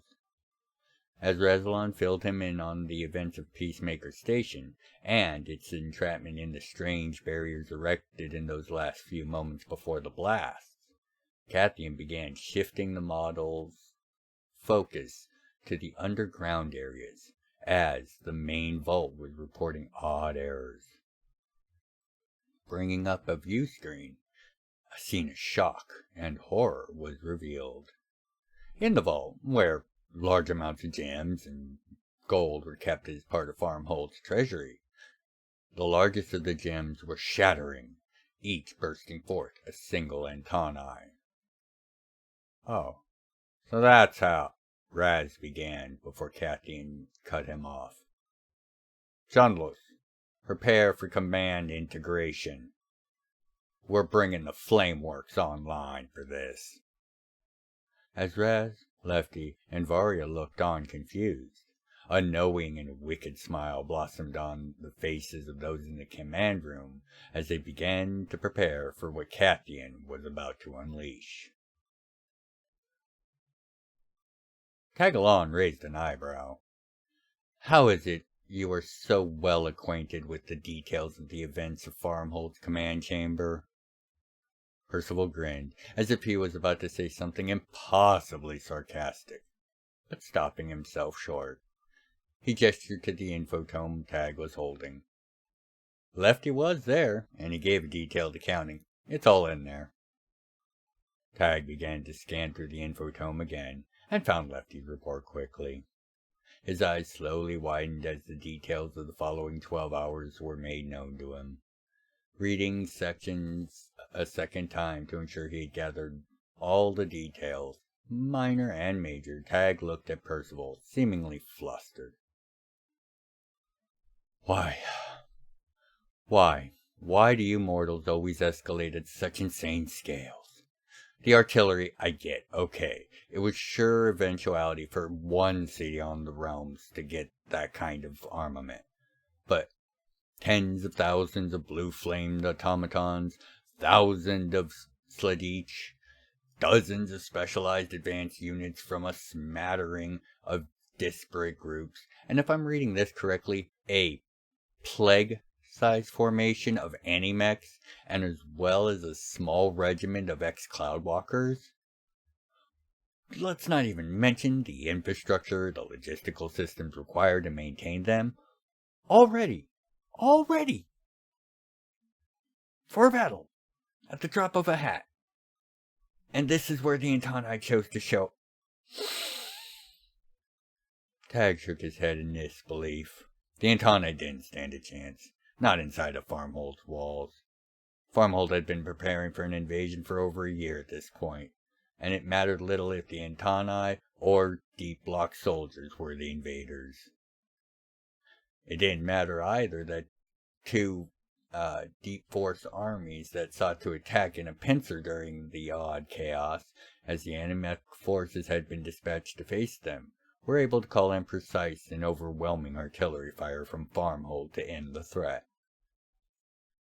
Where the eastern force they had been warned of was easily shattered in this way, things went a little bit different in the west. The Animech forces deployed in that direction detected and then intercepted a force racing from the south. A force comprised of 10 of deep block super heavy tanks. As firing solutions were calculated in Farmhold, the Animechs reported that the crews had abandoned their tanks and fled as soon as they saw Farmhold's forces. Tagalon's brow furrowed as he confirmed that the contents of the tank's transport bays was decidedly absent from this report, conveniently missing as the report went on to detail how the Deep's army that was presumably awaiting this cargo attempted to attack and reclaim it from the Animech forces, only to be wiped out in short order by support fire launched from Farmhold. Within 3 hours all the hostile forces he had were dealt with, and he began efforts to figure out exactly what happened in Deep Lock. Percival's comments snapped Tag back to the moment. Soon, they were contacted by fleeing remnants of Deep Block military, mostly techs and non-coms. Another 30 or so of the super heavies, as full as anyone could get, with refugees. 2 of the command ships also managed to get airborne in time, and several dozen of their transports all surrendered to Farmhold, their equipment and service, in exchange for shelter and aid. Final count was somewhere in the area of 25,000 refugees, many suffering from the effects of the bombs. They were mostly caught out of shelter when it all happened, it seems like. Kanar's presence on scene allowed for a rapid response and effective treatment for those that were such affected, though. Thank the Nine Wings. Tag nodded solemnly as he read the other reports on the tome. By this point, most of the higher realm authorities were aware that something was going on. Reports of quakes, if not the nature of the cause of the quakes, were being confirmed en masse, leaving very little room for misunderstanding, as each power, sovereignty, or group of power reached burst out to its allies, then to its foes, to confirm that all had felt the pain of this attack. Emergency meetings at nearly every level of Kaisa were called for, and repair and rescue efforts were arranged and discussed, then put into action. Resolutions to request the Pathbreakers, as well as the EDF to confirm the status of all the Wild Realms, were called for and passed as well. In less than 12 hours, Kaisa, as an entity, had proven its value more than in the thousands of years of its existence so far, as the ancient empire not only involved itself in the efforts, but with an openness that was heretofore unprecedented. Besides the immediate concerns of the event, the various diplomats also addressed the fact that there was already a rising amount of fear and anger that many of their people felt over these tensions that had been rising. Between the Cosmos Mutiny and this attack, it was clear that something massive was happening to anyone with even a passing knowledge of the history of the realms, and these times were often chaotic and dangerous for everyone. It was also at this time, about 12 hours after the beginning of the calamity, that Razalon made contact with Kaisa and dispatched a report with his first-hand account of the situation. The surrender of Deep Block's forces, the message sent to Farmhold just before the bombs went off, and finally the results of an attempt to infiltrate Deep Block's castle and find more answers led by Cathian himself. All of it led to the conclusion that Deep Block had chosen to cause as much damage to the realms in an act of spite as his last act in an unwinnable situation. The data recovered from Deep Block made it clear that the bombs had been distributed by them, and combined with the simultaneous activation of them, this was more than enough for many to accept that a madman was all there really was to blame for this latest event. At least, publicly. Reality was a bit different, as Percival revealed to Tag. In a few secret meetings at Kaisa's highest levels, envoys from the Empire shared with them that the events at Deep Block also had some disturbing similarities to the events that led up to the mutiny and other actions within the Empire. Similarities that suggested the same hand might be behind both sets of events. Percival spoke as Tag looked up from the infotome again. The Empire didn't admit to it per se from what I heard, but the implication is the buildup of their fleet, the articles of inter-realm warfare, all of that was done at the prompting of a outside force. They were not very clear. One that apparently has been nowhere to be seen in the recent months. Combined with the full truth of what Cathian found, it's clear that outside hands of significant power were involved in this. According to Cathian, the distribution of the bombs was not only beyond the capability of Deep Block's system and tools, it was only made possible by a series of hidden augmentations to those systems. He wasn't able to learn much more before some fail-safes destroyed the add-ons and forced them to escape the castle, so the details are sparse. But it really looks like the work of our favorite stringless puppet. Tag shook his head angrily. So we are assuming that this is another scheme by the marionette? How long is he going to stay ahead of us? He took a long, slow breath. What are the substantial environmental effects of this long term? Seeming to contemplate a moment, Percival cocked his head to the side before answering. Well, each world will have at least a half-dozen large zones of radiation and creatures to deal with in their respective deeps, and will need to be prepared for an increase of attacks from the deeps as well as a result, from those fleeing the chaos or those just trying to take advantage of it. Things are going to be pretty busy for some time until a new power balance is found. On the home realm, for Deep Block and its surrounding area, those pillars and the magical walls they created that Raz reported seem to have been designed to keep the radiation and damage contained to Deep Block's former lands. From the reports we have from the Sladich that Cathian dispatched to secure the crash site of the Peacemaker, as well as from Cathian's little adventure into their capital, the lands are absolutely ravaged and mutating. They resemble a layer of hell or a wasteland, I think was his exact words. 10 to 20 miles bordering the edge of this containment zone is now, it's just covered in rents and tears. Some of them are as long as 100 yards, a couple dozen feet wide, and they go deep. All of them go deep, with a constant downdraft. But beyond that, as bad as that is, the damage on the surface is mostly contained thanks to the Nine Wings. Somehow, I don't think we're anywhere near a point of giving thanks yet. Tag seemed to be looking somewhere else as he spoke. I take it Han has had to withdraw to the Forge? Yeah, not long after he arrived in Farmhold, in fact. Word is that the vanguard of the Renegade's Cosmos fleet, called the Reclaimer, names, was recently picked up by early warning stations less than an hour after the explosions were being felt across the realms. Whoever's behind this is a poor fool.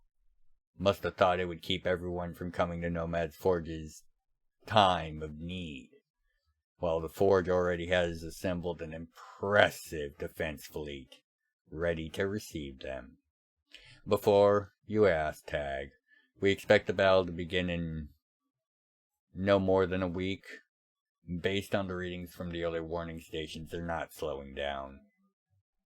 As a note, the bartender has odds at 5 to 1 against the Cosmos ship, with 3 to 1 against the battle lasting longer than a week after it starts. Tag slid the info tome into his belt, grinning. So, from one fire to another then. At least I'm not going to get bored. Thank you for the update, Purse. Now, let's see what I can do about making sure we stop getting blindsided so easily. And then I'm going to see if Han needs a hand. With a flick of his wings and a minor use of his grace, Tagalon was gone, leaving Percival sitting in an empty room. Looking around slowly, he addressed no one in particular before fading away himself. And to think, this has just been the beginning of things. To be continued. Continued from the Sarge's Tale playlist. As he strided forward through the gate, a journey of some dozen steps, Han was transported light years via the linked Analar gates between Farmhold and his own Nomad's Forge.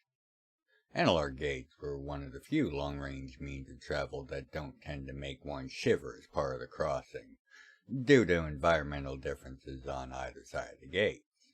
However, due to a blending effect caused by the gates, it's almost always a smooth and unnoticed transition when using them.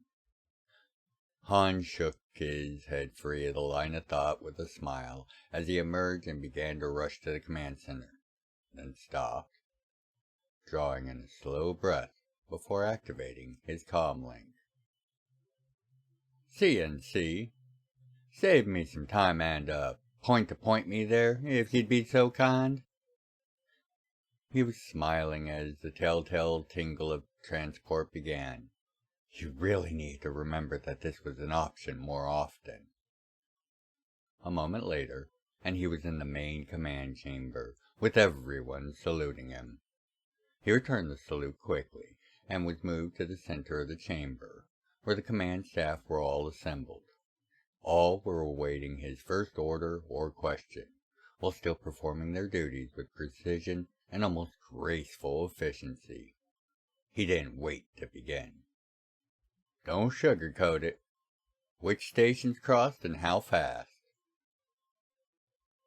Of the 9 stations, they've crossed 5 in the last 8 hours. Readings indicate they've leveled out in speed in the last 3, however. ETA of 30 hours and 7 minutes. Mazzy answered. "Over the last 8 hours?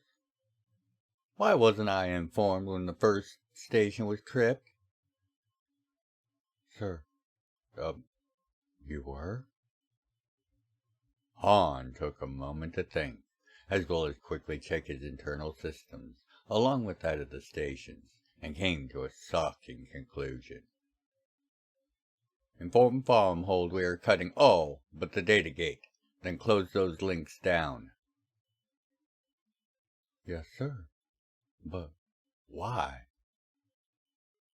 "Because I got your message as I was just exiting the gate at Farmhold, and I turned right around.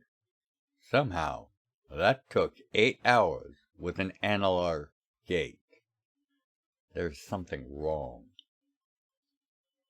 Gate closed. Mazzy looked at Han quizzically. Shall I inform the fleet? "I'll handle that now." Han pressed a few keys, opening up comms with the entire fleet and station. "Ladies and gentlemen, this is Han, Lord of Nomad's Forge. We are now less than 30 hours from contact with the rogue cosmic ship Reclaimer and its attendant fleets. Your captains and commanders are fully briefed on all plans and strategies we intend to employ. You all have been drilling on your individual parts and duties for weeks. I cannot promise that each and every one of you will make it through this unharmed, or even alive, but I can promise that they will pay for every harm they inflict. Many of you are here because you believe in, trust, and follow your commanders without a second thought. Some are here because you owe me a favor. And some of you are here because this threat needs to be stopped before it can grow. And others of you are here for nothing more than the battle to come.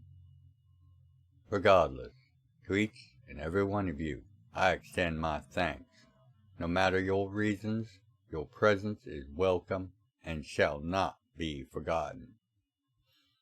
All command level staff, as we have agreed, rotate all personnel over the next 20 hours to have no less than 12 hours of rest and prep. This is looking to be the largest space battle in the current realm's history, short of the Cosmos Mutiny, and each of you need to be at your best. In 22 hours we will begin deployment. Until then, make ready your tools of war, steel your soul, and make peace with the gods. Han, Nomad's Forge, out. Not bad. Still need to work on your engines, the lieutenant quipped. I am not an orator, just a... Han began. You are the Lord of Nomad's Forge, and the man we'd all follow into hell. Again, Mazzy said with a laugh. That there's enough. Han tried to hide his smile. Just for that, all of you are off duty for the next 12 hours. Now, off with you, or I will make it 16. Each of the command staff chuckled to some extent and made to leave after ensuring all other rotations were being conducted as planned. As secondary officers began to pick up where their seniors had left off, Han turned to step out. Just outside the door to the command center, the LT and captain called him over. Why do I get the sense that something is amiss? Sir, all the planets in the Forge system. Sarge, they're all showing multiple subterranean nuclear detonations in the last few hours. Pardon me? What's the damage, and how? The damage is technically minor. However, we can't ensure that there won't be any issues with the materials gathered and obtained until we can properly assess and hope to undo this damage. The LT handed Han an infotome. A month at least. As for how, it's all there. What is available so far, at least. We weren't the only ones hit, Sarge. Looking at the infotome, Han seemed distracted by the scale of what he was learning about. Store what we can. Whatever the automatics can handle, let them. Awfully nice timing for this, and it might explain the issues with the gate, don't you think? Han looked at the captain, who only nodded in response. Now, you two are supposed to be off duty. Now go look like it. Han smiled, and as the two made their way to the lift to begin their prep and the rest for battle to come, Han moved in a different direction. This little snag changed the dynamic significantly if he didn't account for it quickly. Their ability to have near-endless supply and repair materials was part of their overall strategy, but not the entirety of it. The internal stores of the forge itself held a mind-boggling amount of material, both raw and processed. However, it needed to be utilized efficiently if they were still going to operate as they planned to. Instead of just pulling fresh material for all the tasks, they would need to sort and pull from these stores, which, while technically faster by being closer, they were stores that would not be restocked in the near future. If the invaders inflicted too much damage at one time, especially during the opening engagements, their ability to hold them at bay over the long term could be put in serious question. Han had confidence that they could still easily repair any amount of damage they had to, but the amount of simultaneous draws from the stores was going to be limited compared to the streams of resources that could be called forth from the system itself. But there were other options to make up this logistical bottleneck, and as Han tapped a code into a panel next to a door he had just arrived at, he knew, no matter the scale of the calamity that was apparently unfolding across the realms, he had to focus on that bit of the chaos he could manage. As the door opened, the little ones rushed out to see who had disturbed them. Han looked down with a smile while handing them each an infotome. Updates on your priorities and duties. Take a couple hours to familiarize yourselves with them. Then I want you two off duty for 12. An entire 12. Understood? Before he'd even finished, the little ones had already skimmed the new orders and looked up with a giddy exuberance Han feared had been lost forever. He nodded in answer to their unasked question before smiling wider and turning to his next destination. The sounds of excitement of the twins stopped just as the door slid closed behind them, and Han moved to a different section of the forge. Over the next few hours, almost every admiral or flotilla commander received a visit from Han. Last-minute assurances or modifications being addressed, and confidences bolstered as each prepared for the oncoming battle. By the time of roll call, each ship and crew was ready and prepared for orders, and Han had a full and complete understanding of the forces under his command, their mood, and their demeanor. He had also now been fully informed as to the nature and known facts of the metatonic calamity that was currently ongoing. The effect on the forge was, at best, a happy coincidence for their attackers. At worst, it showed a much greater hand was moving things.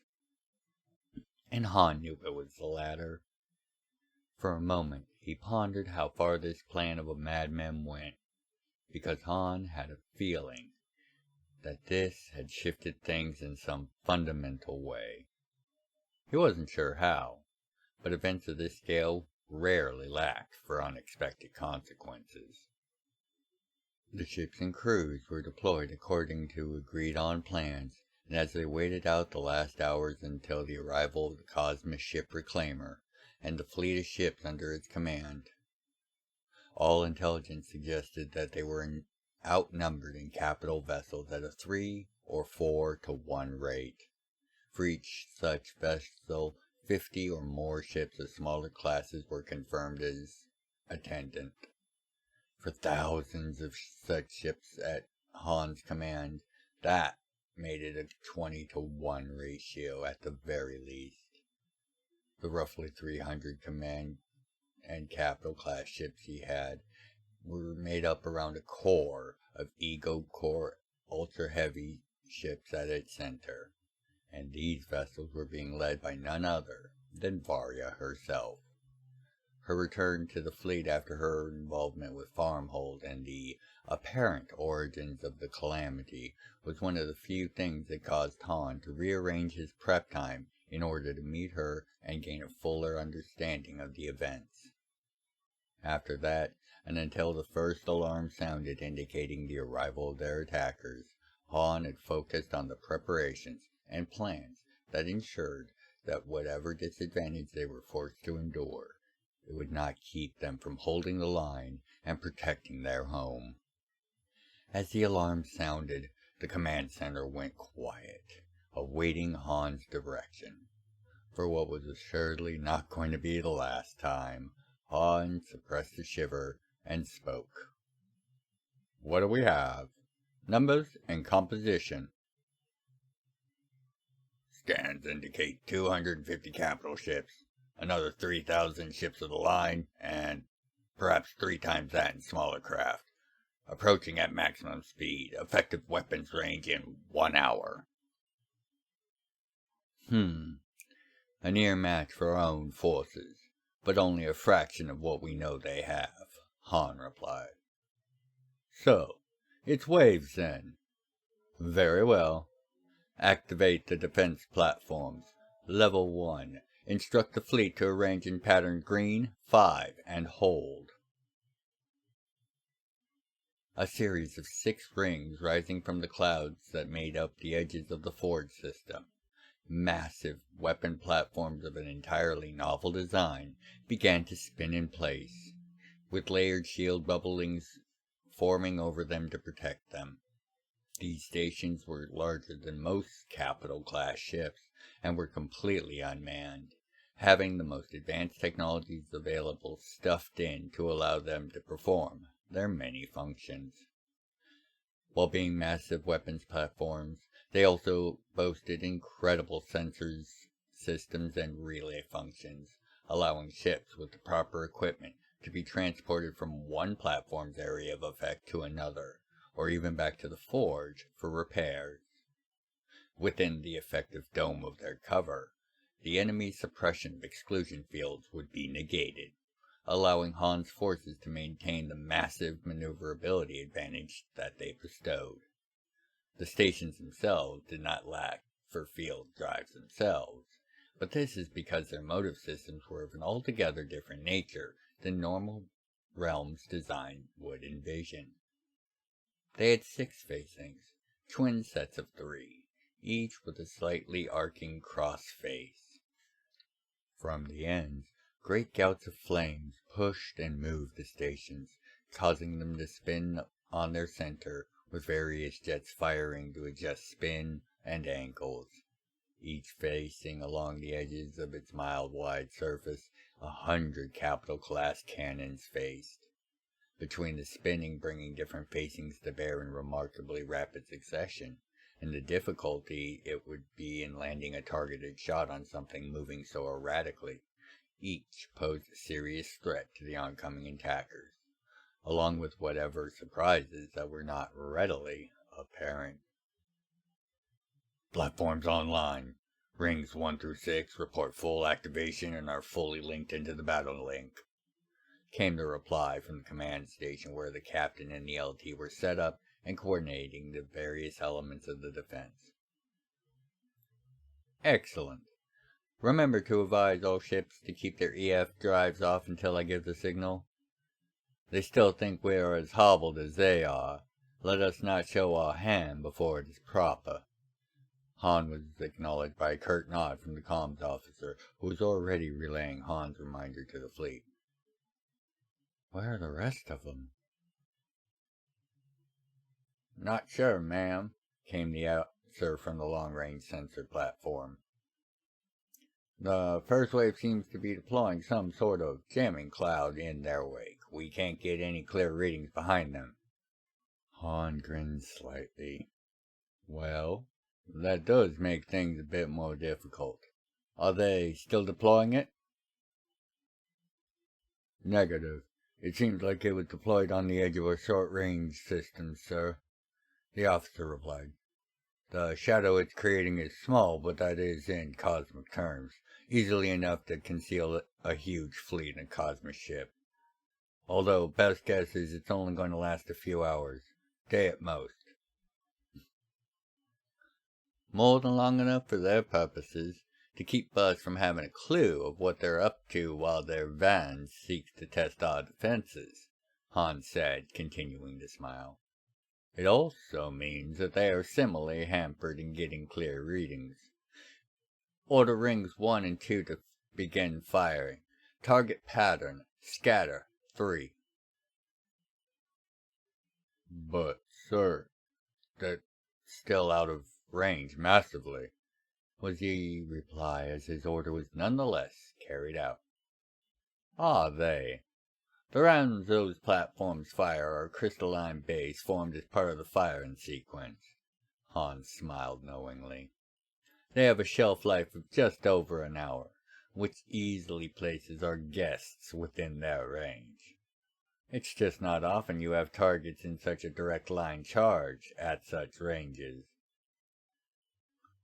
In a few minutes, the truth of Han's assertions rang clear as impacts on the oncoming enemy shields were detected, with several of the smaller vessels outright destroyed in the hail of fire. Those smaller ships that tried to scatter to regroup behind the larger vessels and their stronger shields had to dodge fire as the platforms fired in predetermined arcs to discourage such maneuvers. However, while effective in destroying some ships, the primary effect of the long-range fire was to slow the advance of the ships as they rearranged to deal with Han's opening move. After nearly half an hour, Han called for a damage assessment. 1, maybe 2 damaged or crippled capitals. A couple hundred smaller craft likewise. Not a bad start, sir. Time to effective weapons range, 40 minutes. They've slowed down, but not by a lot. Shall we prepare torpedoes, sir? Mazzy asked. I do think so. Inform the fleet to shift to pattern Blue 7 and prepare to engage in torpedo fire. Begin station launching when ready. An alarm sounded as each of the attacking ships began to launch their own salvos of torpedoes. All ships, prepare for incoming torpedoes. Maintain positions as best you can. Deploy PD fighter drones. Tell me what they are firing at, if anything. A moment later, the reply came. It appears they're targeting ring platform 1-1. All of them. Now, I would say that is a surprise, but we did make it all but obvious that 1-1 is the linchpin of our defense dome. Han spoke calmly. All ships, after you get your first salvos off, begin maneuvers to assist in defending platform 1-1. You all know what you have to do. Have 1-1 begin to withdraw, adjust ring 2 firing patterns to cover. Over the next 20 minutes, the flurry of tower-sized torpedoes from Nomad's Ford would fly into the oncoming ships and burst to reveal dozens, if not hundreds, of sub-munitions that would seek out the nearest targets, combined with the waves of fire from the stations as well as the ships of the fleet that tore into the attackers. Streams of torpedoes being fired at Platform 1-1 were being destroyed by mass point defense fire, as well as the efforts of wings of fighter drones seeking out and destroying torpedoes that would hit the platform or other vessels. As the line of attacking ships finally reached weapons range of Platform 1-1 and the rest of the fleet, they had lost almost a fifth of their strength. However, Han, for his part, was also similarly reduced. None of his capital ships were destroyed. However, several had been pulled from the lines to be repaired. And the same could be said of most of his force reduction, as any ship with significant damage was ordered back to be repaired far sooner than most doctrine would suggest. Thus, he was preserving more of his ships, but at the cost of weakening his current strength rapidly. Get Ring 3 firing, and inform the fleets we are now in pattern Red 2. Engage and destroy the foe. EF drives active. Han was cut off before he could continue. Sir, getting contacts coming through the jamming field. It's another wave. Twice the size of the first. Weapons range, 50 minutes. Well, well. I think they have figured out we're not going to go out quietly. All ships, maintain formation and engagement protocols. Ring 2, maintain fire on the first wave. Rings 3 and 4 begin long-range harassment fire on the second wave. How far back has Platform 1-1 been pushed? Entering Ring Zone 2, now, sir. Well, there goes the first half of the easy-to-give space, Han said. Remember, folks, if they push 1-1 back into Zone 4 or destroy it, they'll likely be able to start launch and boarding operations on the station, and they have millions of men just waiting for that. Han took a moment to review the situation's logistics, and saw with worry that they could only keep up this fire rate of torpedoes for another hour at most. The shutdown of the forge's main construction systems was slowing replenishment rate far more severely than he had anticipated. They had intended as one of the main means of thinning out the attacking ships as they approached, but if they could not maintain the rate of fire envisioned, the field of destruction would not have the overwhelming effect it was currently capable of. Reduce station fire to 1/4. Target core groupings. Han gave the order begrudgingly. At this rate, they could actually begin to restock to a minor degree, hopefully enough for a high-intensity final blow by the time the opportunity arrived. As he watched the various displays and screens, seeing the battle in as large or small scale as needed, Han saw how his allies were easily outmaneuvering their targets, only to then witness the number advantage begin to show. The attackers were covering each other with admirable skill, limiting the advantage of his ships to ensuring that they could avoid most of return fire, while only whittling their targets down slowly. The attackers' forward momentum had nearly been checked, though, with Platform 1-1 again able to fire, as it had ceased as it began to withdraw. For almost 40 minutes, Han's foes reaped a mighty toll on the attackers. Ships would fire on an attacking grouping only to disengage quickly and shift towards another group, leaving the first group open to fire from the ring platforms, and vice versa. The high amount of drilling they had done in the time they had allowed the ships and the platforms to work together in tandem to a degree that made Han smile in pride.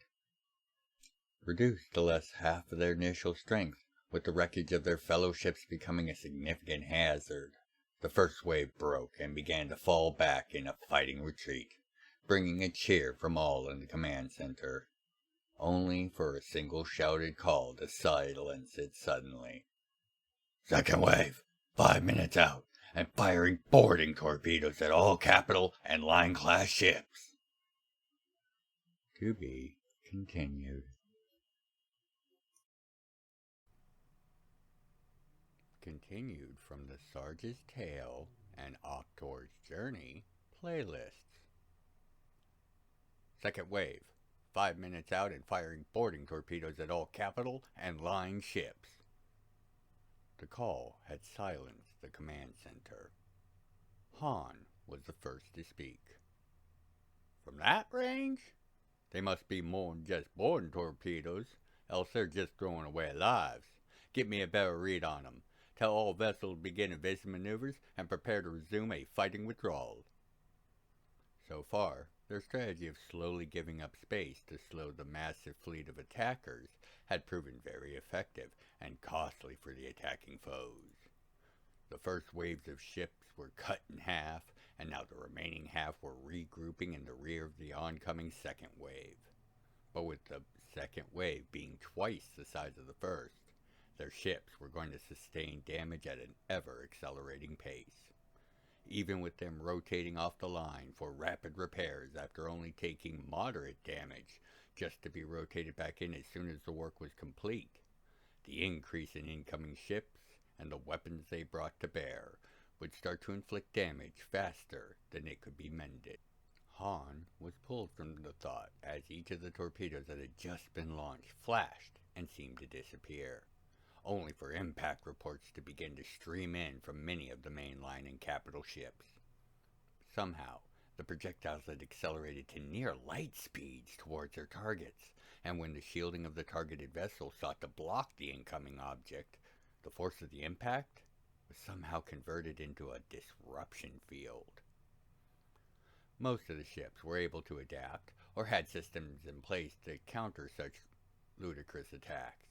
However, as Han scanned the incoming reports and data, about 10% of their ships, primarily in the rear lines, were not as fortunate, as red indicators revealed those ships suffered direct impacts and were now reporting 5 to 10 deep burrowing impacts. As the data continued to stream in, the image of a Praetor commander came into being, waiting to be recognized before speaking. Teams have been dispatched to the affected vessels. However, the boarding devices are emitting multiple potent interference fields. Comms and ship control are compromised.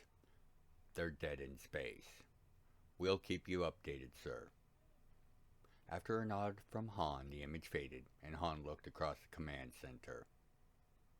Alright, move to pattern red 2. We have to slow that advance as much as possible. If we fall back past those ships, they are as good as dead. Platform control, begin firing with all stations. Over the next few minutes, the increased weight of fire that streaked across the kill zone their withdrawal had funneled their attackers into, forcing the attackers to slow significantly, but not completely. Nearly half an hour later, Han contacted the Praetor leader for an update. I mean no disrespect to you or your men, but surely those boarding vessels can't be causing this much in the way of resistance. Sir, it appears that each boarding system has some sort of expanded or extra-spatial environment within, as none of my teams have reported less than 500 kills so far. All attackers are wearing power armor equivalent to standard realm advanced forces. Most of my men are forced to fight solo, trying to contain the flow of enemy combatants. The image turned his head to the side before looking back at Han. Of all the forces dispatched, only one team is within 50 yards of their targeted impact site. Han's brow furrowed at the news. Despite their best efforts, the battle line was beginning to have to navigate around the drifting ships and directly start defending them from follow-up attacks. Then, a thought came to him, and he looked at the commander. Can you patch me through to that team? The Praetor nodded, and did so, with a smaller bust of a Praetor forming a moment later, as well as a display from his point of view on the action occurring. Skycon 7, Team Lead. The man spoke while saluting. Report. Why are you so much further ahead than your kin? The form's image widened, showing that he was dressed in very recognizable robes. The same style of robes that Mazzi wore. This prompted Han to smile. Ah, disciples of the Fist, of course. What is the status of the enemy? Sir, they have sealed the chamber and deployed countermeasures in the adjoining sections. It appears that they are stall. The signal blinked out as each of the boarded ships began to emit light from their impact tunnels, followed by fire and a series of massive detonations, shattering the ships and launching the fragments into all nearby vessels. By the family, Han swore as the damage reports began streaming in. We are down to less than half our strength. The room was a quiet buzz as everyone waited for his next order. Continue the withdrawal. Line and capital ships shift to pattern Red 5. All others prepare to provide cover and fire for the rescue and recovery. Platform control, prepare to initiate torpedo storm in 15 minutes. Rapidly pressing a series of commands into his console, the images of the little ones popped into being in front of Han. You have 10 minutes. You and yours. Gather as many of those escape pods as possible. We will lay down covering fire. Han cut the feed as soon as they confirmed the orders. Hundreds, if not thousands, of fighter-sized ships then appeared and flew from Platform 1-1's jump field, weaving through the wreckage and using telekinetic fields to snag escape pods and transports in rapid passes before turning around to get clear of the quickly oncoming battle closing in on them, and then jumping back to the forge to allow the rescue to receive treatment. In the few minutes given, they rescued thousands of crew pods from the fate of a slow, cold death in space. The remaining ships fought like madmen to cover the withdrawal, many of the smaller ships having to withdraw themselves along with the rescue craft due to the damage taken in their defense. Just as the last of the damaged ships and their rescue craft charges pulled back behind the lines, each and every face of the defense platform split open in a score of places, revealing massive arrays of single-shot torpedo tubes. From ones merely the size of a skyship to ones that matched or surpassed the massive ordnance that the forge itself was deploying. As the platforms continued their spin, the launches began, with the projectiles blinking out as soon as they cleared the platforms, only to reappear on the inner edges of the kill zone and streaking towards the oncoming rush of attackers. The effects again were nearly instant, as thousands of torpedoes began to tear into the attackers, many of the ships struck by the fragmentation of those ships unfortunate enough to get hit. As more and more of the torpedoes made their way into the attackers, the advance began to slow massively. Over the next hour and a half, it was finally checked. Although, if Han was honest with himself, it was as much due to the vast clouds of wreckage as any weight of fire coming from the platforms and the defending ships at this point. What is our current position? How close to Zone 3 are we? Han asked. Currently we are holding at 3.17, sir. The soft response came. Han grimaced. He was afraid that was the case. Before he could say anything else, the officer continued. Sensor blockage field is dissipating. Third wave coming in. It's 3 times the size of the first wave. 2 hours until weapons range.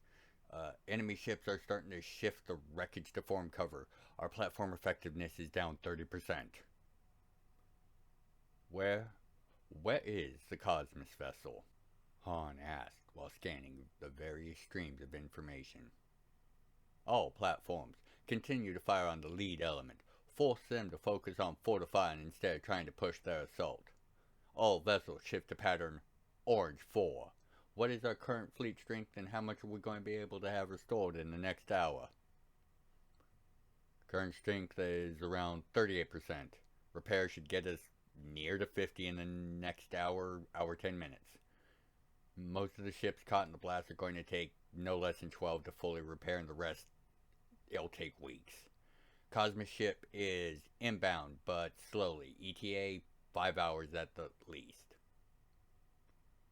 What are the ships in reserve? Can we not crew them with the men from the disabled ships? Mazzy inquired. We have 30-some-odd capitals along with their support vessels, but even if we start shifting crews over, there's only enough to maybe get 5 of those flotillas running, and there's no guarantee they'll be proficient in operating them, came the reply from the LT. If you were to have the personnel delivered, where would you have them arrive? A voice asked. Grand Auditorium. Only place they'd fit. Han responded, only noticing the looks from his staff after he did so. But before he could address the matter, a shocked call came from the internal security station. Sir, according to this, about 60% of the lost personnel from the boarded and destroyed ships are now in the auditorium, and they appear to be in prime health? As Han looked at the officer in astonishment, instinct made him spring from his seat and draw his weapons, on the presence manifesting just behind it. A tall, winged man, covered in metal cables, stood there, a thin smile on his face. Han slowly lowered his guns, a hard look set on his features. Tag. Han. The analyst smiled softly. I saved as many as I could. Made sure they got rested and refreshed. They should be good for redeployment. Maz, get our guest a draught of juice. Pulpy. That is not... Tag stopped as he saw Han's gun pointing at him once more. If you are here to help, then that will be the last time you even think about lying to me. Mazzy, if you would be so kind. Mazzy, who made sure to approach in the full view of Tag, handed him a small glass. After tilting it back and quaffing it in a smooth motion and handing the glass back, it seemed as if his body lost a dull film over its features. His wings, his skin, his robes, his cable, all now seemed brighter and cleaner. Tag himself seemed to be shocked at the effect. I didn't realize I was so run down. Thank you, Han. The tall Analar seemed a bit sheepish as Han lowered and holstered his gun. The step was never meant for that kind of use, and you were crazy to try it. Thank you, Featherhead, for saving those you could. Tag stepped around Han's chair to extend a hand. Well played. How can I assist? Fleet Control, how long till we can get those crews into reserve ships? How many ships will that get us? And as for you, Tag, you can stay here for a moment. Han spoke as he returned to his seat, ignoring the outstretched hand. 30 minutes for crew transfers. We are P2Ping them now. Ready to return to the line in 45 minutes. We should be able to fill almost all the ships, all the caps and the line ships for sure. Might be a little light on the escorts, came the LT's response. Excellent. I want a modular strength ready to countercharge in an hour's time, hour 15 tops. As Han continued to speak with various officers, Mazzy slowly walked up to Tag. The Tag along? Tag nodded, smiling. Indeed. I see you are a fellow disciple of the Fist. Never mind that, Mazzy replied. How is it you are on a first-name basis with Sarge? Oh, that. Well, we trained together. You trained together? Realization began to cross the Dream Elf's features as she turned towards Han in shock. Sarge? You were trained under the Four? She nearly screamed it, and the room froze. Han slowly turned to face her. Well, of course. Who do you think developed the gun dance for me? He was wearing a wide, warm smile. yet his eyes seemed to be firing daggers at Tag. Not that such ancient history has any bearing on the current situation. Shouldn't you be manning your station, hun? The last was spoken with kindness, but clearly underlined as an order. Of course, sir, Mazzy responded, and returned to her station, stealing glances at him and Tag in the midst of carrying out her duties. The room began moving as if nothing had happened. Well, the only change being a slightly reduced volume. Over the next hour, everyone except Tag was a blur of activity. Assessing ammunition stores, ensuring that all were ready for whatever counter-push Han had in mind. All while the third wave slowly made its way to join the remnants of the first two waves, who had busied themselves with suppressing Han's front line while continuing to arrange the wreckage of their fallen into overlapping walls of cover. As the last of their ships rejoined their brethren, Han called for a general update. Fleet is back to 65%. Third wave is still 55 minutes out, just entering Zone 2 now. Lead elements have managed to reduce incoming fire effectiveness by 60% with their junk wall. And what is the total number of capitals between the lead and incoming wave? Han asked. Lead element still has approximately 350. Along with the 750 on the way, we're looking at just over 1100, sir. And the third wave is crossing into Zone 2? Excellent. Han's face brightened. Bring Zone Zero's minefields into phase. We wouldn't want these boys trying to get away now, will we? What is the current position of the Cosmos ship? As they spoke, in the space outside the original battle lines, millions of tiny energy signatures appeared for the briefest of moments before vanishing, as vast waves of hunter-killer minds left their extra-dimensional pockets and activated their stealth fields. None of the attacking ships were likely to notice, but the Cosmos ship most certainly did. Cosmos ship is now slowing, still 45 minutes and counting away from Zone 0. Third wave is now accelerating, came the reply. Perfect. Han paused as a soft chime came from his shirt pocket, calling him to draw out a small, palm-sized infotome with a green square softly blinking on its surface, and then setting it on the open arm of his chair. He opened a comlink with the rest of the fleet. All ships, prepare to countercharge pattern Red 1. Remain behind the platforms and ensure no breakthroughs. Platform control. Prepare to initiate firestorm protocols. Spin rate 6, fire rate 5. Begin with the lead elements and push them back. Platform 1-1. Begin the advance. Each platform began to increase its spin, and instead of only 20 of each facing's cannons firing, all 100 discharged each and every time a facing was aligned with a target. Suddenly, the wreckage that had been oh so effective began to melt under the increased weight of fire, or worse, became deadly shrapnel for the ships in the cover behind it, causing the lead elements to rapidly pull back to their reinforcements. While the arcs and angles of fire continued to chase them, Platform 1-1 and Han's fleet firing all guns in direct pursuit of them. The cheers in the command center resounded as they began to flee.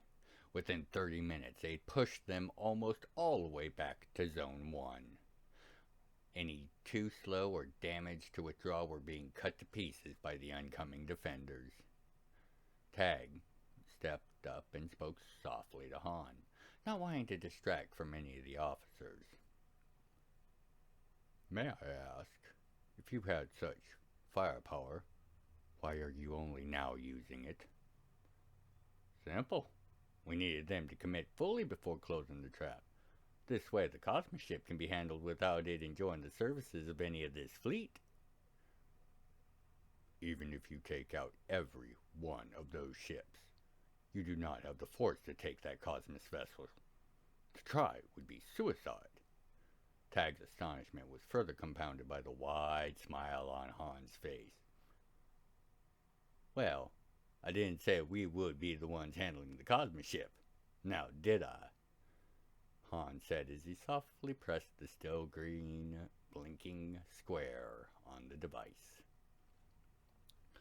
Directly above the Cosmic ship, yet out of range of its weapons batteries, a miles-wide rift in space was torn open, opening a passage from interplanar space, from which the Vanguard's light emerged.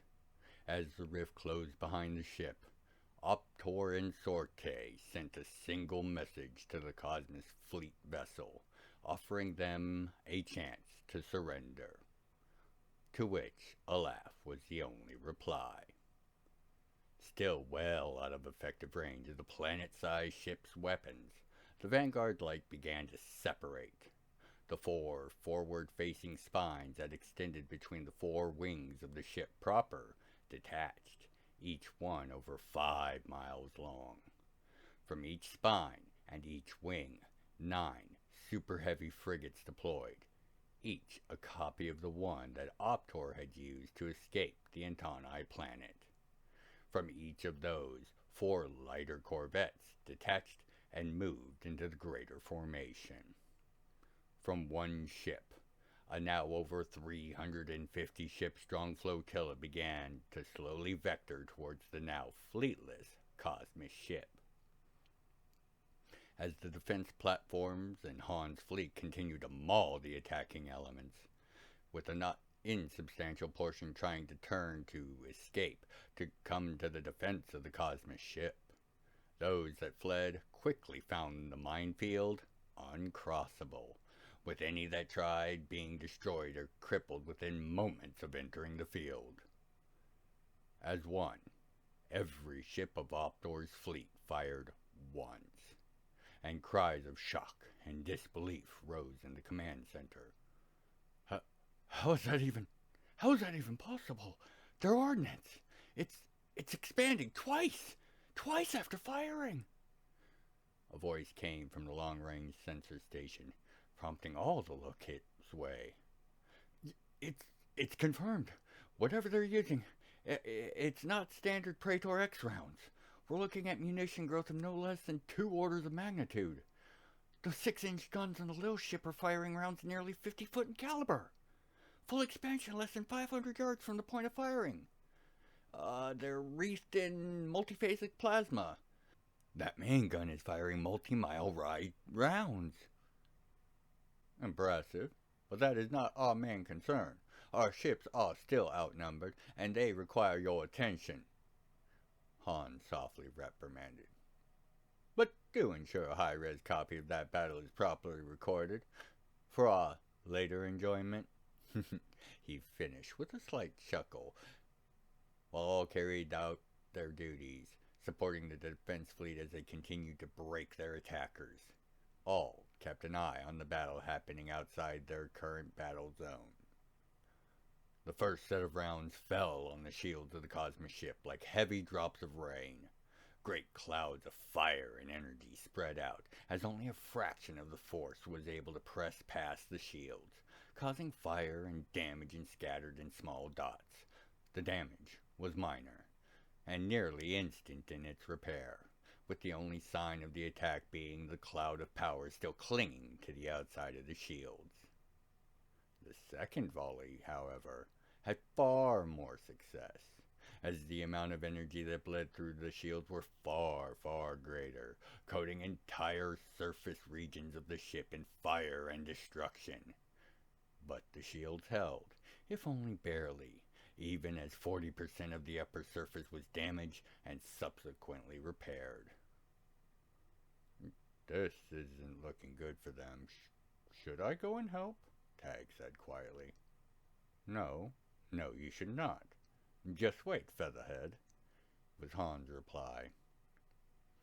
By the time the third salvo was fired, Optor's forces were just crossing into range of the tens of thousands of weapon batteries aimed their way, and as one, they all fired, hoping to wipe this minor annoyance from space, only for the entire Cosmos vessel to become engulfed in a bright light for several moments before the shields buckled and the contained force of all those weapons was able to escape after melting the outer hull of the entire Cosmos ship. What was that? Tag was understandably confused. Well, I'd say somehow their shield sync system must have failed, and instead of letting their fire pass through as normal, they blocked it. Almost as if someone replaced the backup files for the second line systems. Han had a wide grin on his face. Mazzy was less than pleased. So that is why you were there for 3 days? You hacked their repair systems to sabotage? Han's smile grew only wider. Only thing capable of overwhelming a ship like that is another ship that size. Or itself. As they spoke, they continued to watch as the 72 frigates began to approach, their third salvo having hit unimpeded by shields or counterfire, making hundreds of deep craters across the surface of the Cosmos ship, many miles deep. These is where the egg-shaped craft began to land and deploy their Praetor forces of infantry, mecha, and all the other craft of war, which began to stream forth, cutting through auto-mended seals and bulkheads, and gaining access to various halls, corridors, and containment areas.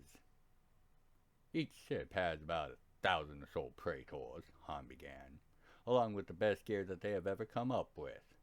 Did you know they were created to clear the Expeditus Primus originally? Compared to that, this should be a cakewalk. Within an hour, nearly every ship that had not been destroyed had surrendered, along with a general surrender of the Cosmos ship itself.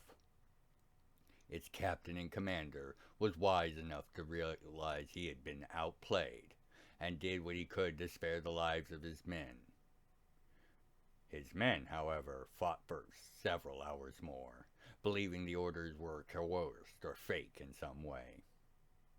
By the end, over 15 million prisoners were captured, with the attackers' losses reaching several times that.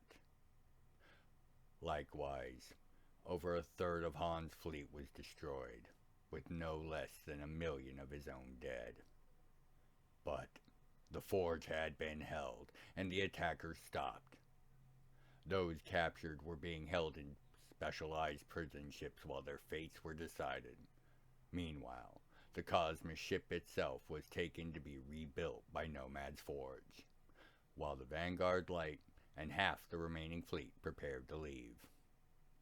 Optor's support was predicated on the assistance of these ships for his own task, and as they exited the range of Nomad's Forge sensors, Han prayed for their success, and that it would come at a much lower cost than his own.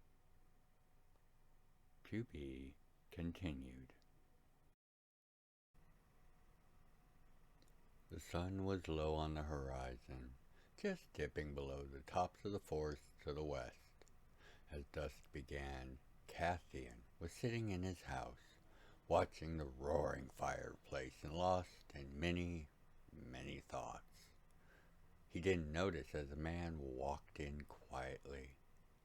Cathian only became aware of the man as the sound of the door closing snapped him from his thoughts to the moment at hand.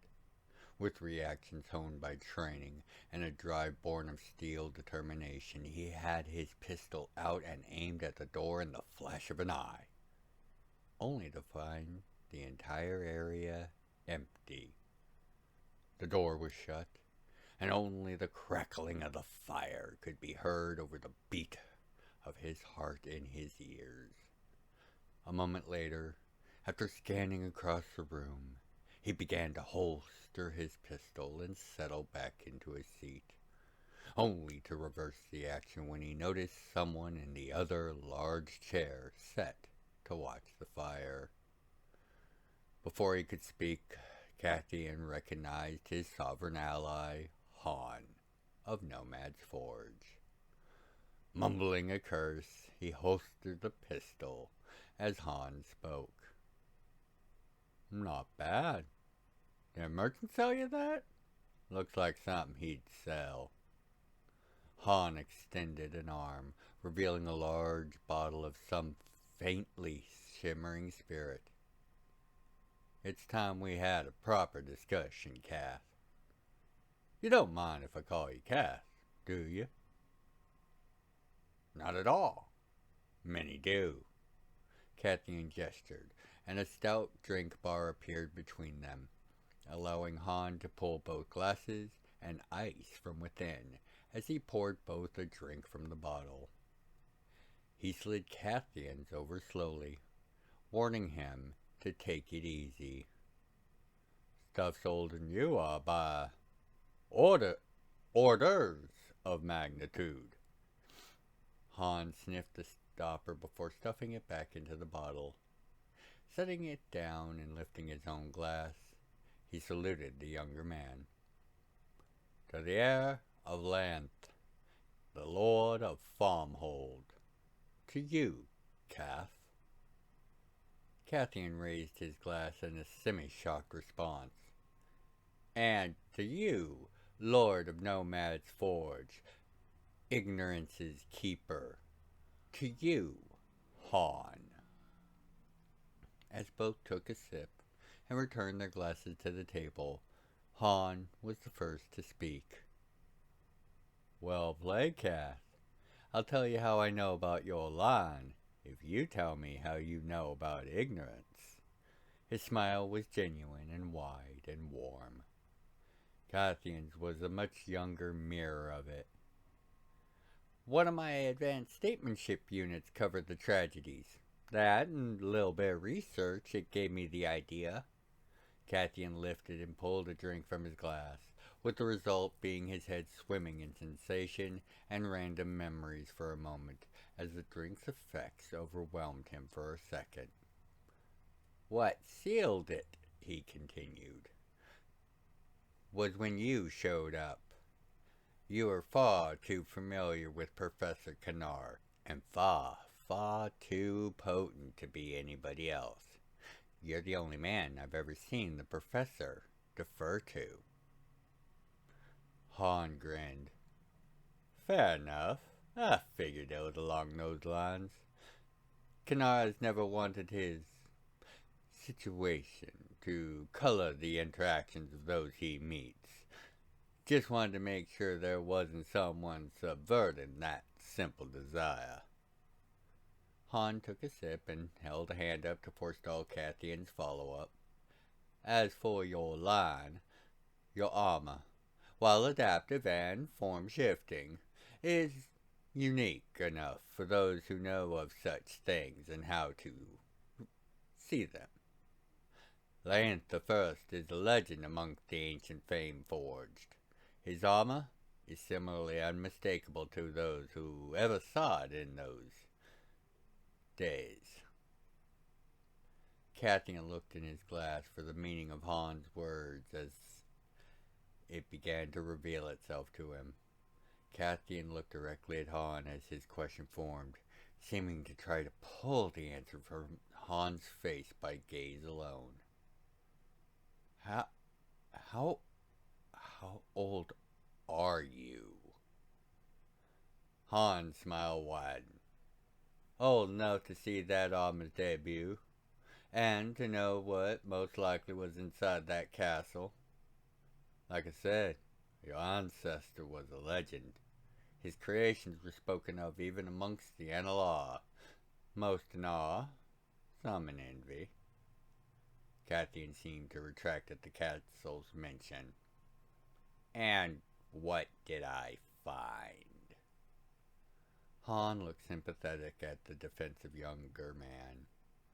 Proof, not only of the fact that Deep Block's lord was some sort of distant relation, but that one of your ancestors' creations was used to prepare the calamity we have just gone through.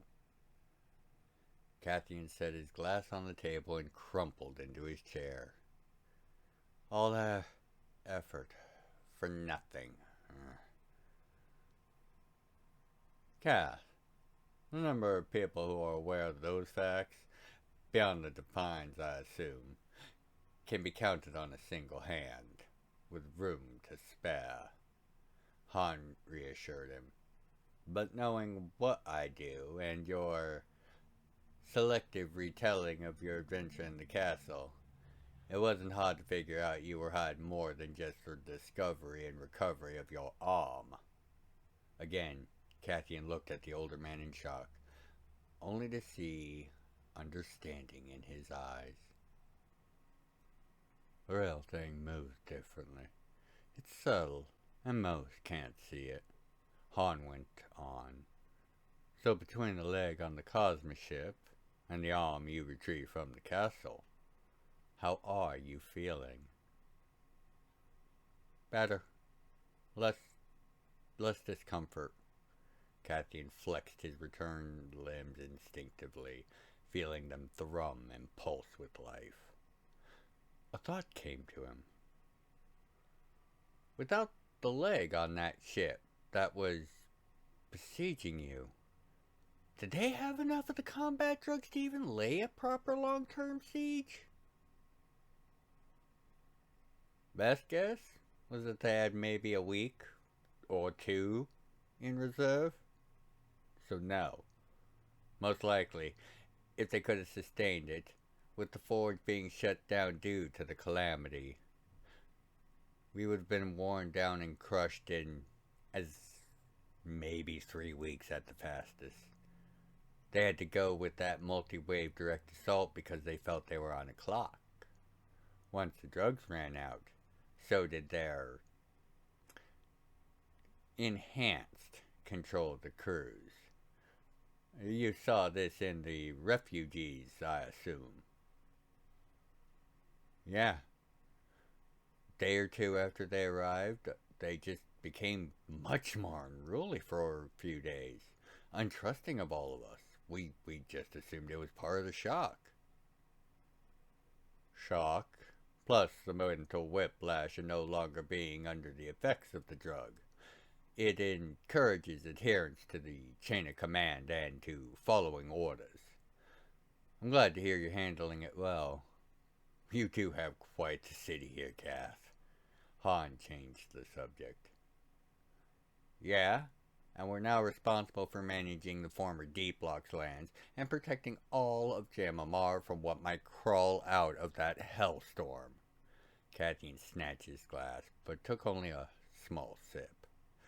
Everyone is looking at us in suspicion, wondering if I had some hand in the calamity or if I will turn Farmhold's guns on them. True, but such things are not avoidable. You have all the forces and skills needed for your appointed task, and it is the fact that it is obvious you could rain fire down upon anyone. But that does not stop the fact that all the other big boys had the exact capabilities from being true as well. Han smiled again. Except for the home city, no one really thinks about it. But of course all of those powerful cities have similar weapons and defenses. Cathian sipped again and thought, before a grin, sorrowful, began to grow. So, it's just theater. I so hate politics. It is going to kill me with stress one of these days, I assure you. Not with that armor on, Han spoke. You're likely to outlive your brothers in it. You probably won't feel middle-aged for a number of centuries. Pretty sure his creator was still quite young-looking when he took the posting on the premise. Don't go on with that again, Han, Cathian said, smiling. I want to know. He trailed off, thinking for a moment, seeing that many of his simpler questions had already been answered. After a second, he looked back with a glint in his eye. I want to know what the plan is from here. You and I, we have an alliance. Our two populations trade and work with each other freely. But there's more, isn't there? Han nodded while finishing off his glass and began to pour himself another. Of course.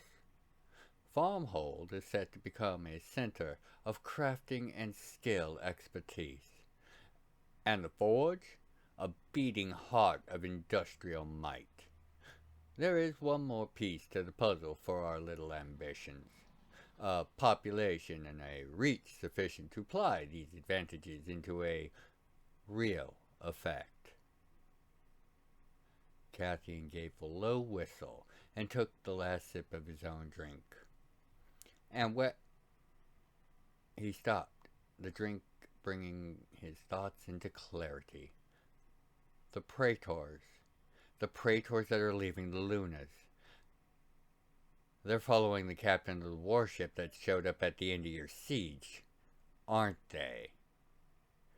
Han looked quite impressed and motioned for Cathian to continue while reaching for his glass. So, you're building them stations or whatever. Likely using the construction of your own defense rings to serve as test beds and for their new inventions and ideas. And no matter how many praetors there might be, they're still going to need a massive number of other species to work with, to protect, and to live with. From what I've heard of this so-called civil severance of the praetors, living in isolation is from the rest of the realm's people was one of the big problems for the ones that want to leave, right? You have heard correctly, and on most of it, you even have it right. Han was practically beaming. There'll be 36 megastations to start, 4 for each sector. With the calamity, everyone seems to think we got at most a decade before all the missing planets and systems are back in sync with reality completely. Wait, what? Is that what all this is about? Cathian was now lost. He was not generally concerned with the affairs of the stars, but he knew this sounded serious. Han stopped himself. His suspicions were now confirmed, and his annoyance at forces far away quickly buried under a warm smile as he began to refill Cathian's glass. Cathian, do you know what time froze? Nothing moved, not the flames of the fireplace, not the drops of condensation on their glasses, nor the liquid that was supposed to be pouring into Cathian's glass.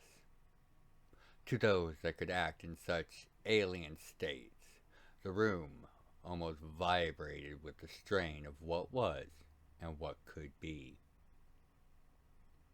Then, into the motionless room, a tall, lanky elf, dressed in dark, professional attire, seemed to just appear, hovering above the two, looking down, as if studying some novel or unknown substance. The elf's eyes went from one to the other, again and again. You are fear, impediment, obstruction. The elf's unheard mumbles continued. But not mine. Mine killers, perhaps. But not mine. The elf stopped and spun in the air, looking at the dark yet humanoid cloud of power that had entered the temporal bubble that held this room frozen. Why, who dares? Oh, what a joke. It is the sun that is forever broke. The mad elf taunted the cloudy being while spinning in his overtly bright and garish attire. Here you appear to play the hero, but we both know that you're but a zero. The elf seemed to shift and shudder, becoming nigh untouchable as the powers of time shrouded his form, until he simply vanished. The dark form looked about the room, ensuring no surprises or presents had been left behind, and then left himself, allowing hiccup in time to resolve, with none the wiser. Only supremely skilled beings, and those tied to time, or using special equipment would even notice this temporal event had even happened. Time restarted. Han stopped mid-sentence, and Cassian looked up, but answered the half-formed query. Hands of Destiny? Yeah, who doesn't know? Oh. That's Lefty. That's why. As once more realization dawned on the young man's features. Wait, just me? Not my brothers? Why? Han's face was kind. Because, for whatever reason, you, me, at least one other, were chosen, and us alone.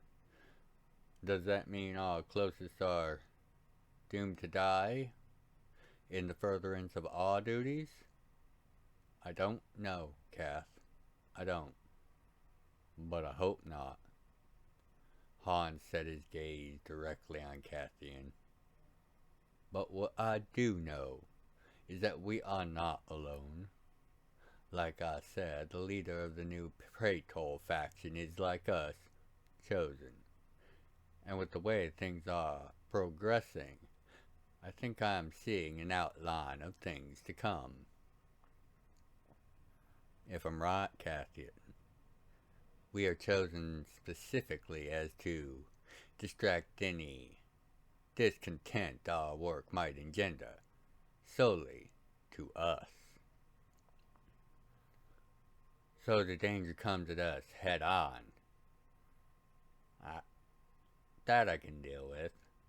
Cassian seemed to relax a bit, as if a forgotten riddle was now solved. I figured, but for one reason or another, it seems it was decided not to tell you. I didn't even know my own status until after I'd helped to rescue you. But you deserve to know, and I will not take that away from you. From what I've figured out about this whole hands thing, we are the ultimate of free agents, Kath. But we've got a threat coming, and it's not a small one. Not all of these systems reuniting are going to be friendly. Some will be uninhabited planets and belts, sure, and those should be the first to show back up if the eggheads are right about all this. Han took a long pull from his glass and sat, contemplating his next words carefully. I've dug up what I could, and as far as anyone knows, gods very much included, there is going to be at least one multi-system culture amongst the systems coming back, and they might have some serious issues with the realms. Then there is also the issue of being a similarly sized or scaled infestation of Antani, perhaps even actual interstellar infrastructure. Cassian took a drink and let the rush of its effects toy and play with the information that Han had just imparted, and saw a bit of the outline that he had described earlier as well. We're becoming the heads of a bulwark. The stations, supplied and led by different powers, a bulwark of the wild realms in particular. His smile was almost wolfish. Quite possibly, young man, quite possibly. Han's smile matched that of the young man. And, while we build the wall to defend those outside of Kaiser's shield, we can use it to further our own mission to counter the forces behind all these recent difficulties. But that's going to take years. How will we do both? And this is where the hard part comes. Patience. Han smiled wryly. Everything that we've dealt with the past few days and weeks, that's all the result of a lot more decades of planning and trickery. With everything going so awry, our foe will need to recollect themselves and figure out their own reactions. This is when we build ourselves in expectation of the return, and we maintain our vigilance. Cathian saw the logic and wisdom as well as the practicality for Han's assertions. How long do you think we have? Han smiled. I'd like to say at least a decade, but the system's returning is going to be long before that. Might be the only stroke of luck our enemy of ours has gotten. 3 to 5 years is the best I can give, Cath, with any certainty. The stations will be built and deployed in only 3. I figure you'll have your end of things settled long before that, but you did have a head start on us. Han's smile grew only wider as Cathian thought about and realized the truth of Han's compliment. Beyond the current state of integration and rehabilitation for the refugees, Farmhold was now completely free to begin pursuing its founding goals, to be a city of master craftsmen and designers, and those seeking to join and learn from them. Where Han was both populating and setting up his much larger Nomad's Forge, insofar as governance and function, Cathian was well beyond those starting stages. Cathian had distinguished himself as an apt and gifted administrator, and Han's recognition of that made his smile grow even more. So, we prepare and keep watch. When do I meet our Praetor partner? The drink was beginning to have its effect, and Cathian led it. It was clear the greatest of the reveals were now past. Yes, prepare, repair, and make sure that Farmhold is ready. As for meeting Optor, he had a bit of business of his own to attend to. I only had a chance for a quick discussion with him in person so far. As soon as that is settled, we'll both get to have a proper introduction. The assurance was exactly what Cathian needed to hear. He knew the effects of the drink were to why he was keeping such a level head after being revealed as a hand of destiny, and he was thankful for it as they continued to speak of things great and subtle. Hours later, Cathian, who was very much drunk, attempted to bring their meeting to a close. Han, he began, are we going to be having these little talks often? Nah, not too often, but I'll be by regularly, Han replied. And you are always welcome at the forge, by the way. Are you always going to bring that stuff? This? Oh, no. Han chuckled. This is for special occasions. I have plenty of other options for our future meetings. So, we're just gonna hunker down and build? For now. We'll know more after Optor finishes his duties and returns. Do we know who the villain we're judging the face is? I think I know who we're supposed to believe is the villain. Cathian thought about that for a long moment, eyes staying slightly more closed, slightly longer with each blink. Cat's paw or unknowing victim? Both, I think. Not enough to be sure of that, Han admitted. I don't have all the pieces. Hell, we barely got any. Can we win? Without a doubt, Kath. Good. Cathian began to murmur, beginning to drift deep into slumber. Han looked at his watch with a smile, and cleared the glasses and replaced the table as Cathian's soft snore began to sound.